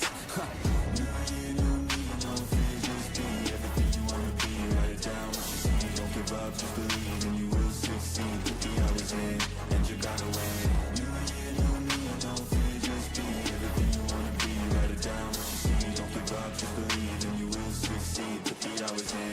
You're bound to win. Make a deal with yourself, so get after it. Find something that you love, call it passionate. Or find some passion and leave it behind, gotta quit. Your journey starts now, time to make it happen, man. You could be great, have it your way. Served up like some room service on a nice plate. The high life is only hours a day away from making a change to the life that you chase on. New year, new you, new day. Go prove to yourself you can do anything you wanna do.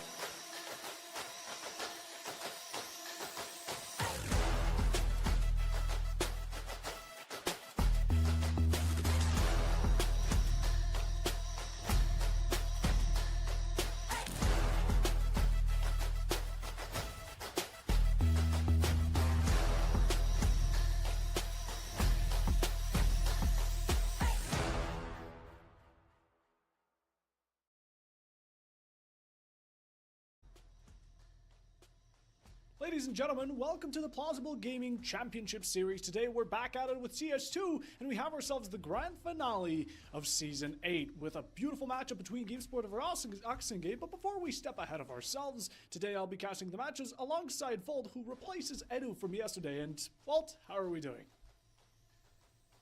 Yo, Puffo, hey, I'm glad to be here. Really happy to be joining alongside you. I mean, Edu is a homie, so it kind of sucks not to see him casting this one, but I hope to see more of the action though throughout this tournament, because I think, this is the end of the road. Everybody was expecting Enosis to make it to the grand final.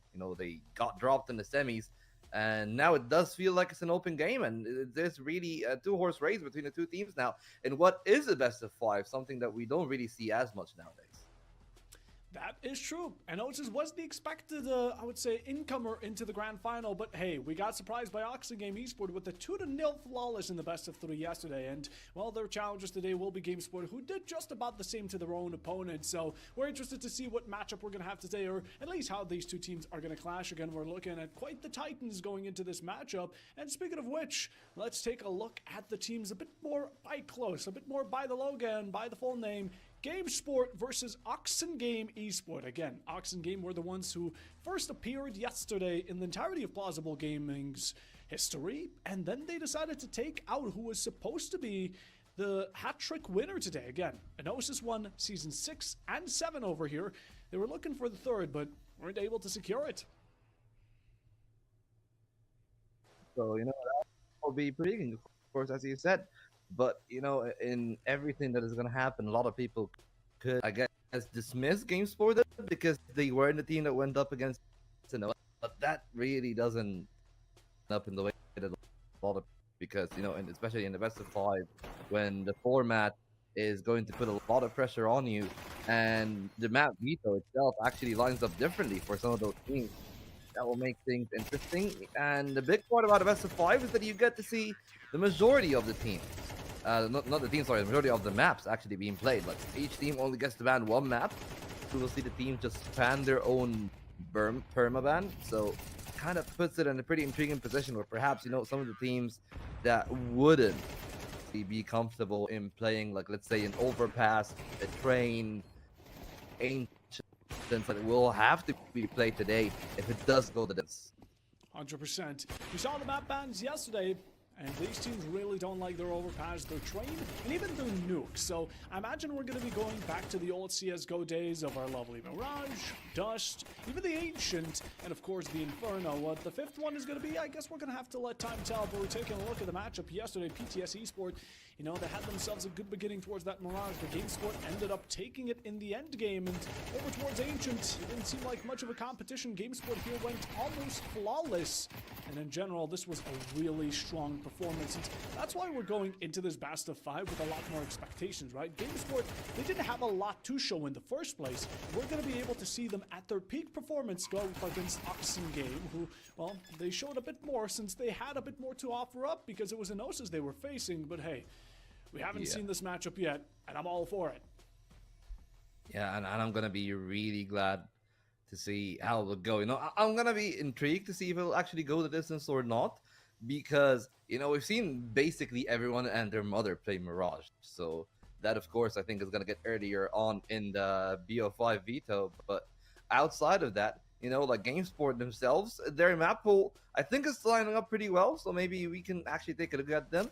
And that is going to be another part of the things that are important. Like I spoke of the Ancient, they played that, and that is going to be a big part. And, well, a lot of things would actually have a lot of worries, I guess, when you look at the other maps. Because, like, from what I've seen throughout my casting career, like Tier 3 and Tier 2, and this does reflect, like, those community tournaments where perhaps the level of coordination isn't as high as, like, the Tier 1 players, is that a lot of those looser maps, like the Dust 2, like the Ancient, like the Mirage, teams gravitate to those just because it gives you a lot more leniency and a lot more individual freedom. Not that those maps aren't tactical in themselves, or some of the teams haven't actually brought some tactical play. But as you can tell from the replay packages, it is a highlight reel. Everybody's trying to flex their individual skill a lot more than relying on other aspects of their game. 100%. We got to see Dust 2, which was definitely a phenomenon. Some of these players yesterday definitely are on the lookout for, such as Insidious alone. There have been really a lot of highlights here today, and even yesterday, rather. We're still waiting on the ones for today, but in general, I think we can expect them. Game, while those certain times they really did focus on single individual plays, it still carried them till the victory. Now, while their Dust was definitely a hard-earned battle, Game, they got themselves brought into overtime. Enosis followed them through, but once we got to that 13-15, it ended, it was the end, and just like that, we now go over to the grand finale here today, where the two teams are going to be once more showing what they really have.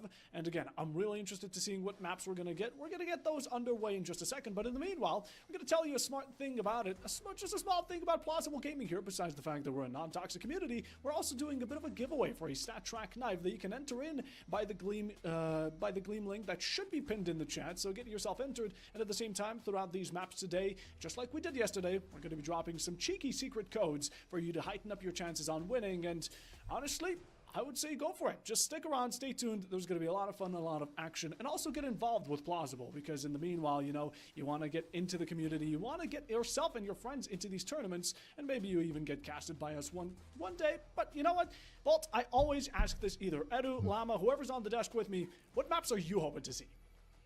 I mean, personally, I'm a very big fan of Train. Not a lot of teams do play it, though. So that is one thing that perhaps makes me like, you know, I love it when I see teams gravitate towards Train, but in reality, what we're probably going to see, we're going to see the Dust 2, we're going to see the Mirage, we're going to see the Ancient. I assume that the two bans are probably going to be in either one or two schools. There are the school of just banning the one map that we don't really like to play against, and a lot of teams do that in a best of 3. In a best of 5, however, you know, there's also the proposition of perhaps, like, you know, we've seen a good Ancient, for example, from the two teams. So maybe that is something that is going to be pretty intriguing, because, you know, if I am on the side of Oxen, my Ancient now is a strong card. You know, we've beaten the Gnosis on that. So perhaps we can try to use that as one of our upset potential maps, where, you know, you can leave it later on in the veto, where like it's not going to be like your first pick. Maybe it's going to be like the 3rd or 4th map in the series. And then that actually leaves the other side of things to be pretty intriguing, because if I'm GameSport, let's say I always ban an overpass, or I always ban a train, you know, like, do I actually ban the train, or do I risk leaving the train open and perhaps the other team being able to play it? But in the other end, you know, I'm taking that risk of the upside that I'm not going to be able to, not able rather, I'm going to avert playing that Ancient that they've been so good on. Yeah, 100%. These teams really have to be careful with what they ban. Like you said, you know, we have teams who are good on Ancient, and if you get rid of that map, maybe they're going to be a bit stubborn about it. And at the same time, you know, it's kind of the 50-50 you mentioned, but I guess we're going to have to see it between these two teams, because like you said, right, 2 bans alone, meaning you either get rid of the map that the enemies are best at or you are worst at. But that also leaves it open that we could be seeing some maps we didn't yesterday. Volt, you said you want to train, but you doubt we're going to see it. Hey, maybe let's leave it up to chances. We did see Nuke also banned. We did see that both these teams really do not like Nuke for some reason. Personally, I love it, but hey, I guess I'm not these two teams to decide what, where, and why. But in general, I think this is going to be a great matchup. Why is because, again, you know, this is what we love here over at Plausible. Even though, yes, Gnosis were reigning champions over the season 6 and 7, in general, prior to that, we constantly switch champions. There's always new teams coming in. And, you know, Oxen Game do also have a bit of an achievement on their own. They have their own land that they hosted and won. But in the meanwhile, we're not going to talk about that boring stuff. Let's go over to the map veto, because each gladiator needs their own arena. And let's see where these two teams are going to be battling it out. We have 5 maps. And, well, Vault, would you care to lead us through them? Yeah, okay, so here we are. You know, the 2 bans that we're going to get, and then we're going to get 4 picks. Back to back to back to back. Apparently, we are starting with the Ancient. I can see that in the background. It makes a lot of sense if you're inside of Oxen Game. We talked about that before. The Inferno ban, though, is one that perhaps I did not expect myself. I thought that they might try to ban up something else, like the nuke that you were talking about. That could have been something that they would have actually rather not played on either of the two teams, actually. So now that the nuke is going to be picked eventually, the interesting part is going to be where it will land in the veto itself. We start with the Dust 2. I'm assuming we're going to get either a Mirage or maybe an Overpass here on the second map. And it is actually going to be the Overpass. So now you put yourself in a pretty intriguing position, especially when you're thinking about the two teams where Oxen are starting on Dust 2. They need to get a good start, because now that you're looking at the other side and you're thinking about how it will actually go, a CT start for Oxen and the Overpass, you know, sure, a lot of teams do like playing the map. It is one of their own favorite maps, but GameSport, I am a little bit worried if they actually end up losing the Dust 2 and then start on the T side of the overpass, they will really need to have a good start. Yes, they will, but I mean, look at these maps. This is nowhere near what we've seen yesterday. For the first matchup yesterday, Dust ended up being the decider, and now we have it as the first. Then Overpass, which again, we haven't seen these two teams play on it. Same goes for Train and Nuke, and the decider will be Mirage, which is completely out of bounds. So both these teams rather, are going in fresh out of the oven and with no real VOD review. I mean, yes, maybe GameSport could have checked out Oxen Game on that Dust, and could be trying to turn that into their own map, but in general, Oxen Game, they're confident on Dust. We saw them on it yesterday, and it was no bad gameplay. Although in general, I'm excited for Overpass. I haven't seen a good Overpass in quite a while. Yeah, I mean, the Overpass has been off the pool for quite a while too, and I feel like a lot of the teams are relearning the map, which is kind of weird because back when Overpass was still in the pool, I feel like almost everyone had a really high level of understanding of the timings and how you maneuver around the map. Now that it's brought back, perhaps that is the Anubis brain within all of us that started to play a lot of Anubis ever since it got introduced, is that like you see a lot of the teams, especially on the T side, like a lot more patient, a lot more static than it should be on that overpass, and that is going to be the intriguing part. The CTs needs to be proactive on that one. The same can be said for the Dust 2 that we're going to actually start on. So that is going to be the intriguing part. I feel like Dust 2 is the 50-50 map of the entire pool. Like when I think of what map is the most even in the entire pool, I do believe that it is Dust 2. So in that sense, I feel like what we've seen yesterday is probably going to reign in again. You know, the very high individual level, the flashy shots, and everything that basically relies on those individual plays is going to be an intriguing part. Because if you're on the side of GameSport, I feel like, yes, you do line up pretty well individually, but then it comes down to which team functions better as a unit. You know, you're looking at the entry packs, the trading, how they actually walk into the sites, and that's one of the big parts about Dust 2, where it is a map that is very easy to pick up. You know, like you've basically seen the exact same executive when you're watching Counter-Strike in Tier 1 for the past year. Like, you know, like you work your way through middle, you either end up at short or you end up trying to split towards B.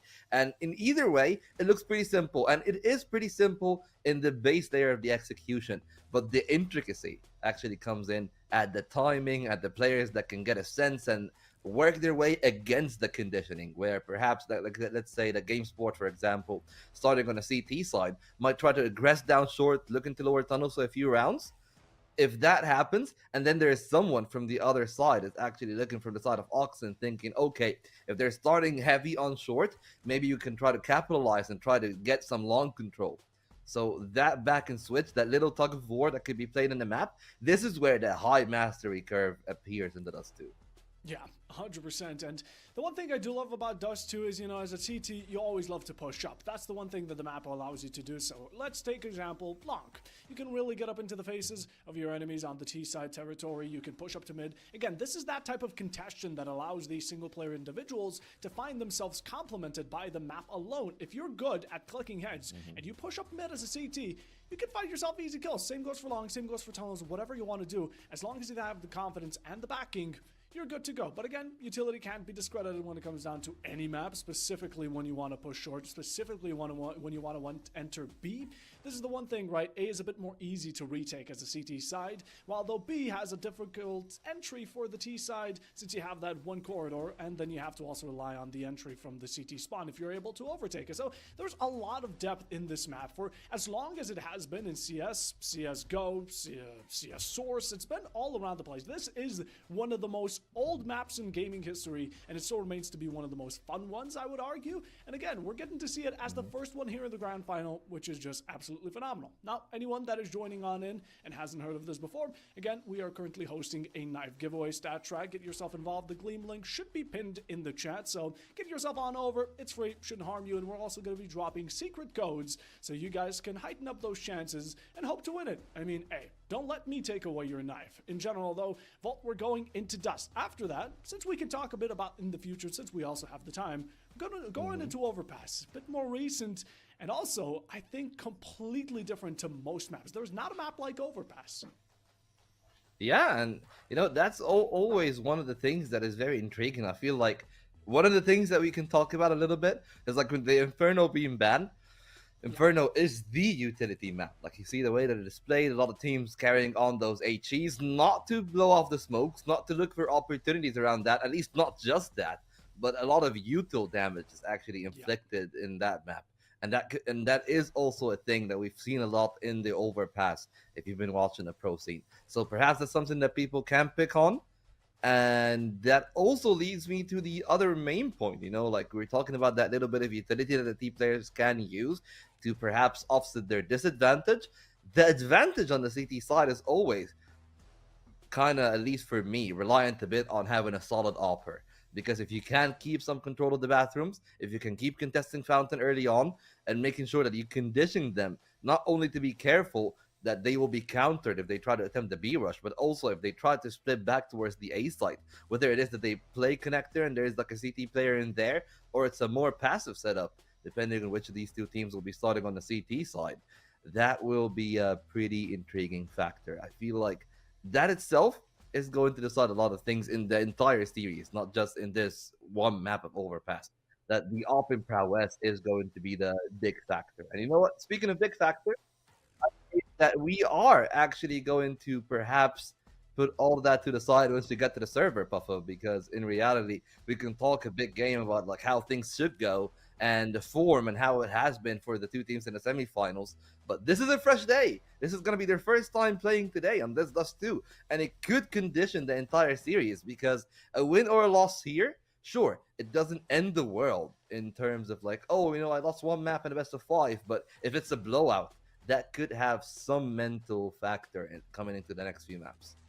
100% it does, but like you said it, things aside, we are going into map number 1 of our grand final. Dust 2 is right underway. Like you said, hopefully we're not going to have a complete domination going into the first one. The mental game will have to stay strong, and at the same time, you got to keep yourself checked. You got to keep yourself not exhausted, because the best of 5 can be quite draining, especially if we go all 5 maps. Now, the bare minimum we're going to see is 3, right? So we at least see the train, but we're hoping to go the long way, because again, this is a rivalry we've been waiting for. And keep in mind, there has been no best of 5s, no best of 3s before any of the streamed matches. All of these teams have went toe-to-toe in best of 1s, semifinals, best of 3s, and now the best of 5, starting with round number 1, as per usual, with pistols. Yeah, those pistols and on the side of game for dangerous straight to the B side. There's also a good rush, and it puts the Equalizer in a tough spot. He tries to go for a few shots. He opened things up for the grand final. What a way to do it through the smoke early on. Advantage for their team. There is no kid on the CT side, but perhaps they can try to play for a fast retake here. Good. We see Beretta's on mute, trying to go through window. You know that gate's going to be locked down for an extra couple of seconds. And GameSport are not budging a single bit. They're alive inside, but where's Jaggerin looking? Courage, likewise, and 3 have fallen in an instant, leaving it all down to Triceps, trying to play against him, but the bomb will be defused. Still have plenty of time to go.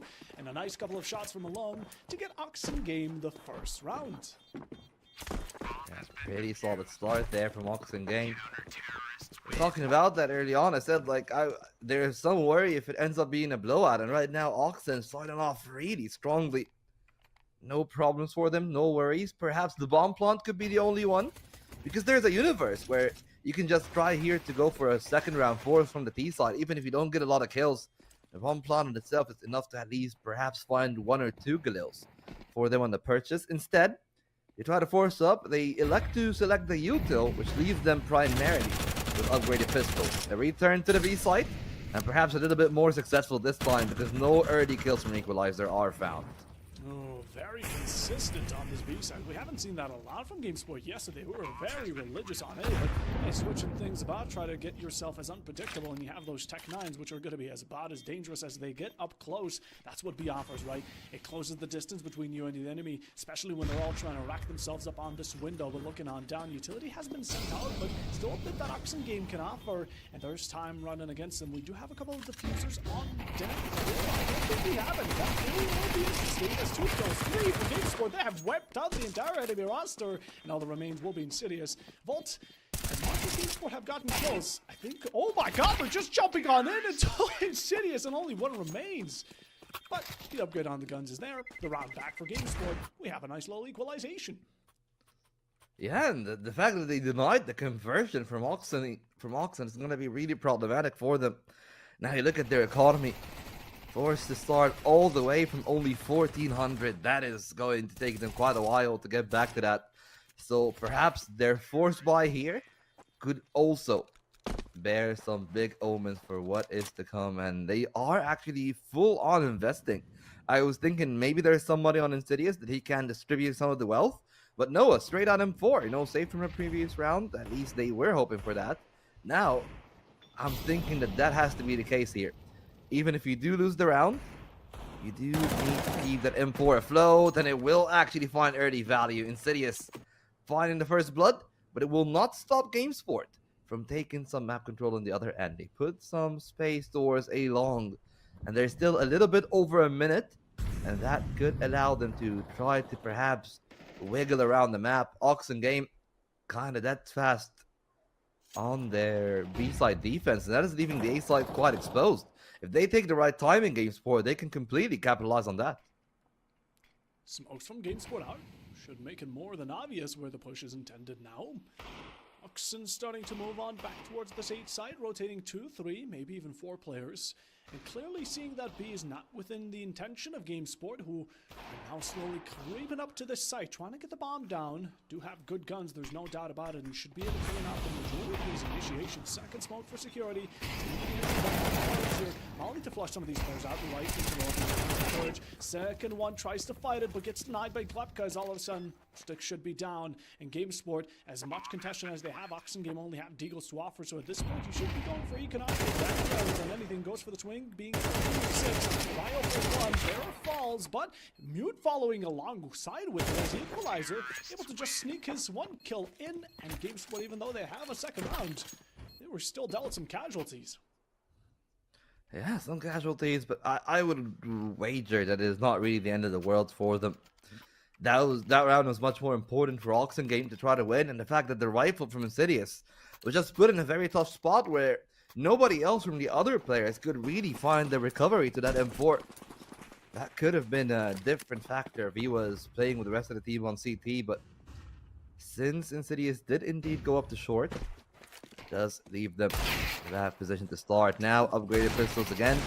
No Kevlars though, so it should be a lot easier from the players of GameSport. I say that, but Mute is able to take the first head down. And Ryan Eagle, gotta be careful. The Eagle is really spinning some gears, and those are 2 more kills for Oxen Game. And suddenly this round is on. It's only the op in the hands of Vova. Cortage, this rifle trying to join along. Still plenty of time for them to work this one together. If there's anything positive about this round, is that the guns that they have dropped have primarily not been picked up. It's only the Mac 10 in the hands of Alone, so the 2 rifles are safe for the time being. Oxen Game completely switched their positions, leaving A exposed once more, even after the kill that's evolved upon that exact same site. GameSport now once more gaining a bit of ground, stepping forward. Be really careful about this. To expose themselves too much, you do have both players on AKs now, picking up the better gun in the situation for your dad. Over Triceps, able to pick up 2. Great way to equalize out the round. Bear exposes himself, and now supported by Equalizer, who now comes in on short, able to get the frag. But it matters not, you're in a 1v1, the disadvantage is there, and the spray control from Courage just able to secure it. GameSport now 2 rounds ahead. Yeah, solid lead for them. You know, that now is the real damaging round, however. Because you look at their economy once this replay is over, you'll realize they'll have to reinvest significantly just to get back into this round. But at least if there's something good about it is that, you know, they were able to hold it down strong. They got the off back in the hands of Vova. But as you can tell, like, outside of Vova himself, everyone is left for broke. So this is a real reset round for the 2 teams. At least it'll be a little bit less damaging for Oxen Game if they do lose, because they still got the loss bonus. But they wouldn't want to bleed this many rounds. Right now, they're only 2 behind. And yes, there's still quite a while until this Dust 2 is settled. But of course, momentum is going to be a very big factor. And right now, GameSport are still shaky. So this is the time to strike the iron when it's hot if you're looking at the side of Oxen Game. Utility is going to make that a bit more difficult, however. Again, and seeing as GameSport are quite spread thin throughout this map, you have one player towards tunnels, another covering ground on long side and gate just to try and secure that no one comes in for a backstab while 3 focused on this mid extension. GameSport haven't made much of a move. They've given Oxengate a bit of mind games, having them second guessing themselves where the push is going to come on through. But we return to our routes where the first 2 pushes became, and GameSport seem to be fully sending it towards B. Can I say something? That was really smart by Agar in there. Like, he threw the smoke, thinking that if somebody picks it up, then he knows that there's a player inside it, and he can shoot him down. Nobody picks it, and that's a really smart way. Checking a cubby inside the smoke, but right now, no smokes in that B tunnel. Insidious starts off well. There's a second player to establish the crossfire, and they shot down GameSport. At least some trades, but it is still ending up in a 1-on-2 for Vova. He switched up to the rifle. He's got enough time to be able to plant, and the 2 players are working together. The buddy system could be too much for him to handle, and the smoke leaving some room for play for Oxengame. They're waiting for him to make his move. He ducks in, not deep enough to go towards Car, but in an angle where he could be catching one off, but that is not going to be the case. Well played by Lone. Recovers this round, and Oxengame finally back on the board. Back on the board, starting to return a couple, and even maybe get themselves in a better eco standard. Well, GameSport, they're definitely going to be able to back themselves up going into this following. It definitely is a rough one going into the single lone entry on B again. Oxengame, the only thing they need to do is throw down a volley of smoke, and it's just a one-dimensional push where GameSport are kind of risking hoping that they know the positions of the CT players, unless you have that CT side established. But again, we didn't see that, although still a good attempt nonetheless. You find yourself in that 1v2, but Oxengame get the result. They get themselves that round back and are starting to crawl on back towards an equalization once more, even spotting out players like the Mute, who's now able to afford an op. Yeah, and that is going to be a big factor in the next few rounds. But on this one, where perhaps we're going to see a lot more agility from the players of GameSport, with them primarily playing around those Tech 9s in the Mac 10. That could be a problem for the op if they're not able to find their first shot. But for Mute, no harm, no foul. Nobody testing him as of yet. And they were looking at the lower tunnels initially. Now they have to be careful. They execute again on the B side. Equalizer this time. Pretty successful early on. Still healthy as well. A dink on the next one. But Right Eagle is able to trade the one back. The rifle, thankfully, enough for Oxen.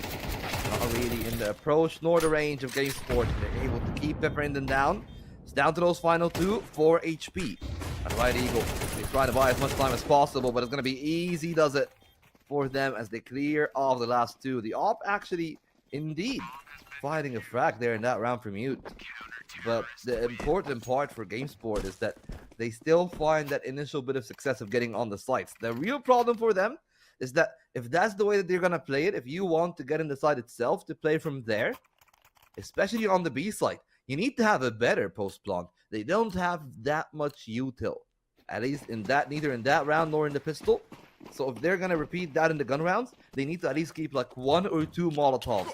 So they keep the window players at bay until they establish their crossfire. For now, against pistols, should be pretty easy. 2 kills for 1, and that could have been more disastrous there because there's more kills coming in from GameSport. It ends up in a 3-on-2 in the end. Low HP on the 2 players on the T side, rather. And that still could carry some more damage because look at that position from Glebka. Could catch the one off guard, but great awareness from Equalizer to look around. Look around, GameSport left with only 1 on spawn side. Seeking out any type of tertiary objective that could be given. An extra kill, spotted out a player. Minor damage dealt, and Insidious just on that 10 HP, got to be backing off. Doesn't want to risk his life. Let the demons do the job. Let the nade go right in your face. He saw that phase first. Ate it up, and Oxengame will now be able to take the lead over GameSport.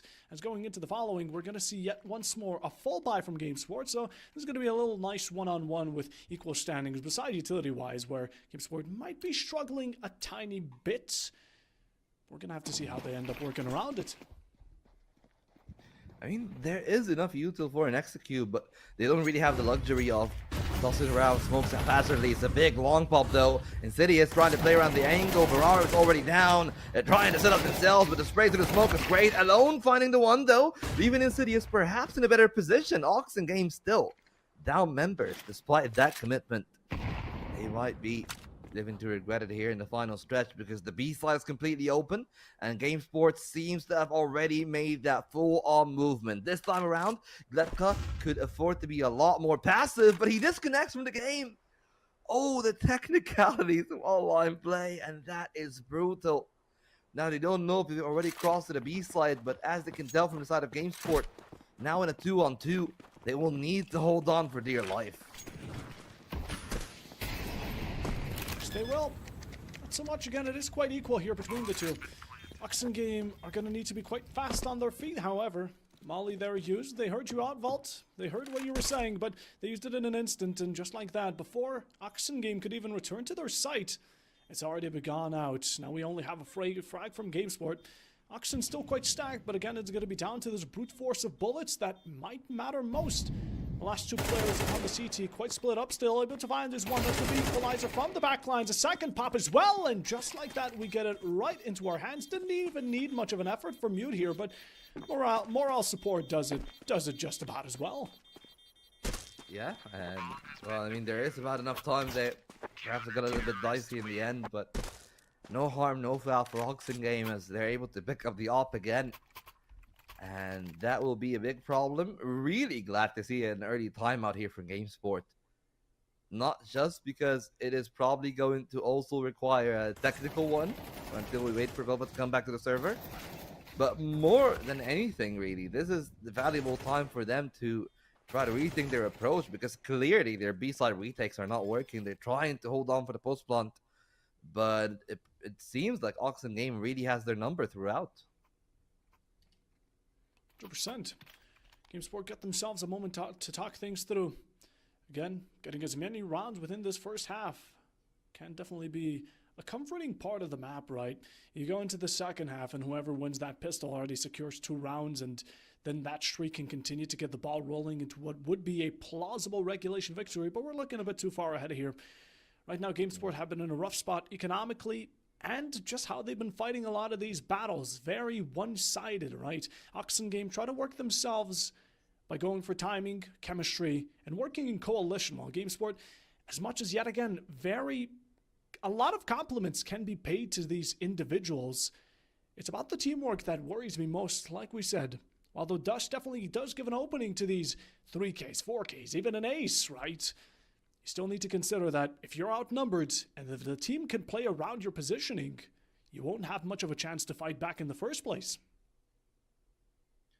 Yeah, you know, that still could lead to a lot more if you're in the side of GameSport. But realistically, Puffle, I mean, one of the most important thing when we go back to this game is that the economy hasn't really been kind to GameSport.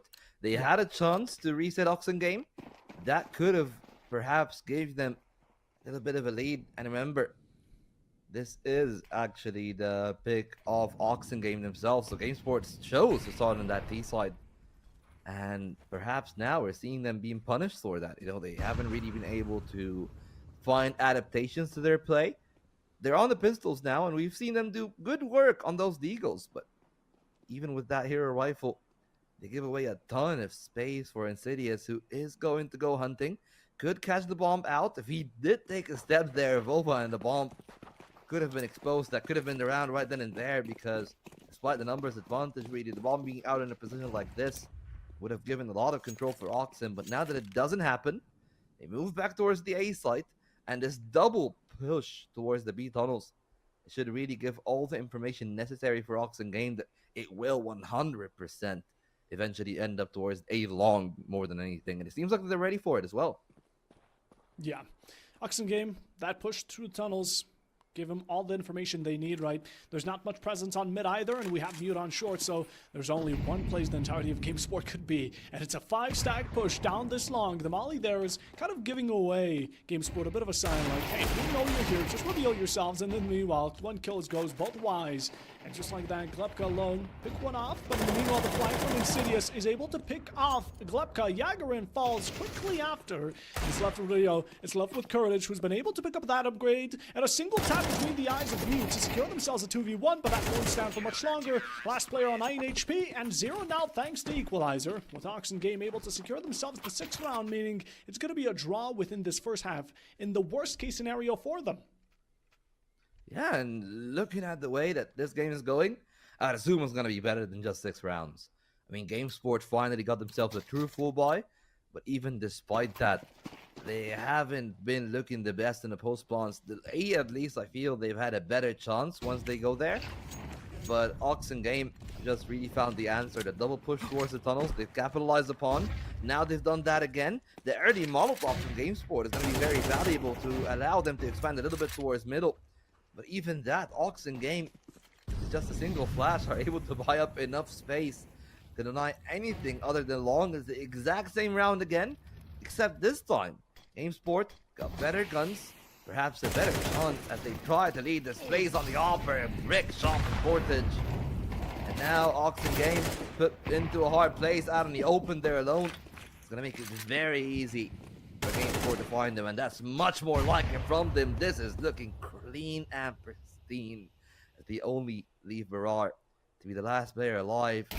Have the hunt on him from the suicide position. A good spray down from Barar, really, but now that he's on 8 HP, he's 100% out of this one, and it seems like we are indeed guaranteed a 4th.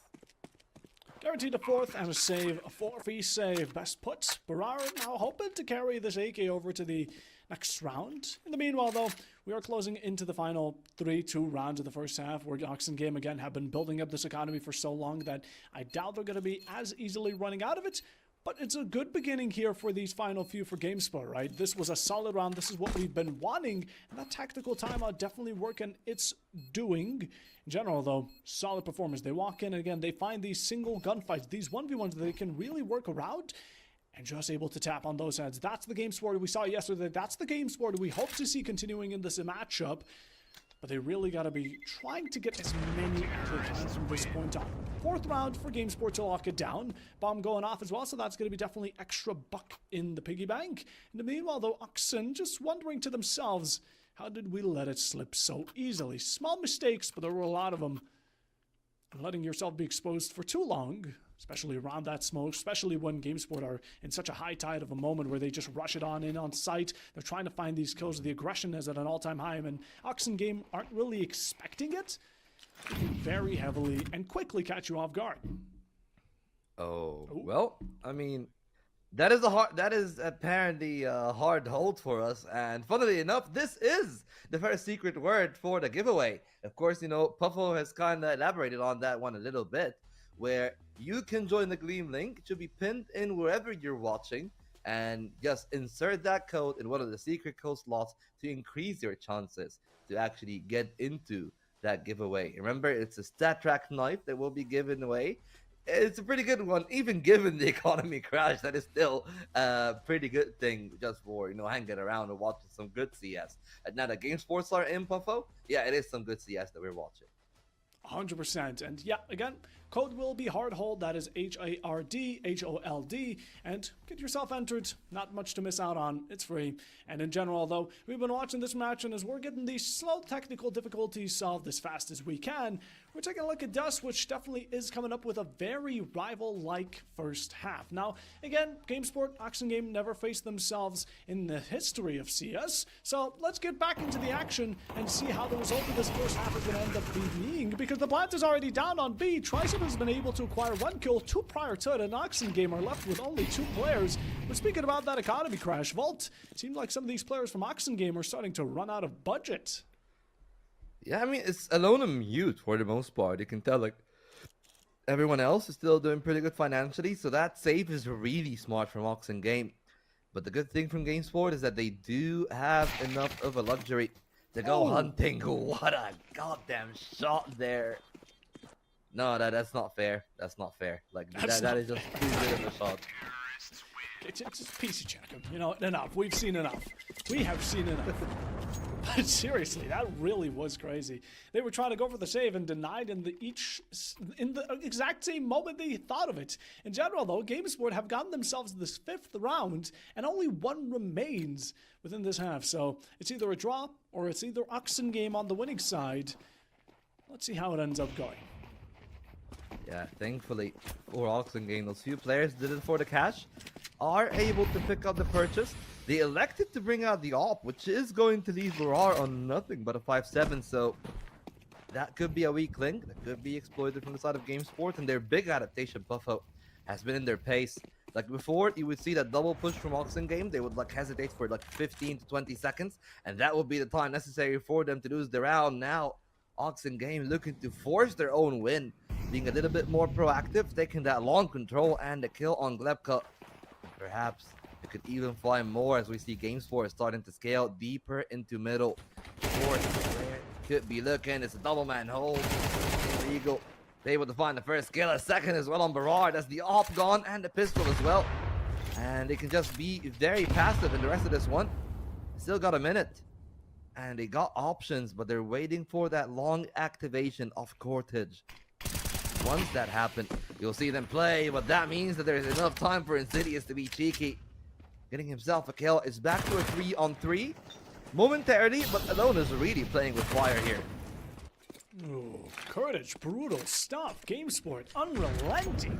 Again, just allowing these 3 kills to pop between 2 players. A flank on short, and Alone's able to capitalize on it. Switches to a better gun, has the AK in a 1v2, and both these players remaining are single bullet away from death. But Triceps, it does not matter. He's a glass cannon. He's able to shoot that ball right where it belongs, allowing GameSport to equalize out the count and catch up to Oxen Game after a long haul of that first half. Now we're going to be swapping sides. The CT over towards GameSport, and T for Oxen Game. Gonna have to see how that what type of chemistry that triggers between these two teams. And as well, we can definitely pay credits to Alone here. A real good attempt in the final moment, but you're outnumbered. You're going up against the AWP, which is a point-and-click adventure.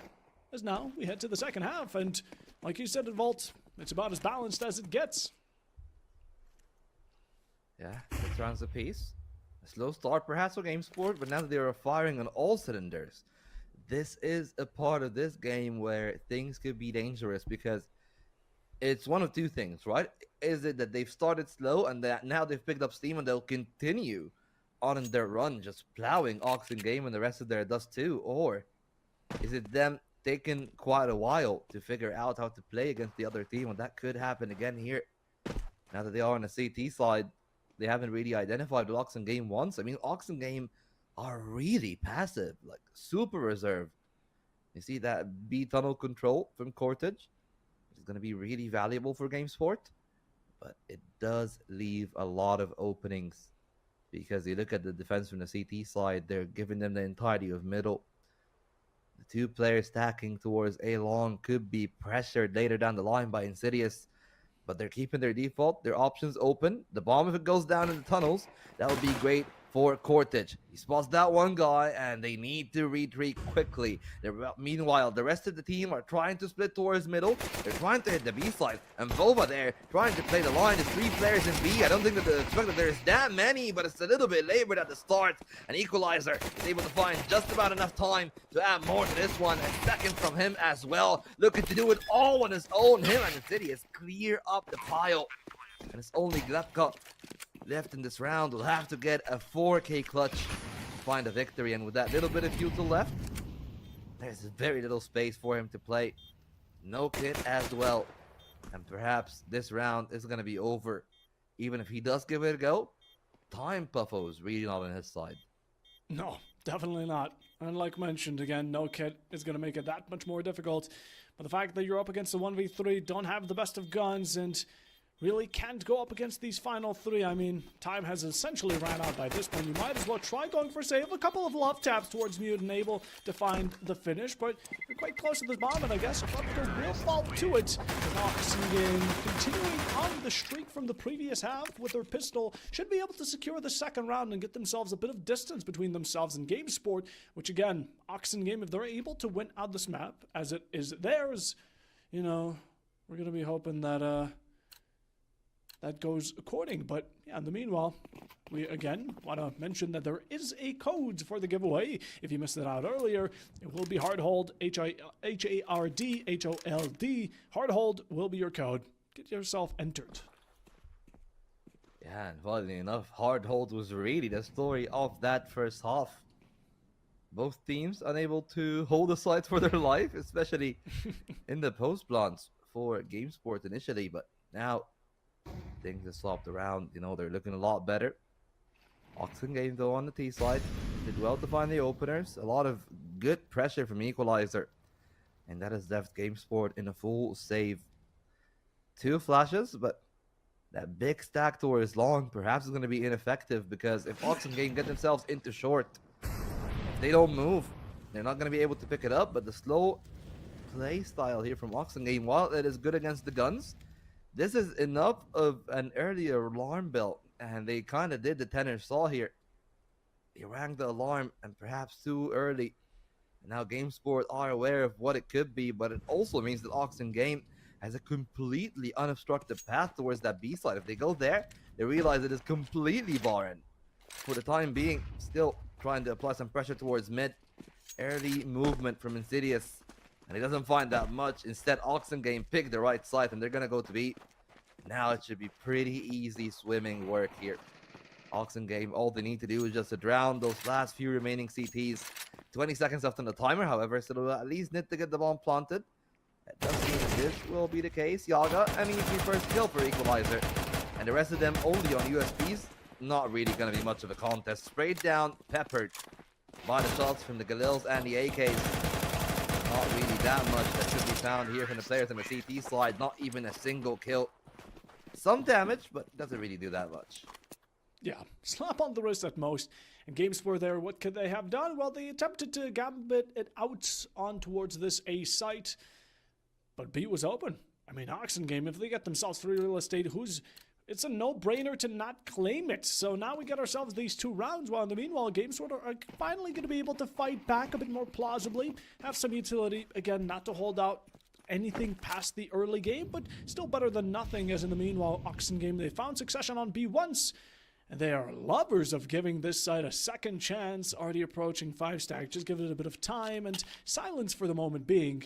Maybe even waiting for GameSport to throw out some of these smokes so they can wait for those to be passed on by. But Oxen Game, again, they're playing the save game. They don't need to play aggressively. We saw them earlier in the last, 20 seconds? They have plenty of time to spare. Yeah, we'll see. That does change, though. So right now, the time, still plenty of it. And the Molotov might not do enough. The HE softens up the players from Oxen Game, but they're good on the trade. Looking at Car Sharp there from alone. No chances for the CT side. Even a kill from Insidious through the smoke. Sprays back at Bova. And it's Yagarin starting off well, trying to find some timing. He does find a second, an excellent transfer to alone. And it leaves Insidious in a 1-on-2, trying to read into the pace of the play. But the B doors are open. And Yagarian is trying to sneak through. He found himself in a good position, waiting for his teammate. No kits. So time is valuable. A flash present for Insidious, and you can hear the steps. Waiting patiently, looking to line up the headshots. Insidious with his second kill of the round, and it's Yagarin that kicked off this clutch, and he is unable to find anything. He's found his 3, and he's gonna be matched by an equal triple kill from Insidious. My goodness, the efforts of Yagagarin going all into not definitely dealt a couple of kills. I won't deny him of that, but what a beast some of these players can be. Insidious there at the very end just to tighten it all out, and under pressure, shine bright like a diamond. Got them the 9th round. Oxen Game are starting to distance themselves more and more. Like we said, that warm-up at the first half was only a warm-up at that, because now they're really showing what they have. Even when a rough spot, is given off to them. You have this tunnel, you have these smokes, clearly no vision, and Gagarin going off the charts with these sprays on the M4A1S. Oxen Game still find themselves that one player that they need, a man without a cape, but you put a Galil into his hands and he's going to be serving some kills. Yeah, pretty solid. I mean, there is a timeout now, courtesy of GameSport, and it does make a lot of sense. You look at their economy, Puffo. They're in a really tough spot. I don't even know if they can even hold from here, because this force buy, it translates into Oxen Game probably finding double digits, and then the next purchase on 610. This is where everything could crumble, because if they don't find a win, not only is it the 11th, their economy would be reset, and they'll probably have to give away match point as well. So those next 2 rounds, a lot is riding on them. At the very least, they need to inflict massive casualties, keep the cash of Oxen Game at bay. But Oxen Game are doing really well as well to respect that presence. They know that there is some potency on those pistols from the CT side, and they're being reserved enough not to allow them to expand, as you've seen there from Equalizer, but in the same time, also showing a little bit of aggression to take that little bit of map control and whatever little util that was there for GameSport. Now you look at their backpacks, 1 smoke, 1 flash, 1 HE. That's all that they got for the next minute 15. GameSport wanted to read into Oxen so well that they decided to pull up with these MP9s and just rush it down into tunnels. And Oxen Game at the same time were very vastly expanding towards this long side. And honestly, at that moment, Oxen Game could have found themselves a free side with only 1 player. They didn't take the opportunity, but they ended up going for the long run of this round. And in the meanwhile, it's paid off just as diligently, because currently, now we have all 5 players from GameSport racked up either on the respawn, either towards ramp, or on this site itself. You pull out the molly, wrong time, you drop down from the CT player that shot you, and utility goes your way. A lot of damage through that nade right beneath your feet, and it seems like it's going to be a bit of a bloodbath. But look at GameSport closing in on Mute, who's able to take one out before going out, and that information being relayed to the rest of his team will be allowing Oxen Game to now take over B, not fully push or commend themselves into it. I think they're looking to bait GameSport into their bullets, but trying to play the cautious game. We can respect it, although the plan should be safe and sound. Yeah, the plan is anyway. I think they were waiting for a quicker rotation from the CT side. Missy from Insidious, though. That is inadequate on the spray. And Gagarin is going to be punishing that one. Now back to a 3-on-3 with 2 rifles present on the CT side. That could be dangerous, but now that one of them is taken away, we're back to an okay spot. And much like the secret code of hard hold, this is a hard retake here. And the hold itself is pretty easy. Remember, ladies and gents, for the night giveaway, the first secret code of the grand final is hard hold. H-A-R-D-H-O-L-D.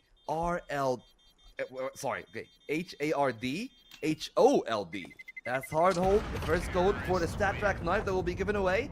2 players going down, but it's double digits as prophesized for Oxen Game.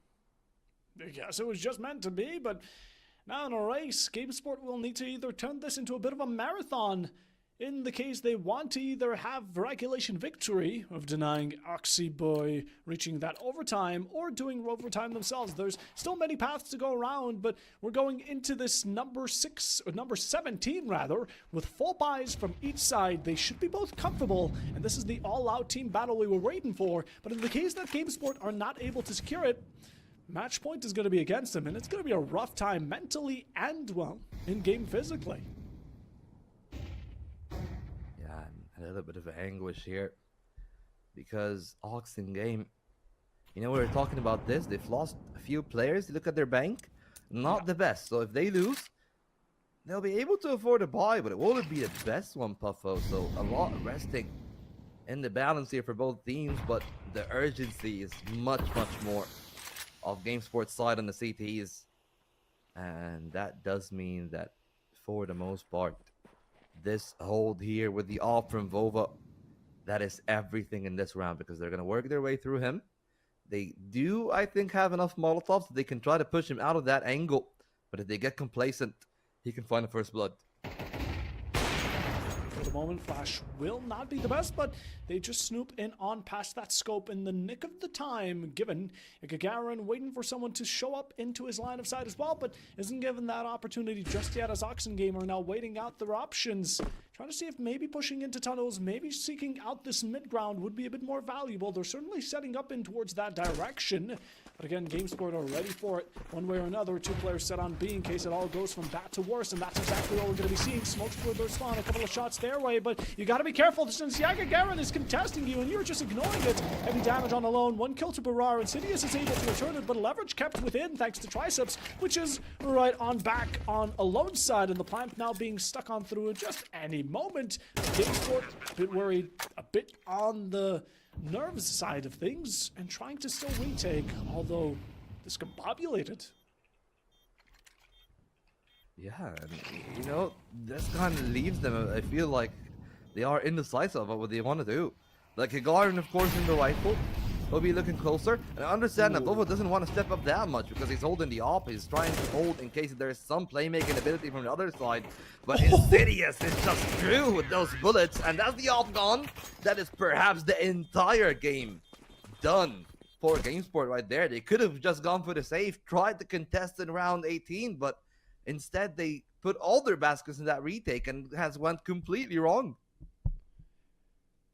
Just a small slip-up. Imagine a scenario, a world where Insidious, the molly that was placed next to him, would have actually hit its mark. The 15 HP to Insidious would have ended up dying. There wouldn't have been that double kill against GameSport. And Oxen Games' result in that round could have been completely different. Maybe GameSport could have picked up the ball from then on out. But again, these small mistakes, these misplacements of utility can end up being the bearer of bad news. As now 1 round between Oxy and Game for match points on one side or the other, and I imagine GameSport are going to have to let this round go on by. I doubt there's going to be any heavy buys coming in from GameSport, and unless they're able to find this miraculous catalyst of a pistol or slash save round, very low on eco, Oxen Games should be able to secure at least the overtime, meaning they're also going to be 6 rounds ahead, and GameSport are then going to need to win the following 6 quite flawlessly. Yeah, and realistically speaking, given what we see from their loadout, I don't think that is going to be the case. Not in this round, not in the next few if they continue to actually play in the way that they are. I understand that, you know, sometimes they're going to be taking some of those gambits, but like a shot like that from Vova very early on in short, that was supposed to be a kill. I'm going to be very honest with you. Sure, it was played well from Oxen with the flash. They did push him out, but they are just giving away some of those key positions really easily on the side of GameSport. And that is allowing Oxen Game to have a lot of freedom, the freedom that they will have in this round, knowing that the firepower rests squarely in their hands. But this trap play towards short, it could be dangerous if they're not respecting it. They have plenty of util. If they go dry, there's the potential not only for Glebka to find something, but the rest of the team. Rio taking an early shot to the head, but they're opening the space there. 1-for-1 trade is still pretty okay, but the op from Youth is present to deny a few more. He's being closed on though, and the MP9 does good. And Puffo, suddenly we're back into a 3-on-3 with 2 rifles being recovered. Yep, and the op. This is going to be really good here. GameSport can work off of it, but they're expected on the flank by none other than the one, the only, the so-called alone, who was alone to die in that moment. Curtis was just able to snoop up a kill right under him. That's going to be leaving Oxen maybe in that post line, but single tapped by Courage. The support from many and quantity over quality. GameSport just get themselves this round. Still have plenty of time to go around, but really well played around that mid push-up into the flank. And again, as much as Alone anticipated, there was no communication for Oxen Game to work together and deny it. Yeah. They could have just let it slide. They could have just tried to establish Alone in car. Yeah. And that would be a good trading position. That would have made it hard, actually, for them on the other end to play it. But you gotta say, as good as some of those shots have been, you're a little bit harsh on them, Puffo. Like, there is quality and quantity on the GameSport side in that round. Like, sure, Courage goes down, but, like, he's found 3 in that round. Like, what more can you really ask of him? Like, why are you bashing the guy? Come on, Puffo. What? No, I'm talking about Oxen Game. Oxen Game could have done a bit better on working together. Yeah, they could have. GameSport did fantastic in that round. Nothing against them. They won the round in the end. There is nothing to go down about them. Maybe the start was a bit rough, okay? But in general, that end really well played off. It's Oxen Game that let again, there was no communication from Alone to the rest of the two Philo teammates. They could have established a cross towards that long, and maybe the story would have been different. But hey, there's still a couple of rounds ahead. They have plenty of lifelines. They're selling the bullet into B. And, you know, Eagle, Courage and support, able to find two. Third one for the op to claim its smoke. And all of a sudden, Oxengame have been majorly shut down. One molly killed towards Courage. That's one casualty in return for the 4 that Oxengame have been dealt. And GameSport seem to be way better than ever. Yeah, and they just had the right hold there again. A big opener from Cortege, and the fact that they just were able to establish Rio deep in the angle there towards Car and him to find the opener, that was really massive for GameSports. They found the right timing, but the smart thing from Oxengame is, unlike what we've seen from GameSport perhaps before, they're not scared of saving when it doesn't go well for them. At least for GameSport, you know, they've been bailed by them winning 2 in a row now, but they're still playing such a tough game. Almost no margin for error, really, because if they do lose a round, it is match point for Oxengame. Now I'll put them in a tough spot. The final 10 seconds where I do expect the op to be saved. But if Glebka steps up to spawn, maybe that could be a little bit dangerous for Mute on the other end. I think that he doesn't hear the steps, and he's seen the barrel. He needs to be careful.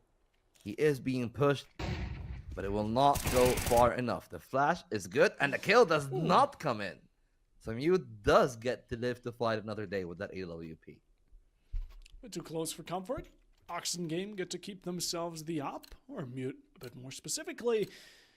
And that's one factor they could potentially rely on as the rest of Oxengame stack themselves up with Tech 9s. A 4-man Tech 9 army and an op to back them up. Certainly one way of introducing this push, as they're all going to be centered around tunnels once more, pushing it fully. The nade did some damage, but up close and personal about it, it's Insidious who's able to get things off. Opening contact here for one, the second, and able to keep it within the leverage side of things. But yeah, Gagarin in the flank, we've seen GameSport have them, and their flanks have been absolutely phenomenal, and it might be able to catch just a quite few. Positioning from Mute, able to give the rest some time and distance from the flank, but matters not as Glebka picks up another, and just like that, it's all crumbled in a moment as Oxengame only have Equalizer to follow along, who doesn't persist for too long, and another round for GameSport.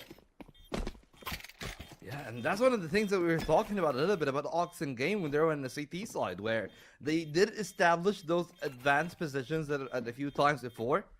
Now we're seeing GameSport, though, do something with it. You know, they've taken that position, they did try to play around it, it doesn't work out in mid, and they went for a very quick rotation as soon as they did realize it's on the B side. And most of the time, there will be a player there holding that flank, but they just caught them in a position where, because they only have those Tech 9s, they need to throw all their bodies on the side itself, and that did lend them the advantage that was good enough for them to indeed find the advantage there, find a round, and now we're starting to be in some dangerous water, where perhaps Oxengame will start to be worried. Definitely should be. Again, they're not at the luxury of being 5 rounds, 6 rounds ahead of their enemy team. Now that distance is starting to close itself with each round passing by, and well, GameSport really are proving to be the reason, or rather showing the reason why they deserve to be in the grand finals here. It's only map number 1 and things are already starting to look a bit heated, and this is Dust. This is, keep in mind, this is Dust. This is like the most known map in all of CS history. We go on to Overpass, it's going to be a completely different story and a lot more chaos, I imagine, but a really fun matchup. And while we're still here, we do want to mention one more thing. Again, Plausible Gaming, the non-toxic community, get yourself involved, follow us on Twitter, join the Discord, and maybe join some of these competitions as well, while also entering the giveaway that is pinned in the Twitch, Twitter, chat, wherever you currently are, where there's going to be more secret codes we're going to be giving away, so keep your ears tuned out. But in general, yeah, this matchup, it certainly has been it's been constantly, the scale has been heavily tipping, you know. At one point, we're thinking Oxen are going to finish this quickly, and then at the other, it's, oh wow, GameSport are really making this comeback. Yeah, and again, it comes down to what we've talked about on this too, where it is a map that the floor on playing the map is pretty low, that a lot of the individual agency have been showing. Like, we've seen big rounds from Cortege, a few good rounds as well when you're thinking about Insidious, Equalizer, and I feel like a lot of people have been stepping up, especially from the side of GameSports later down the line, where perhaps, you know, like Vova, he wasn't playing that well on the T side. Now on the CT side, like, the op is a little bit more stable, and his supportive play is the big part. That's something that even when they did lose that one round where they're trying to retake in a 3-on-3, the flashes were good. This wasn't the fault of the flashes. It's just that they didn't get the angle that they were looking for when they were retaking. But now they do have that. Vova landing his shots, and it should be pretty solid from here. The one worry, though, is that perhaps in that little bit of time where we're trying to fill some air, if Oxen Game does win around here, this still could be over. But I think that we're gonna have a bit of time until we get back to the server, and if anything, that does actually leave us to consider if everything that is gonna happen. We did get an update though. 9-12 is the score, so Oxen Gaming did get around Puffo. All right, yeah, it's getting closer by the minute. With each round passing by, Oxen Game finally get themselves the 9-12, so overtime is theirs and nicely locked down, but GameSport now need another 3. So although they have secured 3 already, they need to now redo it without much of a mistake to pass on through, but we've seen them do it once. Who says they can't do it again to bring us into this lovely overtime in map number 1? And again, this compared to the other maps, I'm really keen on seeing how they're going to turn out, but in general, Oxen Game has been definitely extremely solid in that mid game. We talk about GameSport again, they really just have it on their on and off moments. They go for these constant streaks of 3 rounds, and then they let Oxen Game go for 6-7. You know, you guys can just take a couple off of us. We'll come back later eventually. And having this constant pressure of being in the shadow of Oxen Game must not be the best mentally, because you're always thinking, if we lose this round, right, it's over. That's kind of the lurking in the shadow of Oxen Game. And, well, hopefully that pressure is able to build them up this victory, this momentum they've been working with, but going into the possible last year, at least it is looking that way, as 2 players have already fallen and Oxen Game are still as healthy as ever. Yeah, and the time is ticking. Oxen starting off pretty well. The trades is even working out in their favor.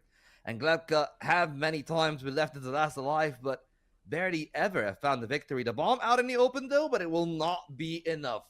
Oxen Game clear it off. It was a little bit shaky at times, but as he said, like those 3-round streaks, they're not enough, and they will be paying the price of not being able to adjust to that CT side. Congratulations to Oxen Game. That is game 1. They played it pretty well, but there is still more to be said in this series. It's a long and gruesome best of 5. Just because they won this Dust 2 doesn't mean that it's going to pan out the rest and everything else that we're going to be having. 100%, but yeah, for now, that is going to be map number 1. Following will be Overpass, which is GameSport's pick. And until we get to it, we're going to be sending it to a short break. Get yourself something to munch on, something to enjoy the show, and stay tuned as we'll be right back.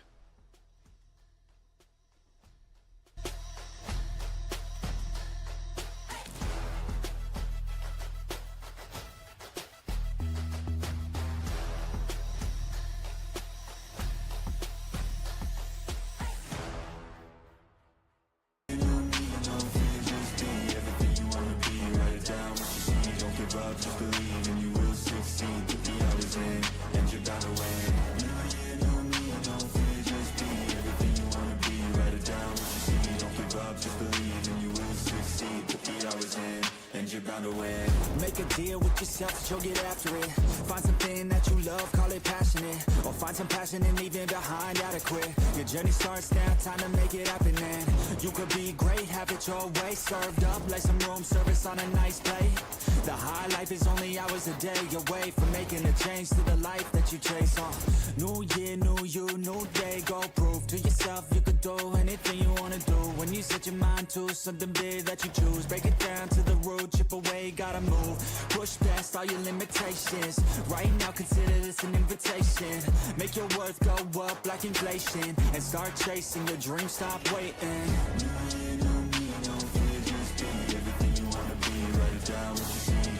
Just believe and you will succeed. Put the hours in and you're bound to win.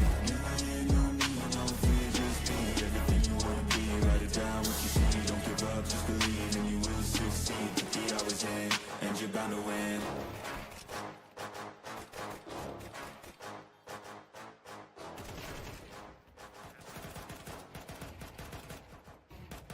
Even when you feel low, you can still go. Even when you feel slow, you can still go. Even when there's no hope, you can still go. I never answer to no, man, I still go. Go, go, go, go, go, go, go, go, go, go, go, hustle every single day. I'll be making moves till I'm buried in my grave. To the system, I don't wanna be a slave. I've been doing shit my way.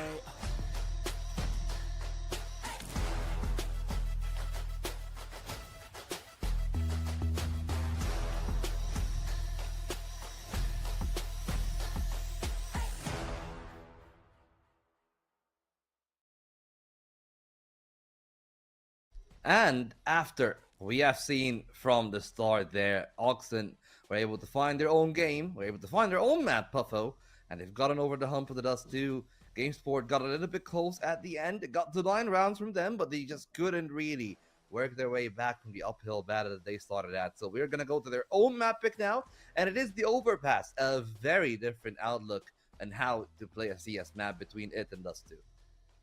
100%, and well, for GameSport, if I were them, I would really want to secure Overpass, because if they don't, and it's going to be Oxen taking over this map, we're going to be able to hold series point as well. And you don't want to be going in relying on a reverse sweep. I imagine that's what GameSport don't want. Again, as much as we saw that they can really stress out a couple of 3 bursted rounds when it comes down to stressful moments, as on Dust, going for that in the long run maybe can look good, but the result will always be the same. In general, though, map number 2, Overpass, completely different. I imagine both these teams, their tempo has been reset as well while we had this break, so we're going to be going into this a bit more fresh and with a new tempo, a bit more CT-sided of a tempo, as I now get to only wonder who's going to be able to start things off. This is GameSport's pick, and I imagine, or at least I hope so, I'm just going to take a look. Oxen is still CT, yeah. Okay, thank God. Okay. No shenanigans here, no shenanigans, thankfully. But yeah, you know, that is actually one of the things that are important. Yes, Overpass is not trained, it is not as CT-sided, but it is still really CT-sided. Let's be very real about it. Like, the numbers don't lie, the comfort doesn't lie, and the fact as the CT side, you get to have so much freedom, the proactivity, the amount of boost plays that you can make on both the A side, the B side, especially really the B side.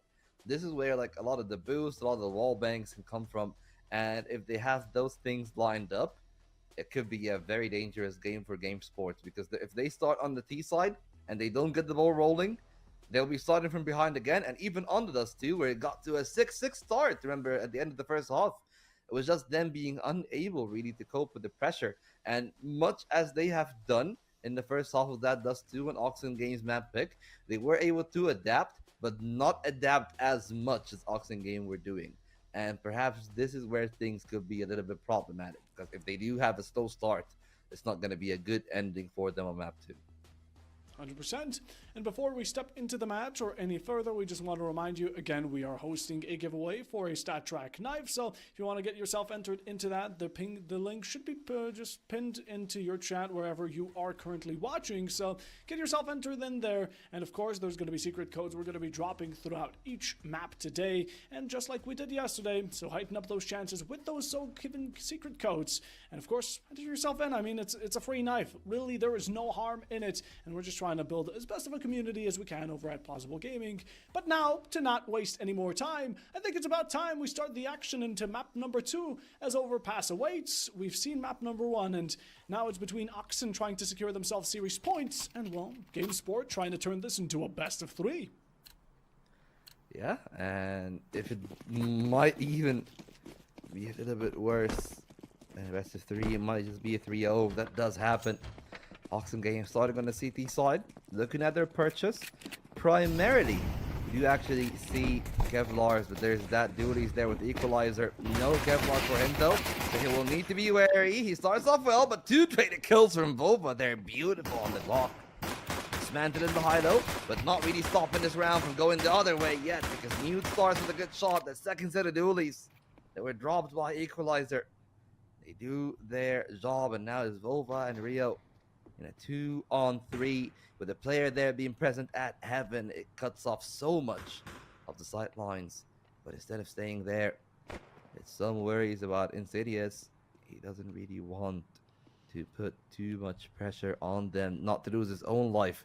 A minute on the timer, Buffo, and with Rio only being on that 8 HP figure, they gotta be careful. But with Volva finding that kill, suddenly there's a world back into that one. He's already on for a hat trick. Probably will be looking for more. The bomb to be planted. leaves them occupied, leaves that kill being able to be found, and they turn around. It's Rio against the world now. The 1-on-2, low on health. It's easy for the duelist if he's out in the open. Good attempt from GameSport, but Oxen Game, according to the CT tradition, will be able to kick us off again. Real good job from you here coming into the first round, and especially in general. GameSport got it quite evened out and close at a certain point, but Rio, being on such low HP, preoccupied with planting the bomb down. And left triceps in a 1v2, even a 1v1, which Mutant was able to engage and overtake. With the first round not being set, it still leaves GameSport with a decent enough economy to buy themselves 2 rifles and 3 SMGs, so they can definitely put up a fight, set some of these players up close around corners where Oxen Game don't expect them, play aggressive, and honestly, it can be doable, just low chances. Up on these tunnel side, looking to hold down anyone pushing into waters, but gets sent right back to where they came from, while in the meanwhile, Alone falls, Barar there as well, and an absolute bloodbath as GameSport are now taking initiation towards toilets. They get themselves huge round, the site is completely left open, but the second equalizer steps on it, it's going to be denied in the moment, and GameSport for another moment are set and stood at bay. Well, perhaps not for long. They're trying to find a backstab there Alone, but he's going to be too little too late to the party. An equalizer trying to beat them to the punch. Not ready for the player peeking, but neither was Glebka there on the other end. Now it's back to a 2-on-2. The door is open. The Max has already done some damage. Jagarin knows where they're coming from, and he's going to be able to find that kill. And it's all left to Equalizer. Will another conversion be denied? He's in the site itself, looking to find something at Monster, but they can hear his footsteps as clear as day. And they have the setup, they have him countered, and Red GameSport denied a conversion from Oxen Game. Real amazing work again. They went toe-to-toe up close, and SMGs really found themselves the value they usually tend to work off of, and tonight they did, because they also get an upgrade on guns. We see people already upgraded into the AKs, fully stacked with rifles all across the board of GameSport. An Oxen Game, on the other hand, sent back for a moment on the Rico, still forcing out the buy with a couple of Ds, the MP9 being the standout gun. Doubt that's going to be enough to stop GameSport, because, again, that previous round really was phenomenal. Yeah, well, right now, stat line is dangerous because Oxen Game still have enough bite, even if they don't really bear their full fangs in this round. That's why I really like GameSport trying not to overdo it, but they almost actually get caught on the other end. Thankfully, Glebka will take down Alone, and the rest of this B side take should be pretty easy, and it will be as such. GameSport still continuing to be competitive, but Oxen Game now, with their conversion denied, they are going to be the ones in a bad position. Forced up on this one, they're going to be losing it. Probably losing round number 4 as well. And then they'll have to start anew for round 5. Hope that they'll change their play. So the good thing from the way that the GameSports are playing there here, Bob, is that not really that much that they're showing. They're not really showing what they're gonna do in the gun rounds. They haven't done any executes.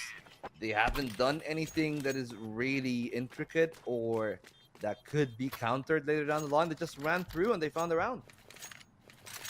100%. And again, they find themselves round over B, where most of the entries can be held from a long distance. Oxen Game being on those pistols, and again, low guns. Definitely something less than what GameSport had to offer will force them up into the save. Pistols back in hand. Alone and Equalizer out on a Zeus, so it'll be definitely interesting to see where that's going to be heading, or if it's able to find any value in general. Like I said, round number 4 doesn't seem to be the most plausible here for Oxen Game. Still go, oh, what a tap from Triceps to find Mute as the opening here. And a push down. The Zeus is going to be able to find its value. Alone came out with a shocking surprise, and Glebka falls to it. Nice little EQ between the two, and an upgrade for Alone. Yeah, it's a pretty good position. If you were in from the side of GameSport, because you look at Oxen Game, sure, they got one player down, but they can't really recover much else other than that one rifle, and even when they do, it's not really going to be set up to counter them at long. Instead, they try to send the pistols, outnumber Cortege, and that they do. He only finds the one, and Alone finds another kill, and suddenly this round flips on its head. GameSport stuck in long instead of being the ones trying to capitalize on the pace, and they're going to be punished from the other end, alone to spray them down, and he will find a quad kill to give another impeccable round to Oxen Game. Fantastic there. Again, conversion from that early part of the round really showing its value, but in general, GameSport, much as we thought that round number 4 was going to be theirs, surprisingly not, but beginning from triceps here, we really got to highlight that shot. Great reads, expectation, but in general, the continuation here from GameSport just did not persist on through. These pistols really were singing a song and alone, making value out of that Zeus and the M4 to finish off the job. So 2-2 for Oxen Game to equalize things out. Now they're also looking to continue it, because if they're going to be able to capitalize off of this round, GameSport are going to be low on their piggy bank. Yeah, right now, both teams are left in, I guess, peculiar position. It's a lot more stressful if you're in GameSports, because they've reset their loss bonus, but they might get the timing on A-Long this time. The HE softens them a little bit more. The flash dodge, the M4 does not spray as well, but Insidious still keeping this one even. 2 for 2, equalizer going down. Does not bode well for Oxen Game. Their rotations were very slow, and they might be getting punished for that. The first HP is in, and the player at Truck is going to be able to find the one. Cortez caught in the reload, but he's got support, and they're going to bail him out. And GameSport are proven that Oxen Game has only been a mere bump in the road for them. They put the third on the board, and now this gets a bit tricky, because you have the money to buy an equalizer alone in Insidious, but if you do, what will Mutant Barar be purchasing, really, is going to be the question. That's a good question. That is a good question. I mean, Oxen Game here, 3 players, real solid. 2 of them hoping that they can find some better guns off of the dead corpses from GameSport players. Again, only a matter if or when. Meanwhile, though, CT side getting a bit aggressive through the smoke. GameSport tried to shoot a couple of shots back, unsuccessful both ways. And given headspace to both of these teams, now they try to find things out a bit more patiently. Some of these players, again, Oxen Game, are really set themselves into this B side and are waiting for GameSport to just walk in on them. It has been spotted a couple of times. Smoke right on through Monster to secure yourself that extra step of security so you don't get swung out randomly. Did it? Oh. Yeah, I mean, the CT smoke missed, yeah. Oh, yeah, the T smoke didn't bounce off, yeah. So that's problematic, because now Oxen Game might think that they're actually a little bit further behind where they're from. Now, as you can tell, Barar, Steph's stranded. He only got an eagle, not a lot of support. And Equalizer has to be occupied with Short, which already there's the player that made his way through. And GameSport setting themselves up for the execute. The 3 players on A, none on the correct side. Eagle, easy work for them, and the rifle is fully flashed from Rio. And this might be a call to save. Honestly, I'm not ready for that call for them to be contesting the plant, because they got the off, they got the rifle, both of which are out of the round already. It's only Insidious. With his deagle, it makes a little bit more sense for him to be contesting. But even then, I really wouldn't do that. You know, like the Kevlar and the helmet, they are still pretty valuable in the later stages of this game. But Insidious is trying to find something. One head where the accuracy of the eagle on the move doesn't pan out too well for him. And now he's going to be out of bullets. And it's going to be a quick kill from Yagarin. Very easy work from GameSport. Their lead grows to 2 rounds. And Cortage threatening not to be the thorn on their side, but to kill the entire round. Not going to be ships in the night. Instead, in the light of day, Cortage smiting off that op, and it's only Alone left alive to save. Only Alone left alive. Able to pick up a final. So, end kill for him. But the entry through Monster. Again, Yagagawa able to fight off to the 3rd one here. Pushed up. General GameSport play that extremely well off of the single individual. As now we're going to have a tactical timeout, but Oxen Game, they recognize the importance of the CT side. At the same time, though, they do want to find as many rounds as possible going into this first, right? We already have a 2-round distance. Your eco has been looking quite rough in the past couple, and you haven't been able to put yourself into a swing of the momentum, as you've been shut down in most corners. But GameSport, they're looking comfy. I doubt they worry about anything. It's just Oxen Game. Yeah. They're trying to find what's been really going wrong. And honestly, some of these gunfights just don't need to be taken, I'll be honest. Yeah, you know, in a spot like that, it does put them in a good position, but it also does mean that, well, Oxen Game, on the other side, if we're contrasting to what GameSport are doing, like, their economy is in a very weird spot. They only get 2,400. They got a loan, who I would assume that now that he only has 250, it does mean that he spent his $1,900 getting that nade stack, throwing an upgraded pistol to equalizer. Is that it? Is that where he got the 5.7 from? But that's a very weird call, because now again their economy is separated. Because if Alone doesn't save the rifle, if somebody doesn't save the rifle from the side of Oxen Game, next round they'll be able to buy, but Alone wouldn't. Yeah, I don't know. Oxen Game again. We have seen rounds from both these teams where they can work around one player just popping off, and of course the rest of the team following in footsteps, but it's definitely not something you should rely on. Especially considering that GameSport are fully stacked still, and they're not willing to give away this advantage. They've already climbed so high inside this first half. I doubt they're going to give it away so easily. Insidious swinging out with the pistol, trying to find a couple of times. Yeah, together they dropped on low, and with the flash, he's able to also finish out the deed.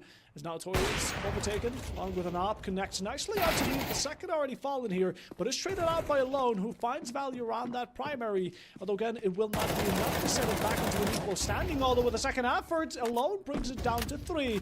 But is the last one standing, so what will it matter? You get a bit of damage, you get 3 kills. That's surely going to be great going in for the long run. But again, the last 2 are hunting you down. You're trying to flush them out, but a bit too many numbers to work with. GameSport now on their 5th round.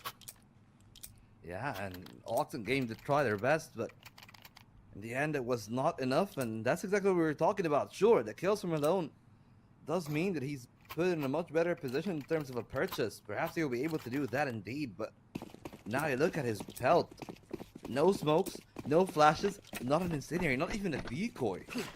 So that lack of util could come to hurt Oxen Game in the longer stretch of this matchup. Right now, 5 rounds for the T-Slide. That is really good for GameSport. They'll be happy with that kind of outcome. And the best part for them is the deal gets sweetened even some further with that timing from Cortege. He catches one off guard. Yes, there is a trade from Barar. That's a lot of map control that they'll try to wrestle away at, and unfortunately for them, GameSport holding on really well to the rest of it. Recognizing what they currently hold, GameSport have an open B site. They don't have the recognition of it, however, but as they're taking slow steps towards it again, Oxen Game might be in a position where they're going to be a bit late to chow, and especially in deny the post-plant. Smokes are out, still holding your 6. Lubka can never be too safe. In the meanwhile, a couple of shots your way once more, but this one flank is really being set out as a standalone threat, as it should be. In general, though, there's no confirmed location, and Glopka with a flick down below. Ryo with a kill onto Barar, following quickly alongside with it. And now Mute in a spot where he's kind of just considering, do I go for a 1v4 post-plant clutch situation? No, you don't. You go for the save, you continue with his gun into the following round, and hope that it finds enough value to get your round back, because GameSport have evened it out in the first half already, and, well, similarly as to Mirage, with how the track record of rounds have been going, GameSport should be able to get more than just 6. Yeah, and now it does make a lot of sense when you consider why did they pick the overpass. They're looking really solid and composed on the T-Slide, so for Oxen Game, if they aren't able to at least recover something out of this T-Slide, or sorry, the CT slide rather, when they do go to the T-Slide, they'll be put in a very tough spot. Sure, the Dust 2 was close, but that was their own pick, and Train carries similar implications. At least the good part about Train is that I would say it's a lot simpler if you were playing on a CT slide to establish some of those crossfires, to play some of those maps like Oxen Game here. When you're on the CT slide, you need to rely on boosts. You need to rely on somebody being successful in connector to put some pressure on that. They have not pressured connector once on the CT slide. The one time that they did it was an MP9 through a smoke. So it's not like that they were proactive when they were trying to establish that kind of control. And in this round, they are kind of forcing up. It's primarily MP9s, and that is starting to reek of some desperation from foes. So already some really bad signs showing up for them. Yeah, desperation can lead to, well, decisions that you might come to regret later on, but Oxen Game are just open. They're a hopeful bunch of people, and as long as hope is able to prove them through, sure, go for it. But we've seen that results mostly tend to go off of how well these teams play together, and GameSport right now have been, without a doubt, doing quite phenomenally on their own half. Again, the T side really proving to be a powerhouse every stack here. And some of the players have really taken huge ground control. We have Yagagarin, who's towards that long side, able to contest it on his own, while Oxen Game are trying to flush out the A push, which isn't even happening. GameSport have pivoted towards this B plenty of time. We're going to do that once more. And Yagagarin is a great distraction for Oxen Game to have another reason to stick on by, while alone started to sniff out something going wrong. Molly close on by, able to pick up Courage. That's the first kill for the favor of Oxen, but quickly Yagagarin picks it back up. Ryo Eagle with a second and 2 return just likewise, is now down to a 2v3. Oxen Game could get themselves back into this match, but this round is where they need to begin, and certainly a plausible one at that low HP for the op player. Goes down thanks to Barar, who swings on by, and the last one standing will be Yagagarin, who gets stabbed for a moment, 5 HP away. Does not have the time remaining, but rather goes for the save and hopes that these 3 seconds aren't going to be as long as thought of an Oxen Game. Third round. Took a moment, but hey, we're back. And that was such a big risk as well, so for them, I think that they are really glad that actually things did work out for them. A timeout now for GameSport, as they will need to re-strategize. Sure, they got the funds, but if they are able to hold on with just MP9s, now that they will be able to get the full purchase Oxen Gaming, it might still have some life in it. The op back for mute. The good thing is, if you're on the side of GameSport, that outside of Alone, it has been a quiet day in the office for Oxen Game. So perhaps if they are able to avoid Alone and his presence, it could go well for them. But Mute back on the op, he was pretty good when he had it for the 1 round. We'll see if it does actually add more to the tally here, because GameSport are going to be put in a tough spot if they do lose. Because if you look at the economy, only Ryo Eagle will be able to buy. Probably he will be able to drop 2 rifles, like 1 for him and then drop another one. You'll have 2 rifles in that round. But if you do decide to go for that, again, you're pressuring your economy. You're trying to play for all 12 rounds. So I wouldn't assume that that will be the case, because if you do that, round 12 comes along, Rio wouldn't have the funds to buy. So most likely he's going to be the one buying the hero rifle in case that they do lose. But right now, you're not thinking about that. You're thinking about how to change the perspective. Big numbers on the B side. Perhaps the rush through the smokeout monster is at hand. Lupka sitting inside it. Barar on the other side of the tunnel. Waiting for GameSport to try real fast. Just playing it on down through Alone, but it goes against him as Glumka shuts down both. And Oxen Game's aggression has been put to rest in an instant. We're hoping that Equalizer is able to shut some of these down, and your bomb carrier is jumping into the hands of Equalizer, who takes him out. Now it's going to waste an extra second for you to get it down once more. On the meanwhile, Oxen Game still trying to break through this line of smoke. Give themselves a bit of vision and a kill alongside with it. The op isn't going to be connecting, but now with the smoke gone and the bomb not set down, it is left with Mute in a 1v2. Plausible to say the least. HP won't matter. Again, he does carry the gun that is able to one-tap, body-tap anyone. And committing to the stick. Both players holding each other's backs and just trying to establish this cross. It's going to be the best thing you can work around with. Yet, again, the op's biggest disadvantage is numbers. How you pick up that AK. You're able to find one head tap, and the last one standing has an op themselves. So as long as Triceps does not miss, he will not disappoint. And GameSport will be able to lock down the 7th round. Yeah, I got a dicey there in the end. But again, just as I've said before the timeout, I feel if Alone doesn't do all the work, it's not going to be enough. Like, really, it should have been a kill there from Barar, but unfortunately for Oxen Game, their individual level that did show on the Dust 2 is not really translating that much here, Popo. So now they'll have to re-establish their play for the final round. We do see a few rifles and MP9 of Hamas as well. Not that much shield though. That leaves the door open for Cortage, who finds a pristine opener. Brute Force through the site, 2 kills. And that might be the round then and there, but there is still a little bit of nuisance. It might be more than an equalizer. It might be a round steal. As Equalizer is set in that position, finding a kill, finding a second. It's Targaryen. in a 1-on-2 now, both of which are hurt. The Gagarin will need to do a lot more. Only a smoke in his hand, a minute to play for. He can afford to be patient, waiting for Equalizer to come alongside him, and the shots are not good from Equalizer. And now we're back to a 1-on-1. Mute low on health. And he's got to be careful. He's trying to play around the timing. It's a risky move to stick around here at Monster. They're trying to play the timing game. Going for the ring around the Rosie, sneaking behind him. Not that much time left for the Gagarin. And he's still going to press on the bomb. Left down in the open. Not going to plant yet. Hoping that there's Mute is going to reveal himself. But that will not be the case in the final 25. He can make his way. Beeline back to the A site. Mute is not going to be able to hear the door, I assume. But he opened the door only to fake. And Mute has played that one to perfection. It's all about finding the shot. The final 10 seconds. Gagarin trying to take the peek, none the wiser. It's easy for Mute, and he plays that one masterfully to find the clutch.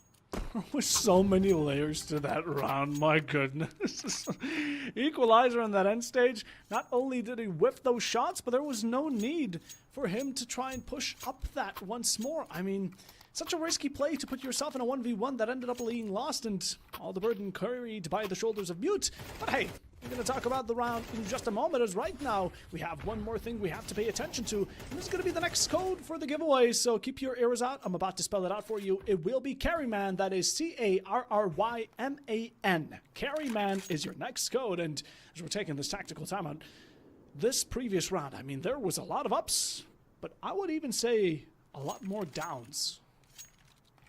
Yeah, and I mean, that bit of turbulence there, you gotta credit Oxen game for, despite how far behind they were, like Equalizer just took his time, found the shot. That double kill was so valuable for them there.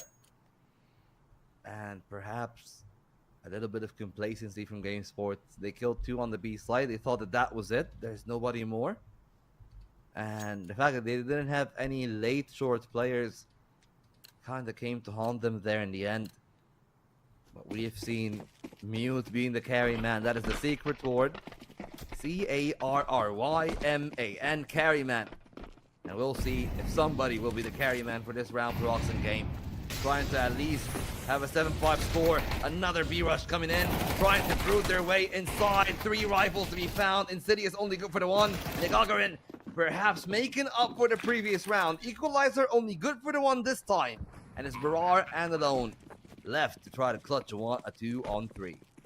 Well, there's not much to save now, is it? It's the last round of the first half, so you gotta be hoping you're gonna be able to find these final 3 who have certainly upgraded their guns. We see Glepka on the AK, Vava on that M4A4, and in the meanwhile, just a nade to throw out. Hopefully clear some of these positions, boost towards it. You find yourself one unexpected Kurdish falls, but once close left, you're able to get that swing. A second one for Lone, and only one remains low on HP. You don't expect them to be so close, but Bearer with a pat on the back to secure Oxen game. The 5th round within this first half is looking a bit more dire. When it was down to that 2-4 and Game Sport was certainly looking dominant, but hey, they get themselves into the motion when it's most needed. A 7-5 split won't be the worst. It's still doable, but Oxen game are going to need to work themselves to the bone if they want to win this match. Yeah, and it will all start with a good pistol round. That they're able to find that, we'll be seeing if that happens or not. But right now, second half underway. Just to remind you, one final time. The secret word for map 2 is Carryman. That's C-A-R-R-Y-M-A-N. Carryman. That is to join the giveaway that is pinned in the comments. You can join it anyways, but the secret codes increase your chances to win what will be a Chat Track knife that will be given away via the link on Gleam. So see you in the giveaway, and now we'll see if Oxen game have what it takes. They start from the T side, numbers at long. There's a player in the bathrooms in Cortage who is successfully taking it down multiple times, but will not be able to do that this time. Barar, clean entry for him, his 5th of this game, and they'll be trying to expand their foothold. Glepka has to play in the truck. They are none the wiser, and the shots from Glepka eventually lining up, and Volva give it another kill. The CTs are doing great. Oxen game are shut down, and it will be another round for Game Sports. Another round for GameSport. They thought they were out of it for just a moment, but no. That was only the beginning. That 7-5 just started off their T side. The CT now reigns supreme for them. And the pistol round that could continue on to a second, as GameSport are not wasting a moment to get themselves towards these double digits and match point as soon as they possibly can. But presence from Glebka here, absolutely monumental. As even though the T side tried to surpass themselves towards Bang, they were instantly denied. Now we head into the next round. No fours by from Oxen Game. GameSport, on the other hand, completely comfortable to get themselves maxed out as much as they can. This round shouldn't be too difficult to predict, I imagine. But hey, we've seen some interesting rounds in the past, so I'm not gonna say anything. But this shouldn't be it. Like, if there's a bomb plant for Oxen Game, maybe, because then they would have a few rifles. Like, the Galil is really potent on the T side. And not to discount their pistols, but let's be very real about it. It's primarily rifles. 2 of them there in the bathrooms. It should be pretty easy going. Sportage, perhaps gonna be farming some more. All 5 taken off. A brace for both Volva and Cortage. And it's the 9th round for GameSport. As easy as you want it to be. But now Oxen Game. Now the heat is on. They're in the kitchen. They're being burned. A solid buffer for GameSport. And they will need to work it out with only 1 timeout remaining for them in this game. Only 1. And right now, Oxen Game going to fall behind. Tasted their own medicine all the way from the previous swing here coming in. It's going to be expected. Triceps is able to bring down 2. The 3rd one, yes, it comes around, but the capacity of the ammo will not suffice for the 4th. Although still great damage dealt, Oxen Game have been given a fatal wound as they're looking to patch things up on another kill to bring it down to a 2v2. Not much is given up. GameSport are trying to play this a bit more safe. Yet again, they recognize what power hold they have over Oxen Game. And as long as they keep this Dragon's grip of a man count, should be an easy round once more. But again, Oxen Game, their eco rise here, a lot is on the line. They really want to secure this round, I imagine. But would it be better to save into the following? Might be lurking around in their mindset. I mean, if that is their mindset, they're going to be defeatist, and you can't really do that. Like, if it's an Inferno, if it's another map, maybe I would agree with that, but it's an overpass, so I'm definitely giving that one a go. It's your opponent's map pick anyway, and you already got a map under your belt, so you might as well try to test their might, given that we still got a train up next. It's going to be Oxen Game's map pick. They'll be starting on the T side there, so they'll need to figure out how to fight those uphill battles. The ones that they'll be given here again. Cortage, initially not ready, but the recovery is off the highest caliber. Alone on 15 points of health, and Cortage just sinks in the alley-oop. Double digits for GameSport. Double digits, 2 times of what Oxen Game have to offer on the round count. And in the meanwhile, again, sent back for a moment. This is going to be a rough time for Oxen Game, but GameSport really showing why they ended up going with Overpass. Truly a map we haven't seen, not yesterday. I don't think these teams have had the opportunity of playing it in their best ones either, so in general, GameSport, this might be one of their first few here over towards Plausible Gaming season number 8, but at the same time, they probably practice it. They definitely know what they're doing here. There's no denying it. We see it clear and sound. Is now sending out their charge. Barar with a single tap for Rio. Spared him a couple of bullets there. As what a way to start this initiation. And even with that, Oxen Game really coming out on top with their first engagement. Yeah, and that's another gun that they can try to pick up eventually. Now, they got 2 rifles, still moving on the Mac 10, trying to play it out, but the AWP is posted in the best position. Good work from both of them. That Triceps will not be flexed for long as Alone finds the trade, but it doesn't lead to that much. Equal numbers now back in this round. It's actually a little bit beneficial for Oxen Game, because you consider the fact that they only had a few rifles. Insidious is able to find a kill on the backstab, and now those 2 players holding the A site with a lot of weight behind them. Valorant, low on health. Is Lefka the healthy one that needs to do something? He tries to take the initiative, and he could not find success. An Oxen Game out of nowhere, stealing yet another round now. 6-10, still not out of contention, but it could still go very wrong because GameSport's economy will support them to afford a repurchase. Really good round here. Oxen game, they proved through and through, you know, they're still kept within it, but in general, one round isn't going to be able to get them back into this match. They still have to catch up to Game of Sport, and then only after that can they start considering a dethrone. And while though certainly a good beginning, the continuation needs to be even that much better. We're taking a look at a push here from GameSport, or rather Oxen game. Very patient, set back, no need to rush it. They have gotten themselves a better standing on those guns, so they might as well play this as strategically as they can. Again, what lies on their line isn't winning out this map so they can keep themselves on even ground with GameSport. That's what they have to offer. Oxen game here, looking for series points. They want to apply as much pressure as possible. What better way to do that than starting off with a round to take out Rio Eagle as the first? Yeah, and the economy of GameSport now put under the wire, so a lot of pressure on them to find early success. Oxen working their way back into middle. Not really settling on a choice just yet, but it seems from the way that they're moving, it's going to be the A side eventually. Prior to this round, Vova found success here before. Vova looking again, spotted, not fully cleared though. He can play the truck, he can wait for his time, but the op on the hands of Mute, that could be equally as dangerous. Oxen game creeping in, closing up. They're not ready for it. Jump spot, I think, hasn't really detected the player on A long, and Insidious couldn't find a kill.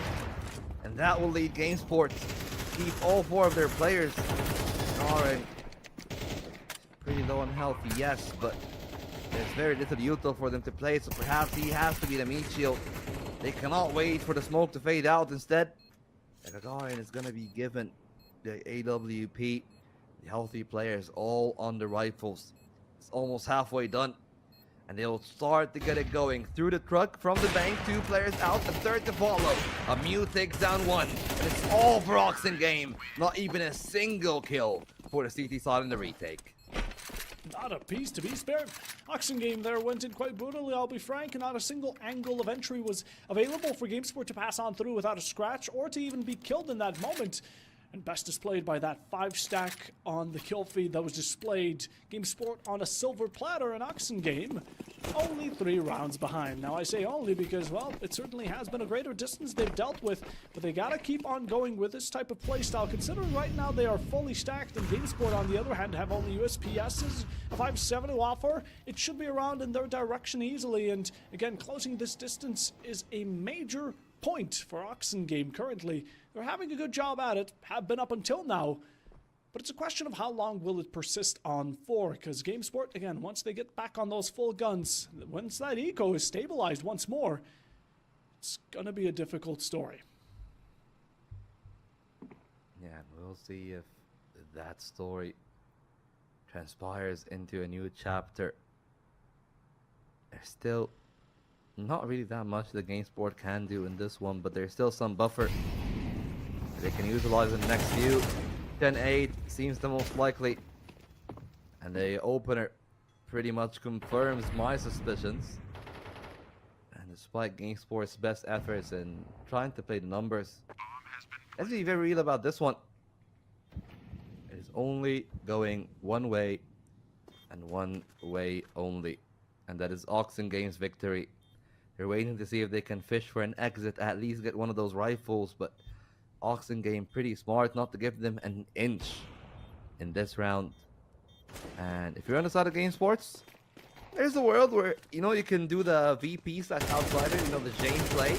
Don't even give them the kills, but instead, they are going to try to contest, which almost ends to the kill there. Low HP on alone, but he's got support, and it's going to be pretty easy for them to take it over.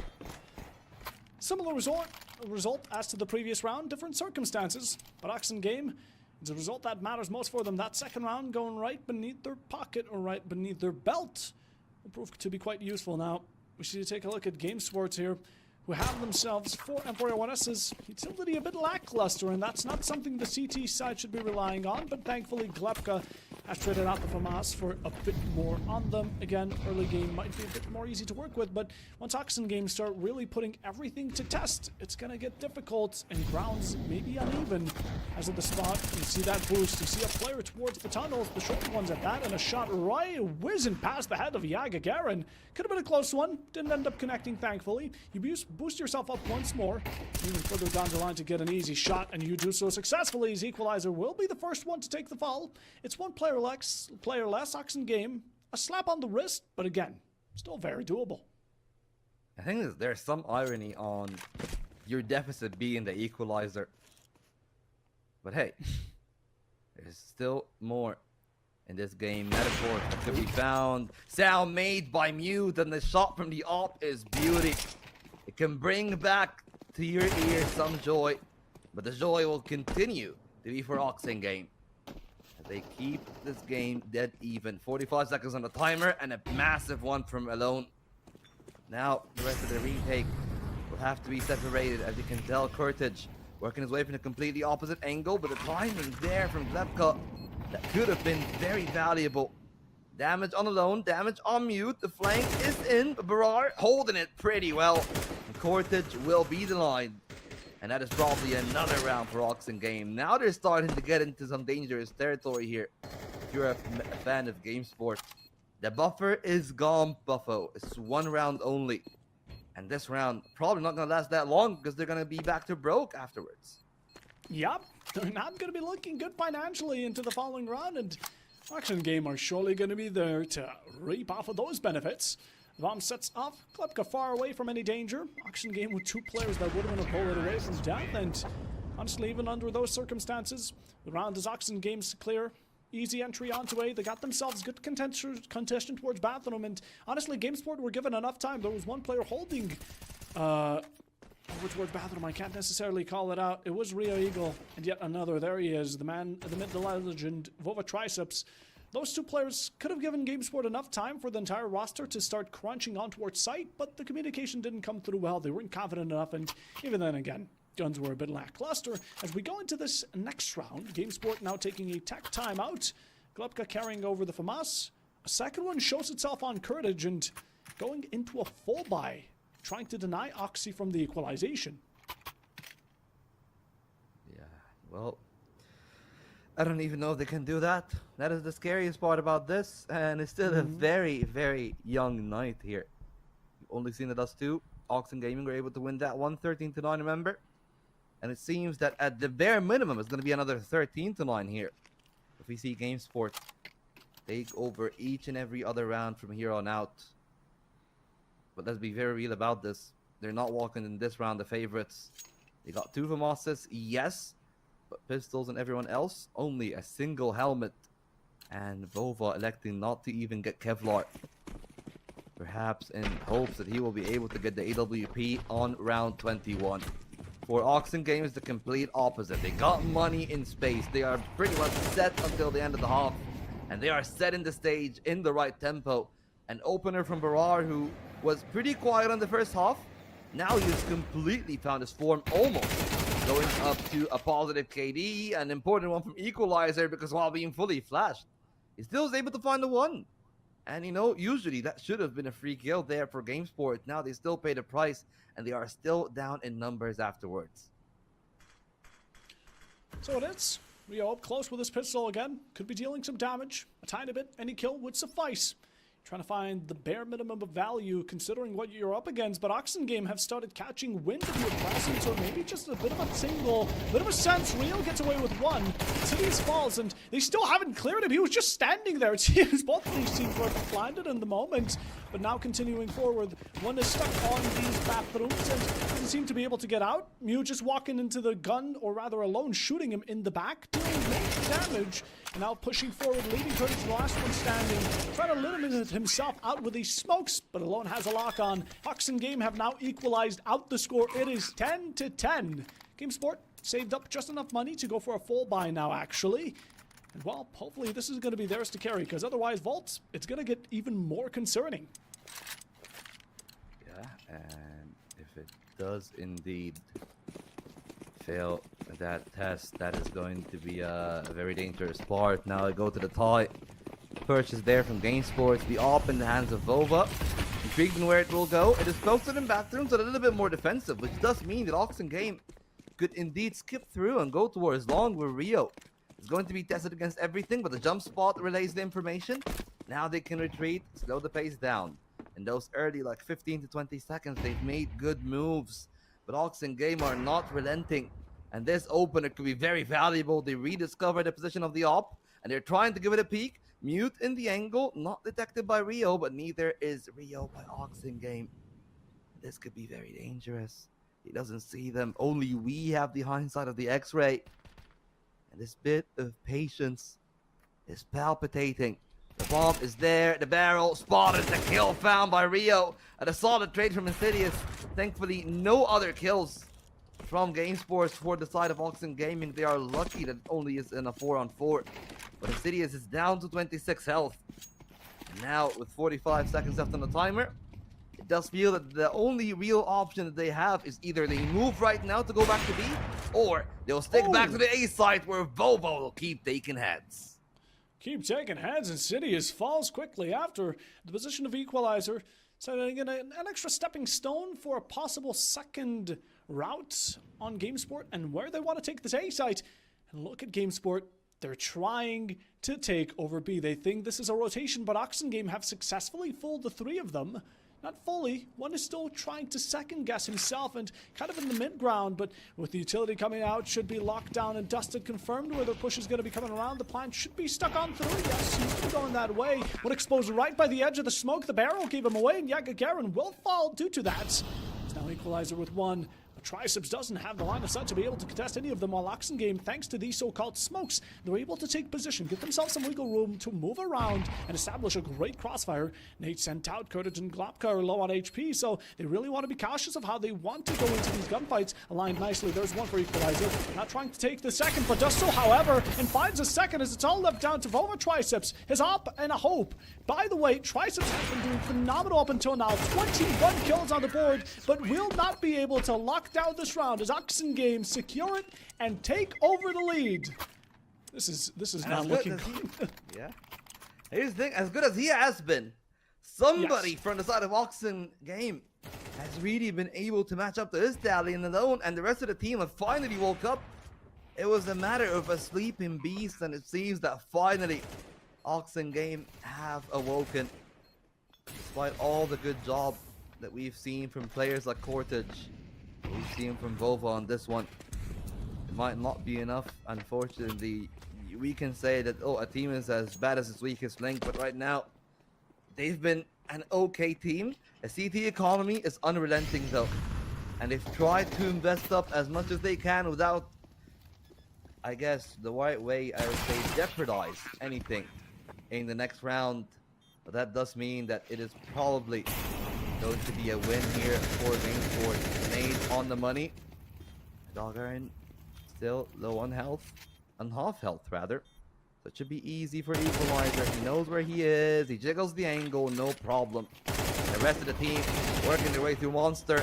Easy shots for Barar. A few from him in this round, and Glebka, good for repairing, still good damage, but will not be able to do much more than that. It got a little bit dicey there when the off shot missed from Mute, but Alone is able to hold down the line, and now it is match point for Oxen Game. Yeah, for just a second, Glebka was given that 1v1 potential, and it could have went very south, but not picking up that opportunity. You know, like you said, match point for Oxen Game here, and GameSport will be taking a tactical timeout just to refresh their minds. Consider out the options, right? In this game, Oxen Game don't really have much of a chance of losing their eco any longer. We have only 2 more rounds remaining, and some of these players are passing 5 digits. We have 10Ks, 11Ks in general. GameSport, on the other hand, they can't let a single round pass on by. So it's going to be make or break for both these teams in these 2 final rounds. And in general, GameSport, they slow down the tempo. They get both these teams on even ground once more. But Oxen Game, again, the amount of danger they hold in their hands if they will be able to clutch out overpass. Not only go onto their own map, but at the same time hold series points.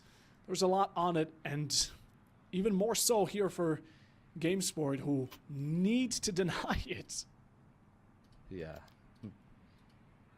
Well, we'll see how things would work, though. They got the buy, though, Puffo, so... You know, if there is a world where we can say they have the tools, and they cannot blame their tools, it's this one. M4s across the board, opt for Vova. Roxen game, much the same, and even if they do lose this round, they still got the funds to buy on the next, but Rio, very aggressive, very courageous. He's not been having the best of runs, but him and Vova will actually give a double down lead for Game Sports, as now the game transitions into a 3-on-5 in just the first 15 seconds of a round. Oxen game will have to go on a full-on reset. Yeah, they're gonna have to. And a way to escalate things up, GameSport really well played. They took a bit of a gambit, but hey, it paid off so diligently because now they're 2 players above, still looking confident. And you'd imagine that players in a moment like this would be stressing out. Maybe not so. GameSport at a level where they feel that confidence more than ever because they need to. They need to be found in a good spot here. Oxen game, on the other hand, you talk about that reset, just taking their sweet and precious time, sitting back for a moment, trying to plan things out. But in general, you're going to need to get kills more so than anything, because again, GameSport currently do hold quite the man advantage. 2 players on A that you could rush down and find quite easily. But in a refrag game, GameSport clearly hold the advantage. There's no denying that.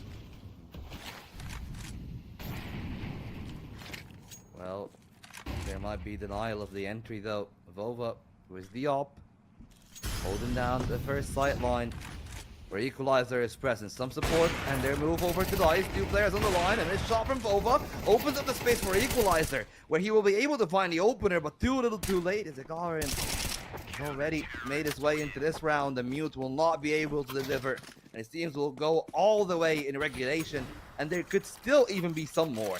GameSport are holding on for dear life after 7 rounds straight from Oxen game. Now they'll need to win 1 or they'll be forced into OP. There's 2 paths we have. It's overtime, it's regulation. An Oxen game surely don't want to go for the long run after such a successful streak that they've handed down to GameSports. But now it's all come down to this deciding moment. And it very heavily depends on how these teams are going to play. We're going to have to see that more in action than anything else. A couple of shots through tunnels. Not much damage delivered. Nade goes your way, and Equalizer has definitely set a lurking presence around it that has now been left vacant. As Oxen game just smoked out of each entry. They can't find a moment to sift through. For now, they're just going to have to wait on by. But again, Oxen game have been really successful off of working in these last 20 seconds in the past. Oh, such a close shave there from Insidious. Still looking for more. Still got a whole minute to play with, and they've discovered that nobody's really aggressing up towards the A side. So maybe if they want, they can pivot back towards there right now. Not really giving this a real go. The op shot a little bit close there. Nothing really delivered on the end. The HE softening up the Gagarin a little bit, but Cortege is the one that is holding the line. 30 seconds on the timer, Buffo. They'll need to make their move. They blow off the smoke. The kill is not there. Cortege holding on for dear life. It's a 1-for-2 trade though, as Glipka's able to hold, but the number is still in the favor of the CTs. 2-on-3, 20 seconds. They know where Gagarin is, but they will not be able to hold down the rest of the teams. The op is trying to work its way through. The timing is there for the bomb to be planted, but that does mean that they will try to proc them out. Vova with another kill. It's Insidious in that 1-on-2 with overtime looming. Everything to play for, and GameSport will be able to hold on for dear life. We will keep going on this overpass. It is not over. It is not over. GameSport, they held the advantage for so long, and they're sure as hell not going to lose it within regulation. Thanks to Oxen game going for 7 in a row. They're keeping this for the long run. Overtime it is. And already in map number 2 showing what a grand finale this is. Again, a great effort from both these teams. But Oxen game a bit too slow on their move. And again, a bit of openings let on by as GameSport executed them on the spot. Oxen game on the T side for the first 3 rounds. GameSport on the CT should be able to convert this into a bit of a winning situation. But again, with how we've seen these 2 teams play, you can never guess it. No, that's a missed molly. A bit of a waste, but hey, it's nothing too much. Yeah, not the end of the world. You know, they still get the scale for free. done a lot of damage though, GameSport. And Oxen Game, again, slow in their approach, but this time they got numbers. Playing for the contact. This HE is devastating. 12 HP on Insidious. Trying to hold the line. The flash is pristine. And Glebka's able to capitalize on the back of it. 2 kills for GameSport. And they cannot hold any longer, Oxen Game. They're going to be trying desperately, but nothing seems to be working. They got themselves in that position early on, but whatever steam that they have had, it seems to have faltered completely. GameSport are back in business, and there's nothing that Oxen Game can do about it. Single piece that can be offered. Gagarin for the final lone will fall. Oxen Game just not locked down in that moment. They seem to be completely out of focus. Each player tunnel visioned onto their own objectives, some entering sight without even being covered by the rest. An Oxen Game give away easy picks like that as GameSport.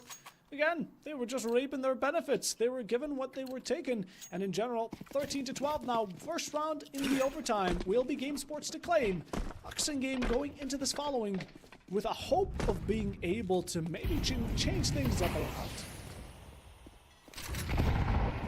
We'll see. More happens right now. Stabilizes. GameSport almost planning another advantage there. A very courageous play from Vova. Luckily for him, nobody really working connector from the side of Oxen Game, so he gets to walk away from that one scot-free. But that doesn't mean that neither the round nor the game are over just yet. A lot more for them to try to play through, capitalize, work upon, and as it does stand, GameSport got 2 players on A, but Insidious only have to worry about the one. If the Opper is taken care of, this is a much different round. He was out in the open. Molly to try to force him off. 20 HP left for Vova. And will have to be a lot more defensive for the rest of this game, which might make the A take easy.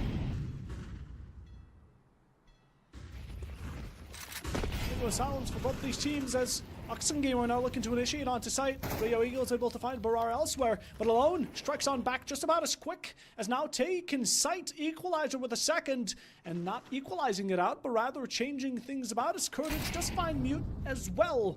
Now in a 3v3, bomb has not been found. Where's the bomb, Oxen Game? You're starting to miss the major piece of utility that you need to find your objective, and as Alone finds to go onto Gagarin, catches one off guard, but you're looking in the wrong direction, Alone, and you've left yourself isolated and open for a kill. Dropping down from heaven, trying to find this one on sewers. Will be with the power of friendship that Insidious catches us, and using his teammate as a bit of a bait. Last one running up on and above, and high ground doesn't always mean an easy victory. But Oxen Game from below, final 2 claimed.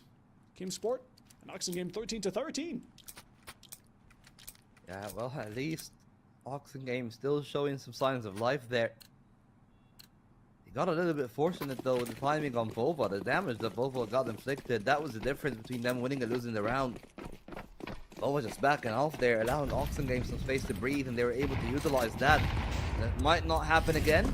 They'll need to make their destiny, and they're trying to do that. There are low on health, but there are 2 players there on the angle. The trades are great from the T side, and there's still 1 more player at long that will be able to take down 2 more. What a time for Rio Eagle to come alive. He's been so quiet in regulation, but such an instrumental piece in this overtime. Now we are back to a 2-on-2. In the corner, in the open, should have really been dead, but Alone couldn't control the spray. And now it's all down to Equalizer to try to bring this game together. Try to bring it all back, connect the dots that are missing, and find those puzzle pieces. But Equalizer, there's 2 missing, and they're even hunting you down. One of them carries quite the gun, so you might be scared of it.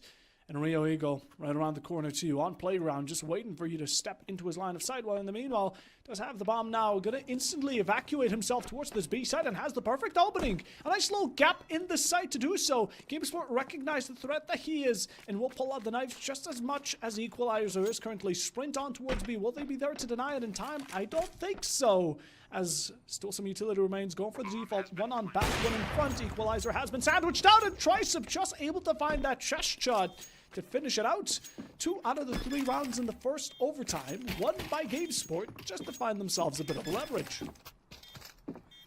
Yeah, and that's the first half We'll wait and see if Oxen Game are able to have a better CT side than what they've shown in regulation. Because if it goes to the same ratio, if it's another 2-1 for GameSport, that is it. That is over. A lot of the pressure now lays on Oxen Game. They will need to hold on some more. They are now on the CT side. And really, Alone continues to be impactful.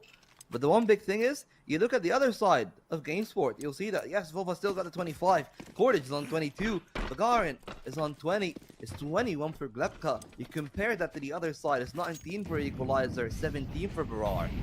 So they'll need to actually chime in a lot more from the other members of Oxen Game. They'll have a chance because Cordage... Oh, look at how far he's gone. That is very dangerous. But terrifying. Two of the GameSport players, again, really deep into their push already. Oxen Game don't seem to have a clue about it. Jump peek over that boost just to find yourself no information, as Courage has slipped on by, and Oxen Game, again, they don't have much of a clue about it. Flash is there. Does seem to be shut down, but that's all distraction because GameSport are right now focusing their attention of pushing themselves towards this A site. And again, Courage just doesn't get spotted. He's in the perfect position to cut some of these rotations, and in general, lurking players around B that have no clue about his whereabouts.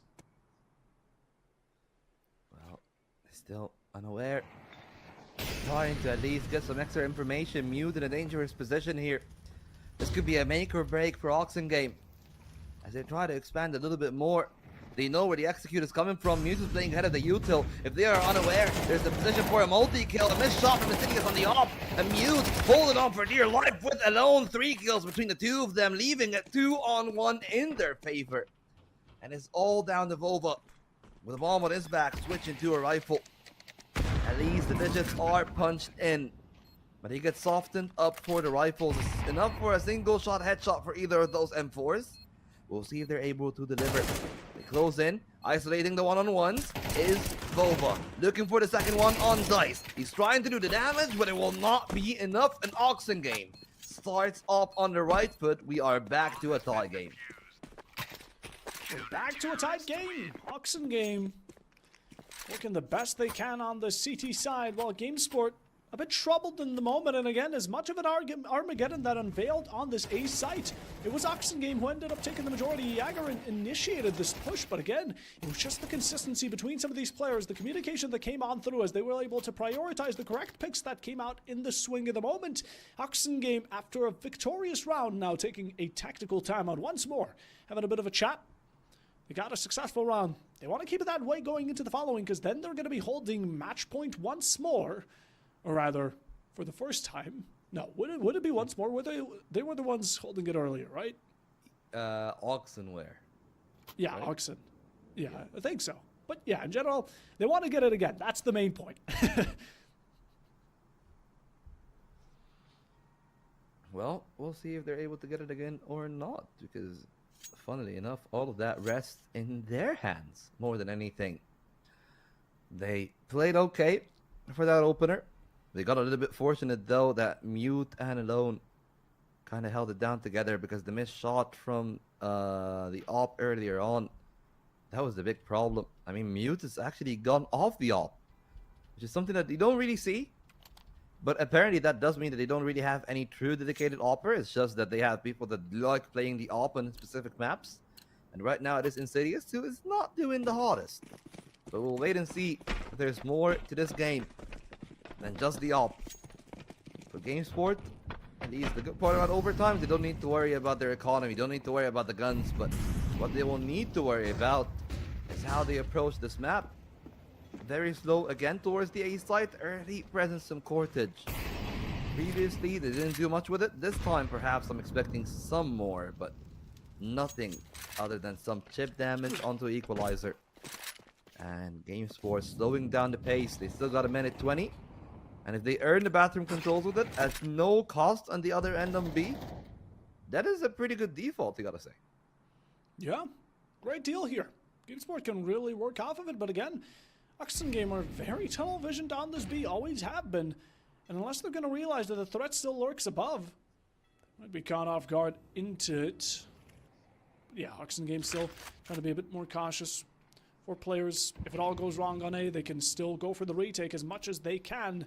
Especially they do have 2 routes to take down, but GameSport seem to be taking a different route now from what was to be an intended free push from Bathroom. Now on towards these bottom tunnels, get yourself towards Waters and start taking some of this control.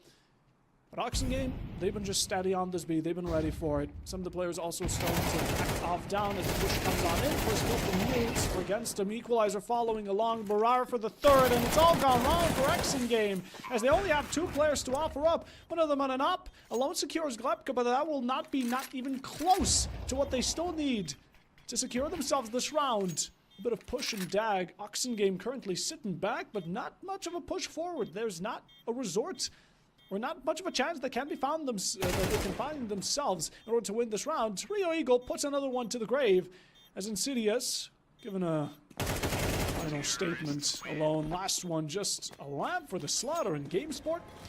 Now they hold match point. Yeah, and this is the final round. Would it be exactly as we've seen on the first half of the OT, though? 2 rounds for the CTs, 1 for the Ts. That is yet to be known. GameSport still got their own timeout. They're going to be using it right here, right now.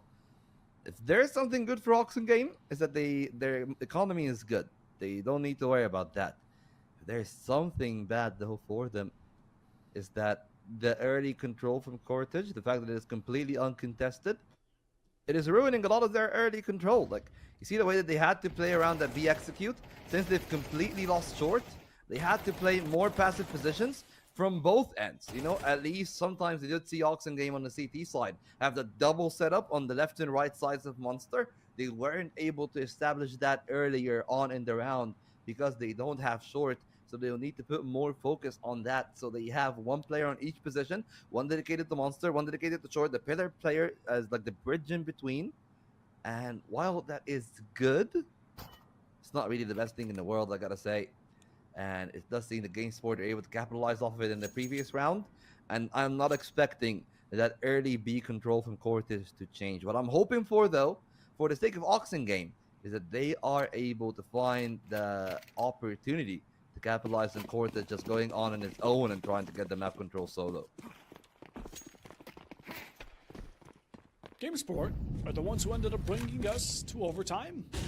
Oxen Game gave us a similar tale. The up there not connecting from Insidious goes for a second shot.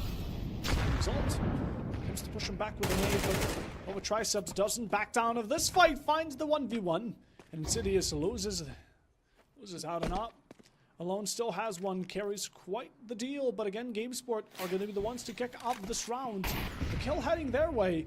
And a plausible beginning if they want to win this within the first overtime. Again, Oxen Game's only resolve here might be to bring it into the second and have this match go on for an extra couple of rounds. But again, they've been set back. They don't really have a way of shutting down GameSport, trying to take some of these passive off angles, but in general, there's not much offered. GameSport are just really, really low profile as we have a bit of a tech difficulty. We're going to get ourselves back in as soon as we can. I mean, I hope that we get in quick enough because this could be the entire game there. That would be a worrying sign. Hopefully we're going to get into the game. As we can tell, GameSport 15 needs 16 to find the win. And we're loading back into the map. We'll see how it will go. Hopefully the game is not over. And indeed, it is not. Oxen Game, though, down in numbers. And there's still very little time for them to play for. On the A side, they do deny the plant. Equalizer. Finding the equalizer. With that, 3-on-3.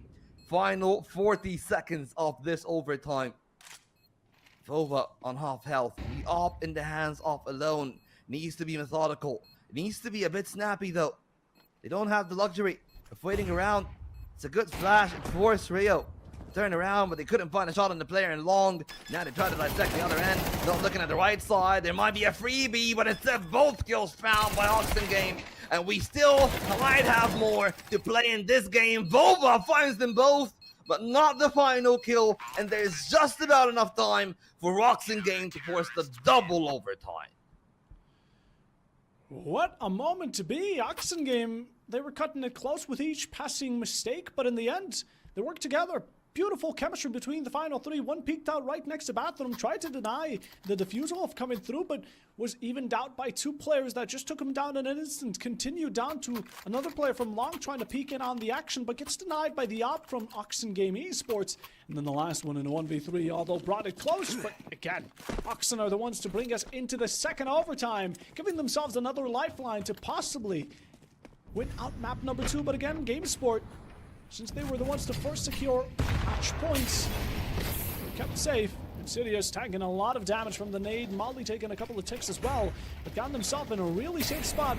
And the utility just keeps on persisting, but he's hiding his presence as much as possible, sneaking in and finding the right moment to find Glepka, who just didn't expect it in that given moment. Yeah, and that is the advantage the Oxen Game needs on that CT side. I mean, the double op setup still in play. Like, it's not even tested yet. I mean, eventually it should be. Mute is still there on long, and Insidious still on the angle. He just needs to be patient, not to overforce it. Please don't use the user. Don't let him know you're there.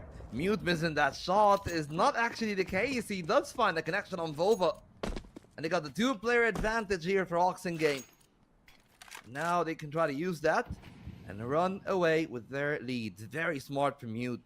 It's a tough line to crack. You're on the CT and you're on the T side, and Mute fires a collapse! Wait, what? What?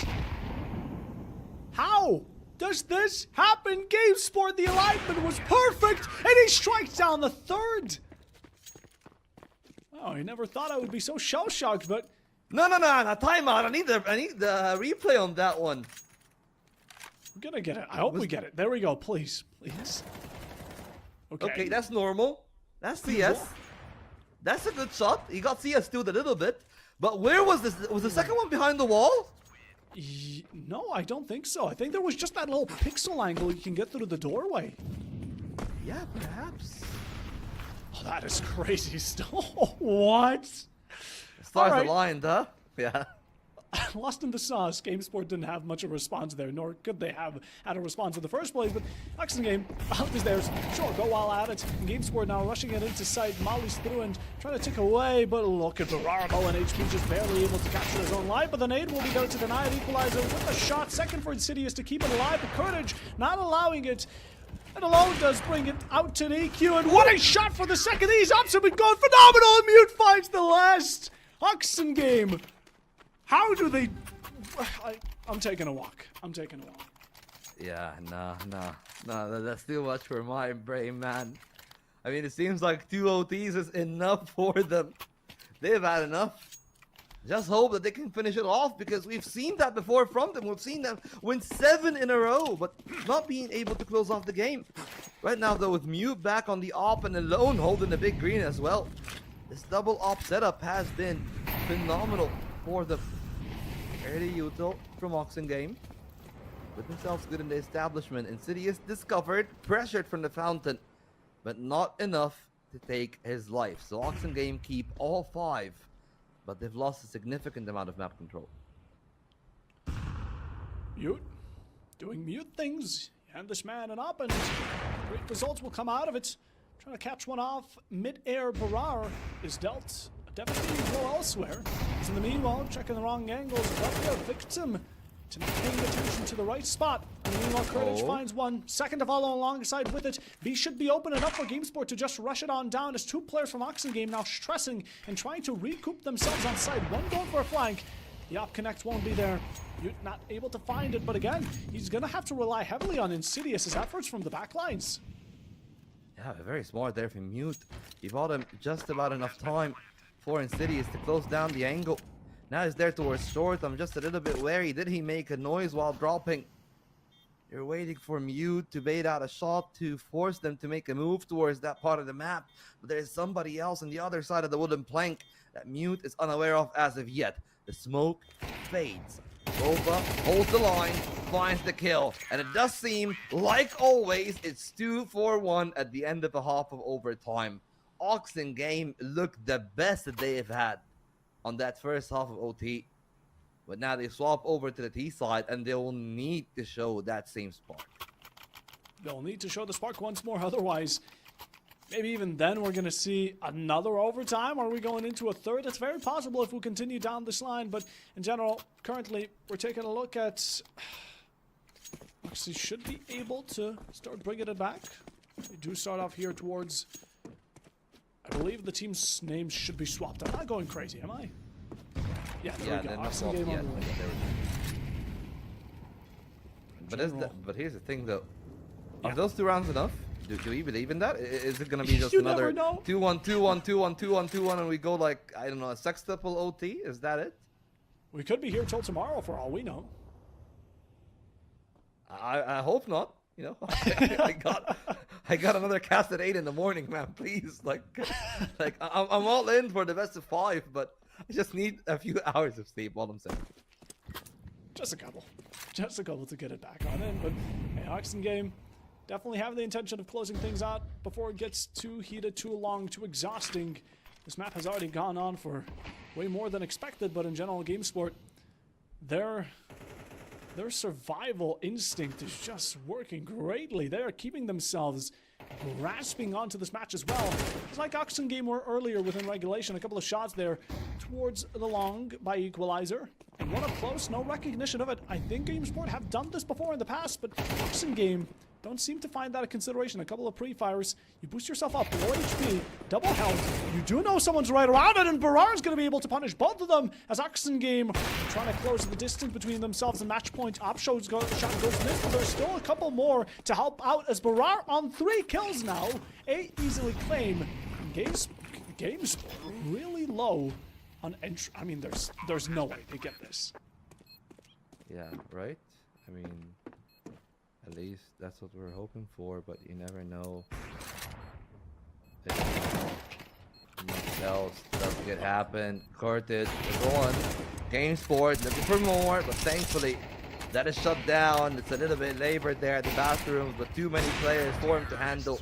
And even if he does find the first op, the second is ready. An Oxen game pushing away with the lead. Now all they need just 1 out of 2 to win map 2. 1 out of 2, and they've been handling some of these rounds really well. We see the adaptation from Barrar again, expecting someone to be up close. And even though that player was already injured, did make that job a bit more difficult. Courage still fought against them, but it was only 1-2 kills here in the favor of GameSport. But they were a bit too late to start acting upon Oxen Game's push, as now Oxen Game on the T side, like said, 1 out of the following 2. And we're going over to map number 3, but GameSport, like I said, they have been really persistent. Yeah, well, what does that do, though? I mean, persistence is one thing. Results are another. The results have been on and off ever since they moved into overtime. It was just about enough. They scraped by with a few big rounds. It was Cortege with that 3K that opened up an entire pathway for them to find a round. They were on the T side. If it wasn't for that, it would have been a lot worse. Now Oxen game, though, looking much cleaner. Vova on the op has been successful before. Spotted the first player in. Ready with some util to force a peek. 3 players here on the A side. It will be a fool's errand to peek into them. But speaking of which, Rio is going to be the fool in this one. 2 kills from Insidious. And this might be it. They're trying to close their way on the op, and they're getting it clean. Equalizer will be found.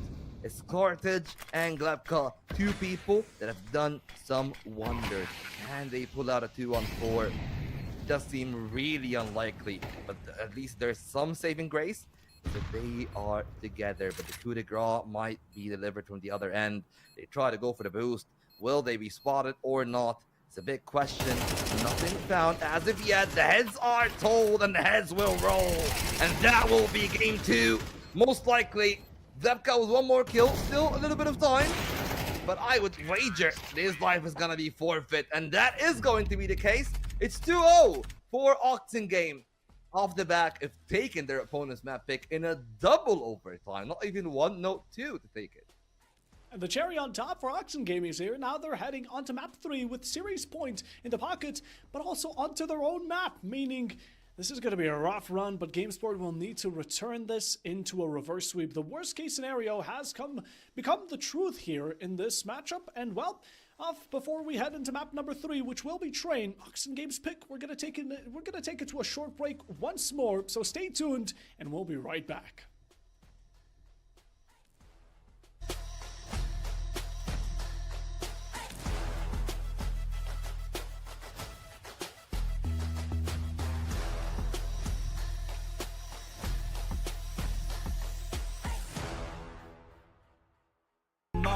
Push past all the pain and you'll find a door. Open it up and finally explore everything that you thought you could never do before. And even when you feel low, you can still go. Even when you feel slow, you can still go. Even when there's no hope, you can still go. I never answer to no, man, I still go. Go, go, go, go, go, go, go, go, go, go.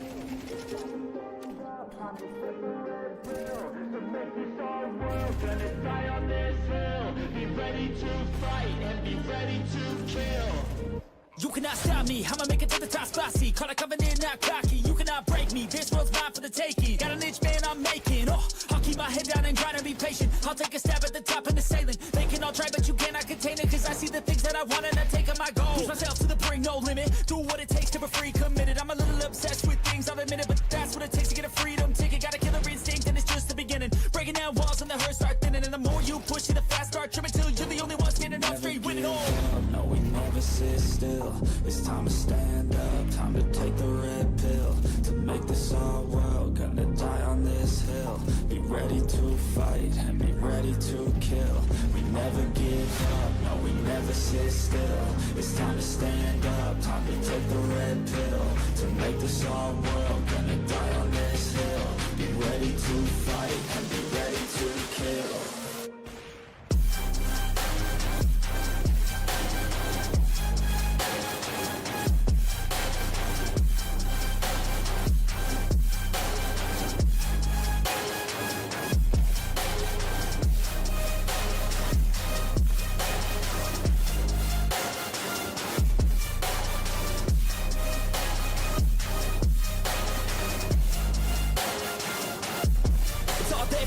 You just gotta wanna keep chasing. Put you everything you're facing. Keep up with the pace and adrenaline rush starts racing. Get through all the things you hate in. Don't let the others in charge of your dreams. They just don't know what it takes to be seen. You see the ship take control of your team. And if you're alone, then a one-man army. Oh, so you better be starving. And you better be carving. Through the hate, keep marching. And every day keep charging ahead till you get what you want, what you dream. Regret is a thing of the past and you'll see that you always had it inside. It's the key to make the most of this life for me. No, we never sit still. It's time to stand up, time to take the red pill. To make this our world, gonna die on this hill. Be ready to fight and be ready to kill. We never give up, no, we never sit still. It's time to stand up, time to take the red pill. To make this our world, gonna die on this hill. Be ready to fight and be ready to kill.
we are on the precipice of greatness. Welcome back, everyone, to the Plausible Gaming series here in the Counter-Strike edition, the 8th one, actually, in our seasons. And yeah, Oxen Gaming have won 2-0. It took them quite a while to take away the second map here of that overpass, but they got over that hump, and they might indeed be getting themselves onto a 3-0 best of 5. That will mean that they'll be undefeated for Season 8. Quite an achievement for them, considering that they've beaten the previous champion in Enosis on the semifinals. I'm still vote Bubble Bob over here is still with me on the other end, and what an overpass that was. It had dramas, twists, and turns, some lows, but also a lot of insane highs as well.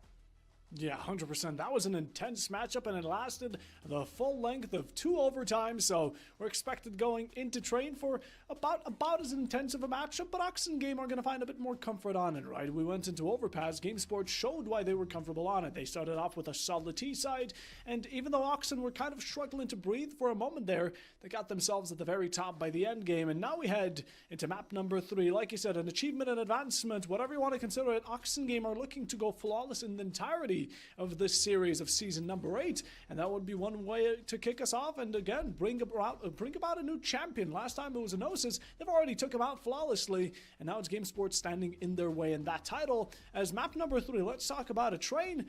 Like you mentioned, CT sided as much as it gets. Definitely a map that isn't, I would say, the most liked, or in general considered to be the most played. You have your usuals, your Dust, your Nuke, your Inferno, ... But in general, train is a unique one. For me personally, I'm kind of in the middle of it. You either play it or you don't. It's fine, but it is certainly very interesting. I don't know. For me personally, it's very interesting. That's all I'll put it. I mean, for me, like, look, I was a very big fan of the CSGO edition of Train. That was my favorite map of all time. But yeah, you know, we got a very different Train. Much more simplified. Still got the varying depth for the CT side, I would say, more so than the T1. But the simplification have kind of actually worked in the way of the CT side, and even more so with the most recent set of changes, like the new box that they put to next to camera, like that certain cubby that you can play in now. You know, that wasn't there before. The map was already CT side, and now it's even more CT side. And I got to say, while a lot of people might not be fans of this, I'm a fan of maps being like tilted to one side instead of the other. As much as I do like the Dust 2, as much as I do like the Mirage and how even they are and how well the teams can play those, it is really good when you would have both like a Train and an Anubis in the map pool. Like a map that is clearly T-sided, another map that is clearly CT-sided. It opens up a lot of options, and speaking of those options, we'll have to wait and see. Of course, it's the most CT-sided game in the pool. We'll be seeing game space going to the CT side there to start. So for Oxen, they will need to find a good start on the T side, as GameSport looking pretty solid on most of their pistols. Looking pretty solid on most of their pistols, and well, looking to continue that type of trend, as now we head into round number 1.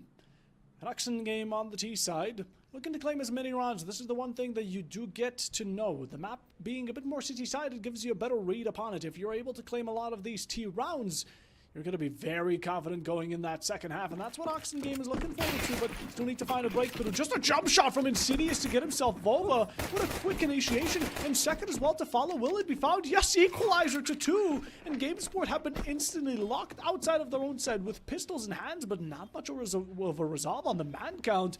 Push back for a moment. Dualies on Insidious, able to claim the third, and Oxen Game. One way to describe this round might be dominant until Kurtage and Lepka have a say about it, as they're stepping in, stepping down. That's where Kurtage's story will end. And same goes for Lepka quickly after it. Oxen Game with a very explosive beginning. Yeah, that's exactly the kind of start you want on the T side. That does mean that at least, you know, you get 2-3 rounds, depending on how it will go from GameSports. And that's like halfway of the job done. I feel like a good T side will be like the T side to get 4-5 rounds on a Train, getting the pistol, most likely here the second round as well.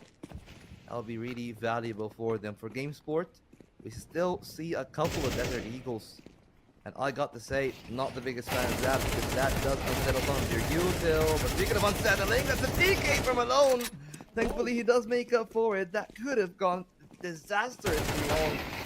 But now they did rectify some of those mistakes. 2 players down, but they get to keep the majority of their rifles. No harm, no foul in the end. No harm, no foul. Oxen game here, 2 above. And as expected, but GameSport will slowly need to start showing a bit of resolve here again.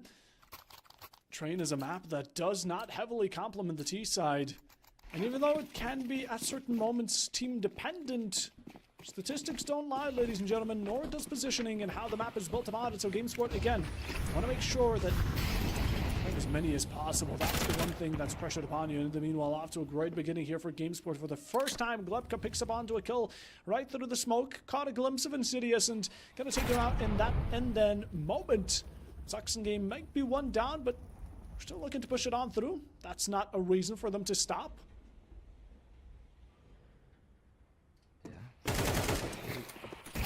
That stop continues to be the case. It's a good bait and switch there from GameSport. And that is the CT-sided nature of the map showing. Oxen game perhaps a tad too over-eager for their own good. They could have been more patient, waited for Equalizer to just bait out some util eventually. Make a move out of Ivy. Then they'd have more angles to play with, but it does not seem that that is the case. Instead, everything working for GameSport exactly as it should be. Low HPs though, across the board. Both of them down. Thanks to Bearer and Equalizer, but Vova ends up leaving Equalizer as the final player. 1 on 3. Another kill will be great because then you'll do more economic damage. But that does seem pretty unlikely since Equalizer was not ready for Vova. And indeed, a win for GameSports. Exactly what we were expecting though. Exactly how it should begin, right? Oxen game, they get themselves the pistol. It's according only to find themselves that second, but now we get ourselves a moment to slowly set back into the match. Yes, you guys got to see our beautiful faces. I know you were missing us, but in general, as we're back into this match, first round for GameSport here, they're able to now continue their economical, I would say, just steep climb. As now, they get themselves these AKs as well, which is going to be very nice. I imagine the CT players at times do tend to miss the AKs. So, we'll see if it goes differently for the rest of this stage. Vova opening things up well. The AWP not finding the value thanks to it being flashed by Glebka equally. So now it does seem that there's a world where you just save, but perhaps with that kill from Bearer, things could be pretty different. There's another kill to come in from those 2 players around the pop block angle. This is a very different outset of the game. It's back to a 4 on 4. Yes, they did find the kill, but the good thing for GameSport is that the rifle is not recovered, so they still got the advantage in terms of firepower. But the one thing that they might be worried about is their timings of the rotations, as they got 3 players strong on the A side. The B side player now eventually getting that support from Vova, but if the AWP gets posted, there will be a lot of success from them. A great opener from Mute. And you know where the next player is. Mute is dead fast on the angle, waiting for somebody to peek through. The flash good, but Mute is even better. And it's a 3 on 2 now, advantage to Oxen game. The HE doesn't do much. They're too far away. And as long as they keep playing around the angle, this might be another round for Oxen game. It could very likely be, as long as they don't let too many cracks slip on by, because Mute's going to be able to find Courage and Rio for the final, thanks to Alone. And sadly so, yeah, GameSport will not be able to lock this one out, allowing Oxen game to step their things up, step their momentum once up more in their utility-based game, but at the same time, guns-wise, we're going to be supporting themselves further on, while for the same of, I couldn't say the same for Game Esports, or Game Sports here, because they're all on pistols. It's a 5-man stack with a hope and a dream of playing aggressive and finding fruition through it, but very unlikely to say the least, as Oxen game right now extremely stacked, and once more sending forward 2 of their players towards B to clear out as much ground as possible. Some lurking around main because these long distance can be helpful, but of course that is kind of tunnel visioned out by the smoke, as Oxen game have decided to coop up once more on A. 4 players in an instant gone. Now it's all down to Ryo Iglo, and I doubt there's going to be much of a thought for saving. You just gotta full send it. I mean, he got Eagle in the name. So That is true. you would expect that, yeah, he's like very confident in his Deagle play. Right now, the evils are all around him, and one of which ready deliver the killing blow from the heavens, smiting him down. It's the 4th round for Oxen Game. Yeah. Now, at this point, an 8-4 split, some might consider still pretty decent here for the T side. Even if GameSport end up going on a 7-round win streak, which we saw an overpass from Oxen Game, they're still going to be good. They're still going to be decent, but they got to start somewhere, and this is the time to do so. That Uno and GameSport's scoreline definitely not being the best of displays. Now Oxen Game setting the majority of their players down alley and trying to go for this backline take towards A3. Now, haven't seen that a lot. It's not a common occurrence, specifically because of plays like these. You put both on an op, and that's going to be 1 casualty. Second one quickly following along, almost, but no, thanks to Glebka. He's kept alive. There's 2 kills. Oxen Game are able to claim them, get themselves in a 2v3 situation. Now trying to deal as much damage as possible. A nice little head tap for Equalizer. He only needs 1 bullet to take out Carnage, but Equalizer himself stands on HP that doesn't shine the brightest. Although positions are unknown. We do see, I think it's Right Eagle right around the corner behind Equalizer, who's just waiting for him to step right next to him. They're so close, it's quite dangerous, but the op is going to be able to catch a glimpse of him first, and Mute taking him out. That's Yaka Garen for a correction, and Ryo Eagle, last one standing, has the opportunity against Equalizer. There's no doubt about that. The bomb hasn't been planted, so there's no extra pressure, but his back is turned to Equalizer. And without knowledge on the whereabouts of some of these players, Oxen Game have 5 rounds. Yeah, massive from the T side as well. GameSport completely shut down, but some questions have got to be asked there from GameSport. None of their start is bad, nor the trading sequences of any fault. It's those 2 final players there left in that 2-on-2. Perhaps losing grasp of the round. And that's one of the big things about like those maps like the overpass or the train, is that you really need high degree of awareness right now. Whoa. Oxen Game, we're aware of that possibility. They were able to turn the flash quick enough. And that is the brunt of this attack quelled. 3 more players, still with pistols. But they are going for the long con, which does mean that Oxen Game will easily be able to put the bomb down, punch in the digits, and perhaps hold on for dear life, not give that much for those pistols that will be closing in. Barar is the first face in. He's posing himself in an unorthodox angle. Still going even deeper. Shadow, shoulder, heads lined up, and those are 2. This time, a shot from Ryo Eagle, but equally as beautiful from Mute there. Very unnecessary as well. He's got the op, but he's like, no, I need to slot on them. Like, it just can't be a single shot from the Eagle. Who says chivalry is dead when you have Mute pulling out with a pistol like his enemies? But in general, probably one of the funniest moments, Barar just catching a glimpse of their bodies and they have no clue about it. A nice little collide between the 2. Mute picking up the pistol says, you know what, let's have a bit of a duel, you and I. So we're honorable over at Oxen Game Esport, but at the same time, they're even more so strong, extremely strong, 6-1, already splitting the half in the worst case. But GameSport, on the other hand, are going to need to up the ante if they want to have themselves a possibility of continuing the series, because again, it's getting rougher by the minute, and I imagine the mentality isn't looking any greater from their side. Yeah, so we'll see how it would go. Of course, in the long term, not much might be happening to the other end. As well as things are concerned though, it's a pretty good round for Oxen Game so far, in terms of at least keeping them at bay. Still a minute on the timer, they can wait the smoke out, no need for them to be forceful, but they will still go for the brute force. The timing works wonder. Equalizer with the opener, but the hold is great for GameSport this time around. They need to find more on the side of Oxen, and they will not be able to do that. Acheron holds it all down. 3 kills for him in that round is full house between him and Vova, and a much needed second round goes the way of GameSport. Much needed. Couldn't have put it better, but Oxen Game right now, even though they've lost a round, still sitting comfortably cash-wise, besides Alone and Barar, who are starting to close down, and even Insidious not looking the best. But hey, they're going to need to lose a couple more rounds here, and only 4 remained.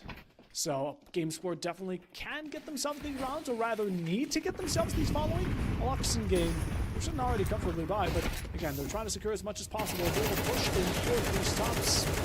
Oh, Insidious just shuts that thought down. Eagle was out to something in the moment, and just like that, Barrera quickly follows along for Oxengame to claim a quick two-piece. While GameSport hasn't returned many. A slap on the wrist damage-wise, Insidious goes in for another swing, and finally he's put to rest by Yagagarin. It only took 3 players for 1 to be returned, but Oxengame, they have now in establishment also found their A site in return for their 1 player being lost. Yeah, but again, like, that was uncalled for aggression, not coordinated well enough. That's not what you do on a train. Like, the aggression is right, but usually you see it from the B side because it's easier to coordinate it. Excellent drop and mute. Probably the round and the game over for GameSport in that case. Like, if they go down 7-5 in the best case scenario, maybe there is some hope, but with their current funds, like, it is looking much more like an 8-4. That is even if they do find 4 rounds, which is very concerning. I mean, for Oxengame, they were pushed to the brink on the overpass, but right now they look a lot more comfortable. And it's the plays like these, that crate kill that we found there, we need more of, and we need to be more proactive. If you're a fan of GameSport, and if you're hoping that they could actually find the victory. Right now, the CTs, there's an opt-out, the MP9, 2 players on the E-bot, easily dispatched though. Why alone? There are the match 10 out of bullets, the upgrade to the FAMAS, and a pristine one from Insidious right on the dot. Speaking of which, well, there is a hit mark for Volva's name. They're not aware yet that he's got the op, but they don't even have any understanding of his position, which is the one good thing, because if that op is not saved, this might be GG's for the half. It might be 10-2. Yeah, that's a real scary thought to put it out there. So Triceps really needs to make sure and put his best efforts out there to secure his life, deal a couple of bucks of damage. 2 players here out in the open, and he's going to be able to find one. Second one as well. Good shots from Triceps, but starting to headhunt you down. They recognize the economical standard of the enemy team, and they're trying to deal as much damage. Kicking a man while they're down, or rather GameSport in this circumstance, but a 2-8 for Oxengame, and wow, this is the type of performance we saw in Overpass from GameSport, or rather even better. This is an even better performance than we saw on it, and cherry on top, Oxengame, they're on series points. GameSport are going to need themselves a phenomenal second T-side half. And so far, it's not looking like that might be plausible because Oxengame's comfortability on this map is just out of bounds. Well, still bounced this half, 2 rounds. That's the time limit.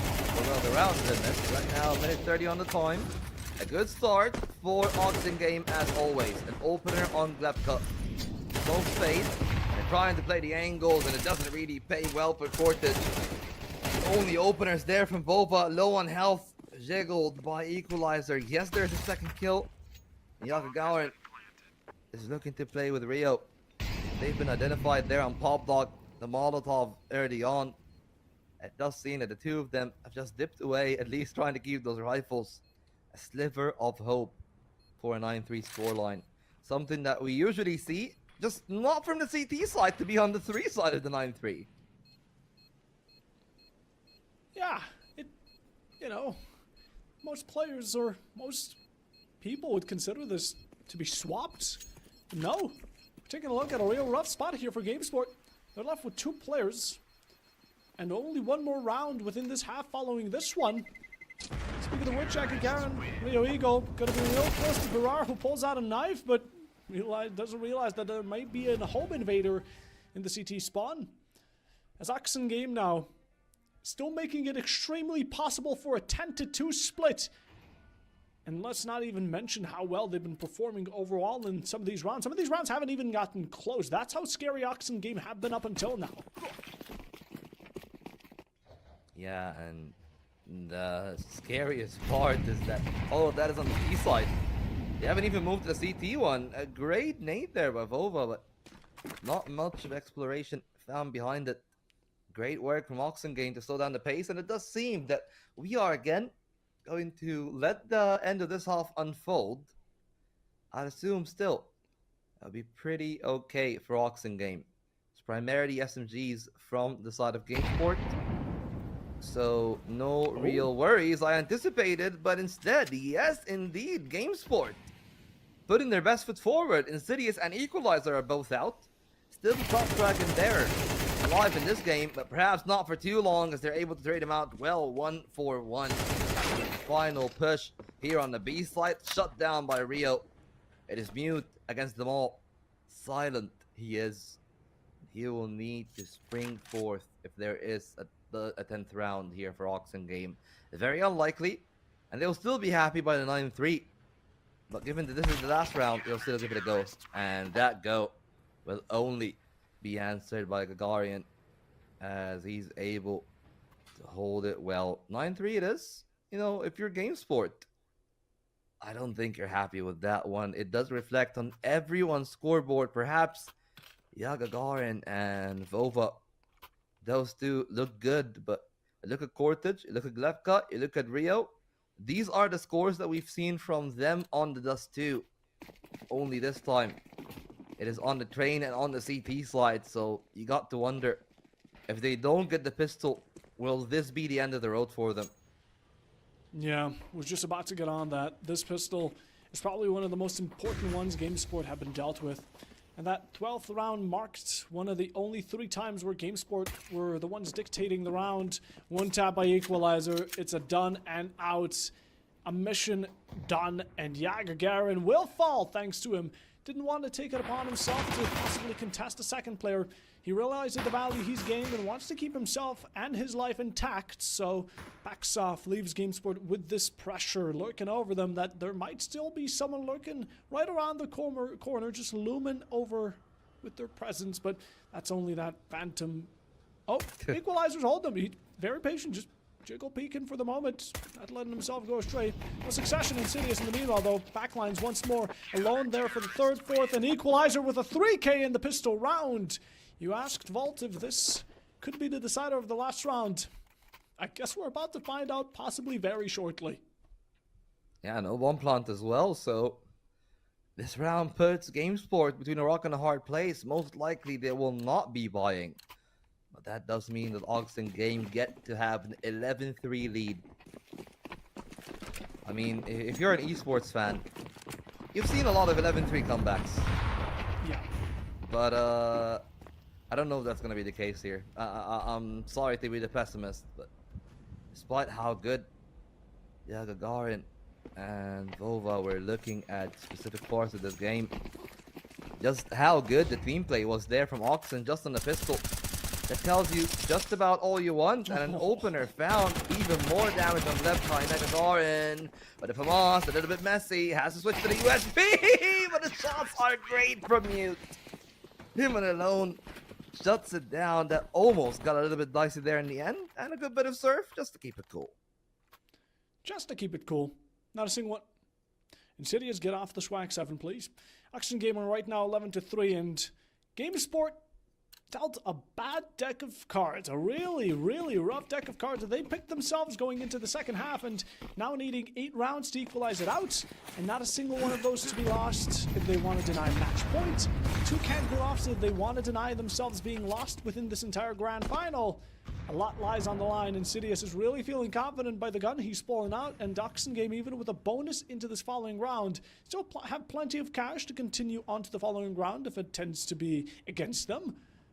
But GameSport don't want to push too far ahead, as Oxen Game have really been the initiators this entire time.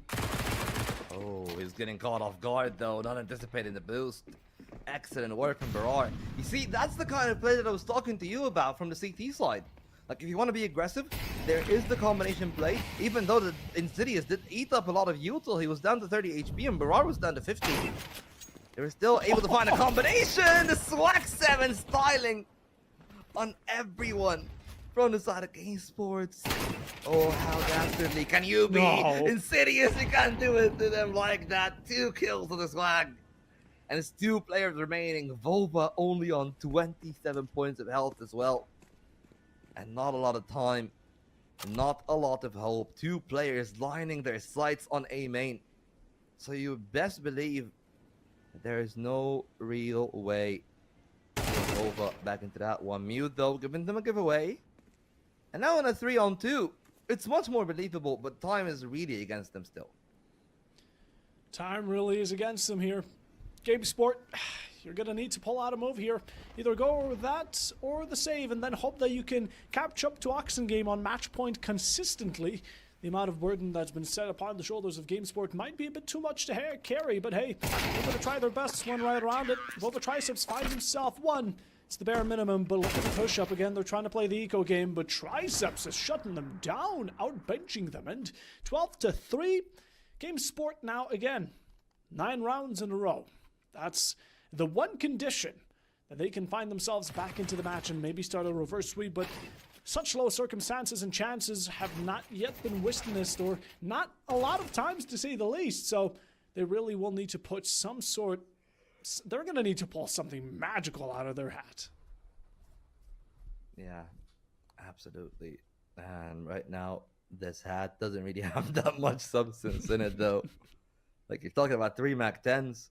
Sure, like 10, it's a big number than like a 47, but like, oh no, never mind. 47 is still bigger. So, you know, that pretty much tells you all you need to know.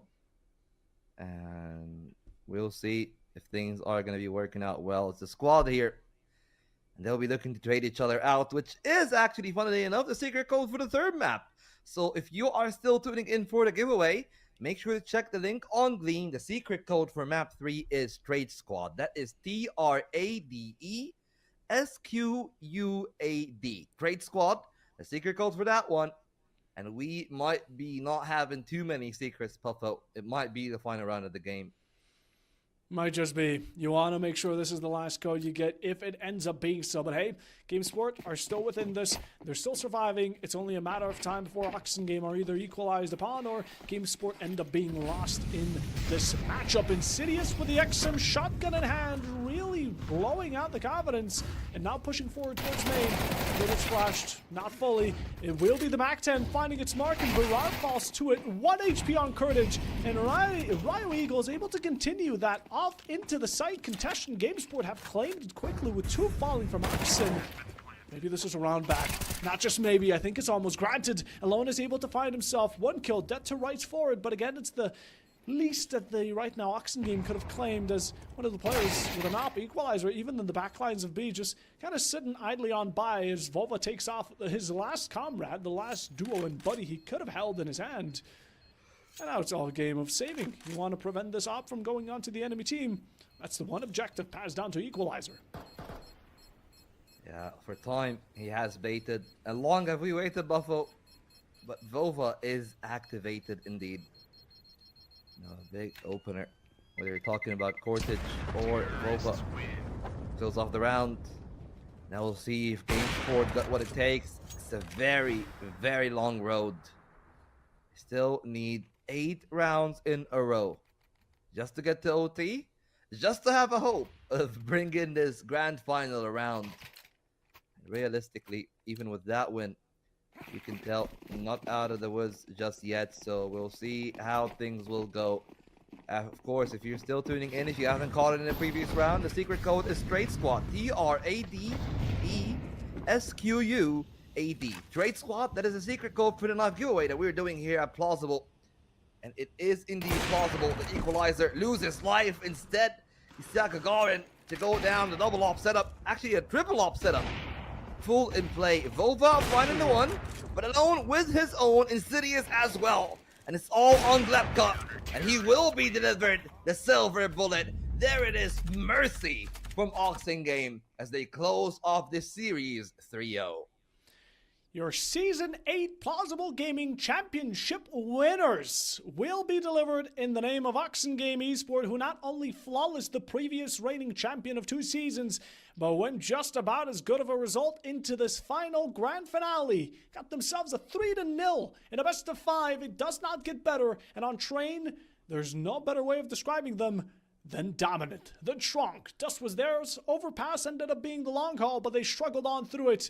and Oxen Game will be your winners here. What a attempt from GameSport, but in the end, it seems like they were a bit exhausted when it come down to train, and Oxen Game, no doubt about it, that they truly deserve to be here, and in general, congratulations to them. We have ourselves an upped prize pool this time around of $500, so, you know, Oxen Game get themselves a bit more moolah from this season than compared to the previous one, and what a time to be here. But again, this is Plausible Gaming. We're looking for a community to build upon. You should join alongside with it. And we have one more tournament of CS2. We have one more tournament here from Plausible Gaming coming in before the New Year's. So keep your eye peeled out on it. Join along if you want to have a chance at winning. And in general, giveaway still ongoing, so get yourself entered. Hopefully you didn't miss out on too many codes. But in general, Vault, thank you so much for being here on the desk. And any closing thoughts? Honestly, no, really glad to be here. Some very fun teams to watch. I'm really glad to see Oxen play because they look really good at times, and some of the highlights have been really impressive more than anything. Like, you know, I've seen a lot of, like, quote-unquote higher level of play, like the VRS teams and whatnot, and the mechanical level is absolutely there from both teams. And of course, you know, we'll always congratulate the winners in Oxen Game, but like Game Sports, you gotta say that Overpass was a really good map. I hope that their map pool, I guess the depth of their map pool will be improving down the line, because they definitely do have the pieces, but their comfort was really showing in comparison, like from the two maps, even the Dust 2 that they did lose to the terrain, they're really uncomfortable there. And that's the nature of a best of 5, unfortunately. It does test out the metal of you, it does test out the teams and what they have right now. They weren't able to steal themselves, but we hope not to see them, not to see Oxen again, not to see Inosus again, but also to see more of you guys that are tuning in here, not just to the tournaments, but also just to Plausible itself, where we have like a safe place, a community that you can join. You can make sure that nobody here is going to say, "Purple, you noob." So it's going to be good. You're going to be having a fun time, and it's more than just Counter-Strike. So make sure to check out Plausible.gg. You're going to be checking out everything there. Join the Discord, and thank you all for tuning in. We have had an amazing time. Thank you to Puffo and Edu as well, who was here previously, of course. And that is it from us, guys. I hope you all, without any further ado, have a great evening. And goodbye. Adios.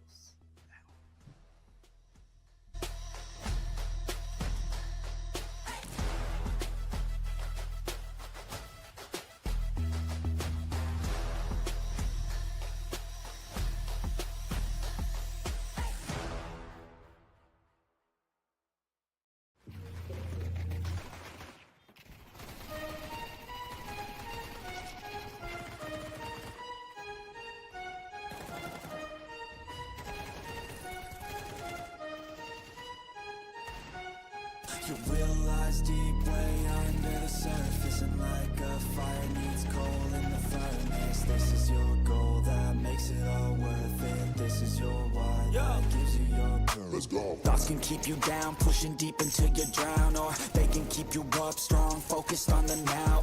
Glass half full, or has it been emptied out? Well, that's all up to you and your mind. Do you doubt anything, everything, not a thing? Make my thoughts work for me, manifest what I need, what I want, what I see. I could be anything, I attract all the things that I see. I believe I'll achieve as I breathe in and out again and again. I don't doubt, I sit and I plan, and I found out that I can execute if I'm driven, if I listen, if I learn all the wisdom. Read some books, something written, watch the best, teach a system I invest. Never hidden, I ain't scared, ain't no chicken, I take dance. I'll be winning, you get back what you're giving. Find the reason that you're living, what you're good at, all your gifts and what you love. Take a risk and find out what you've been missing. You realize deep way under the surface, and like a fire needs coal in the furnace. This is your goal that makes it all worth it. This is your why that gives you your purpose. You realize deep way under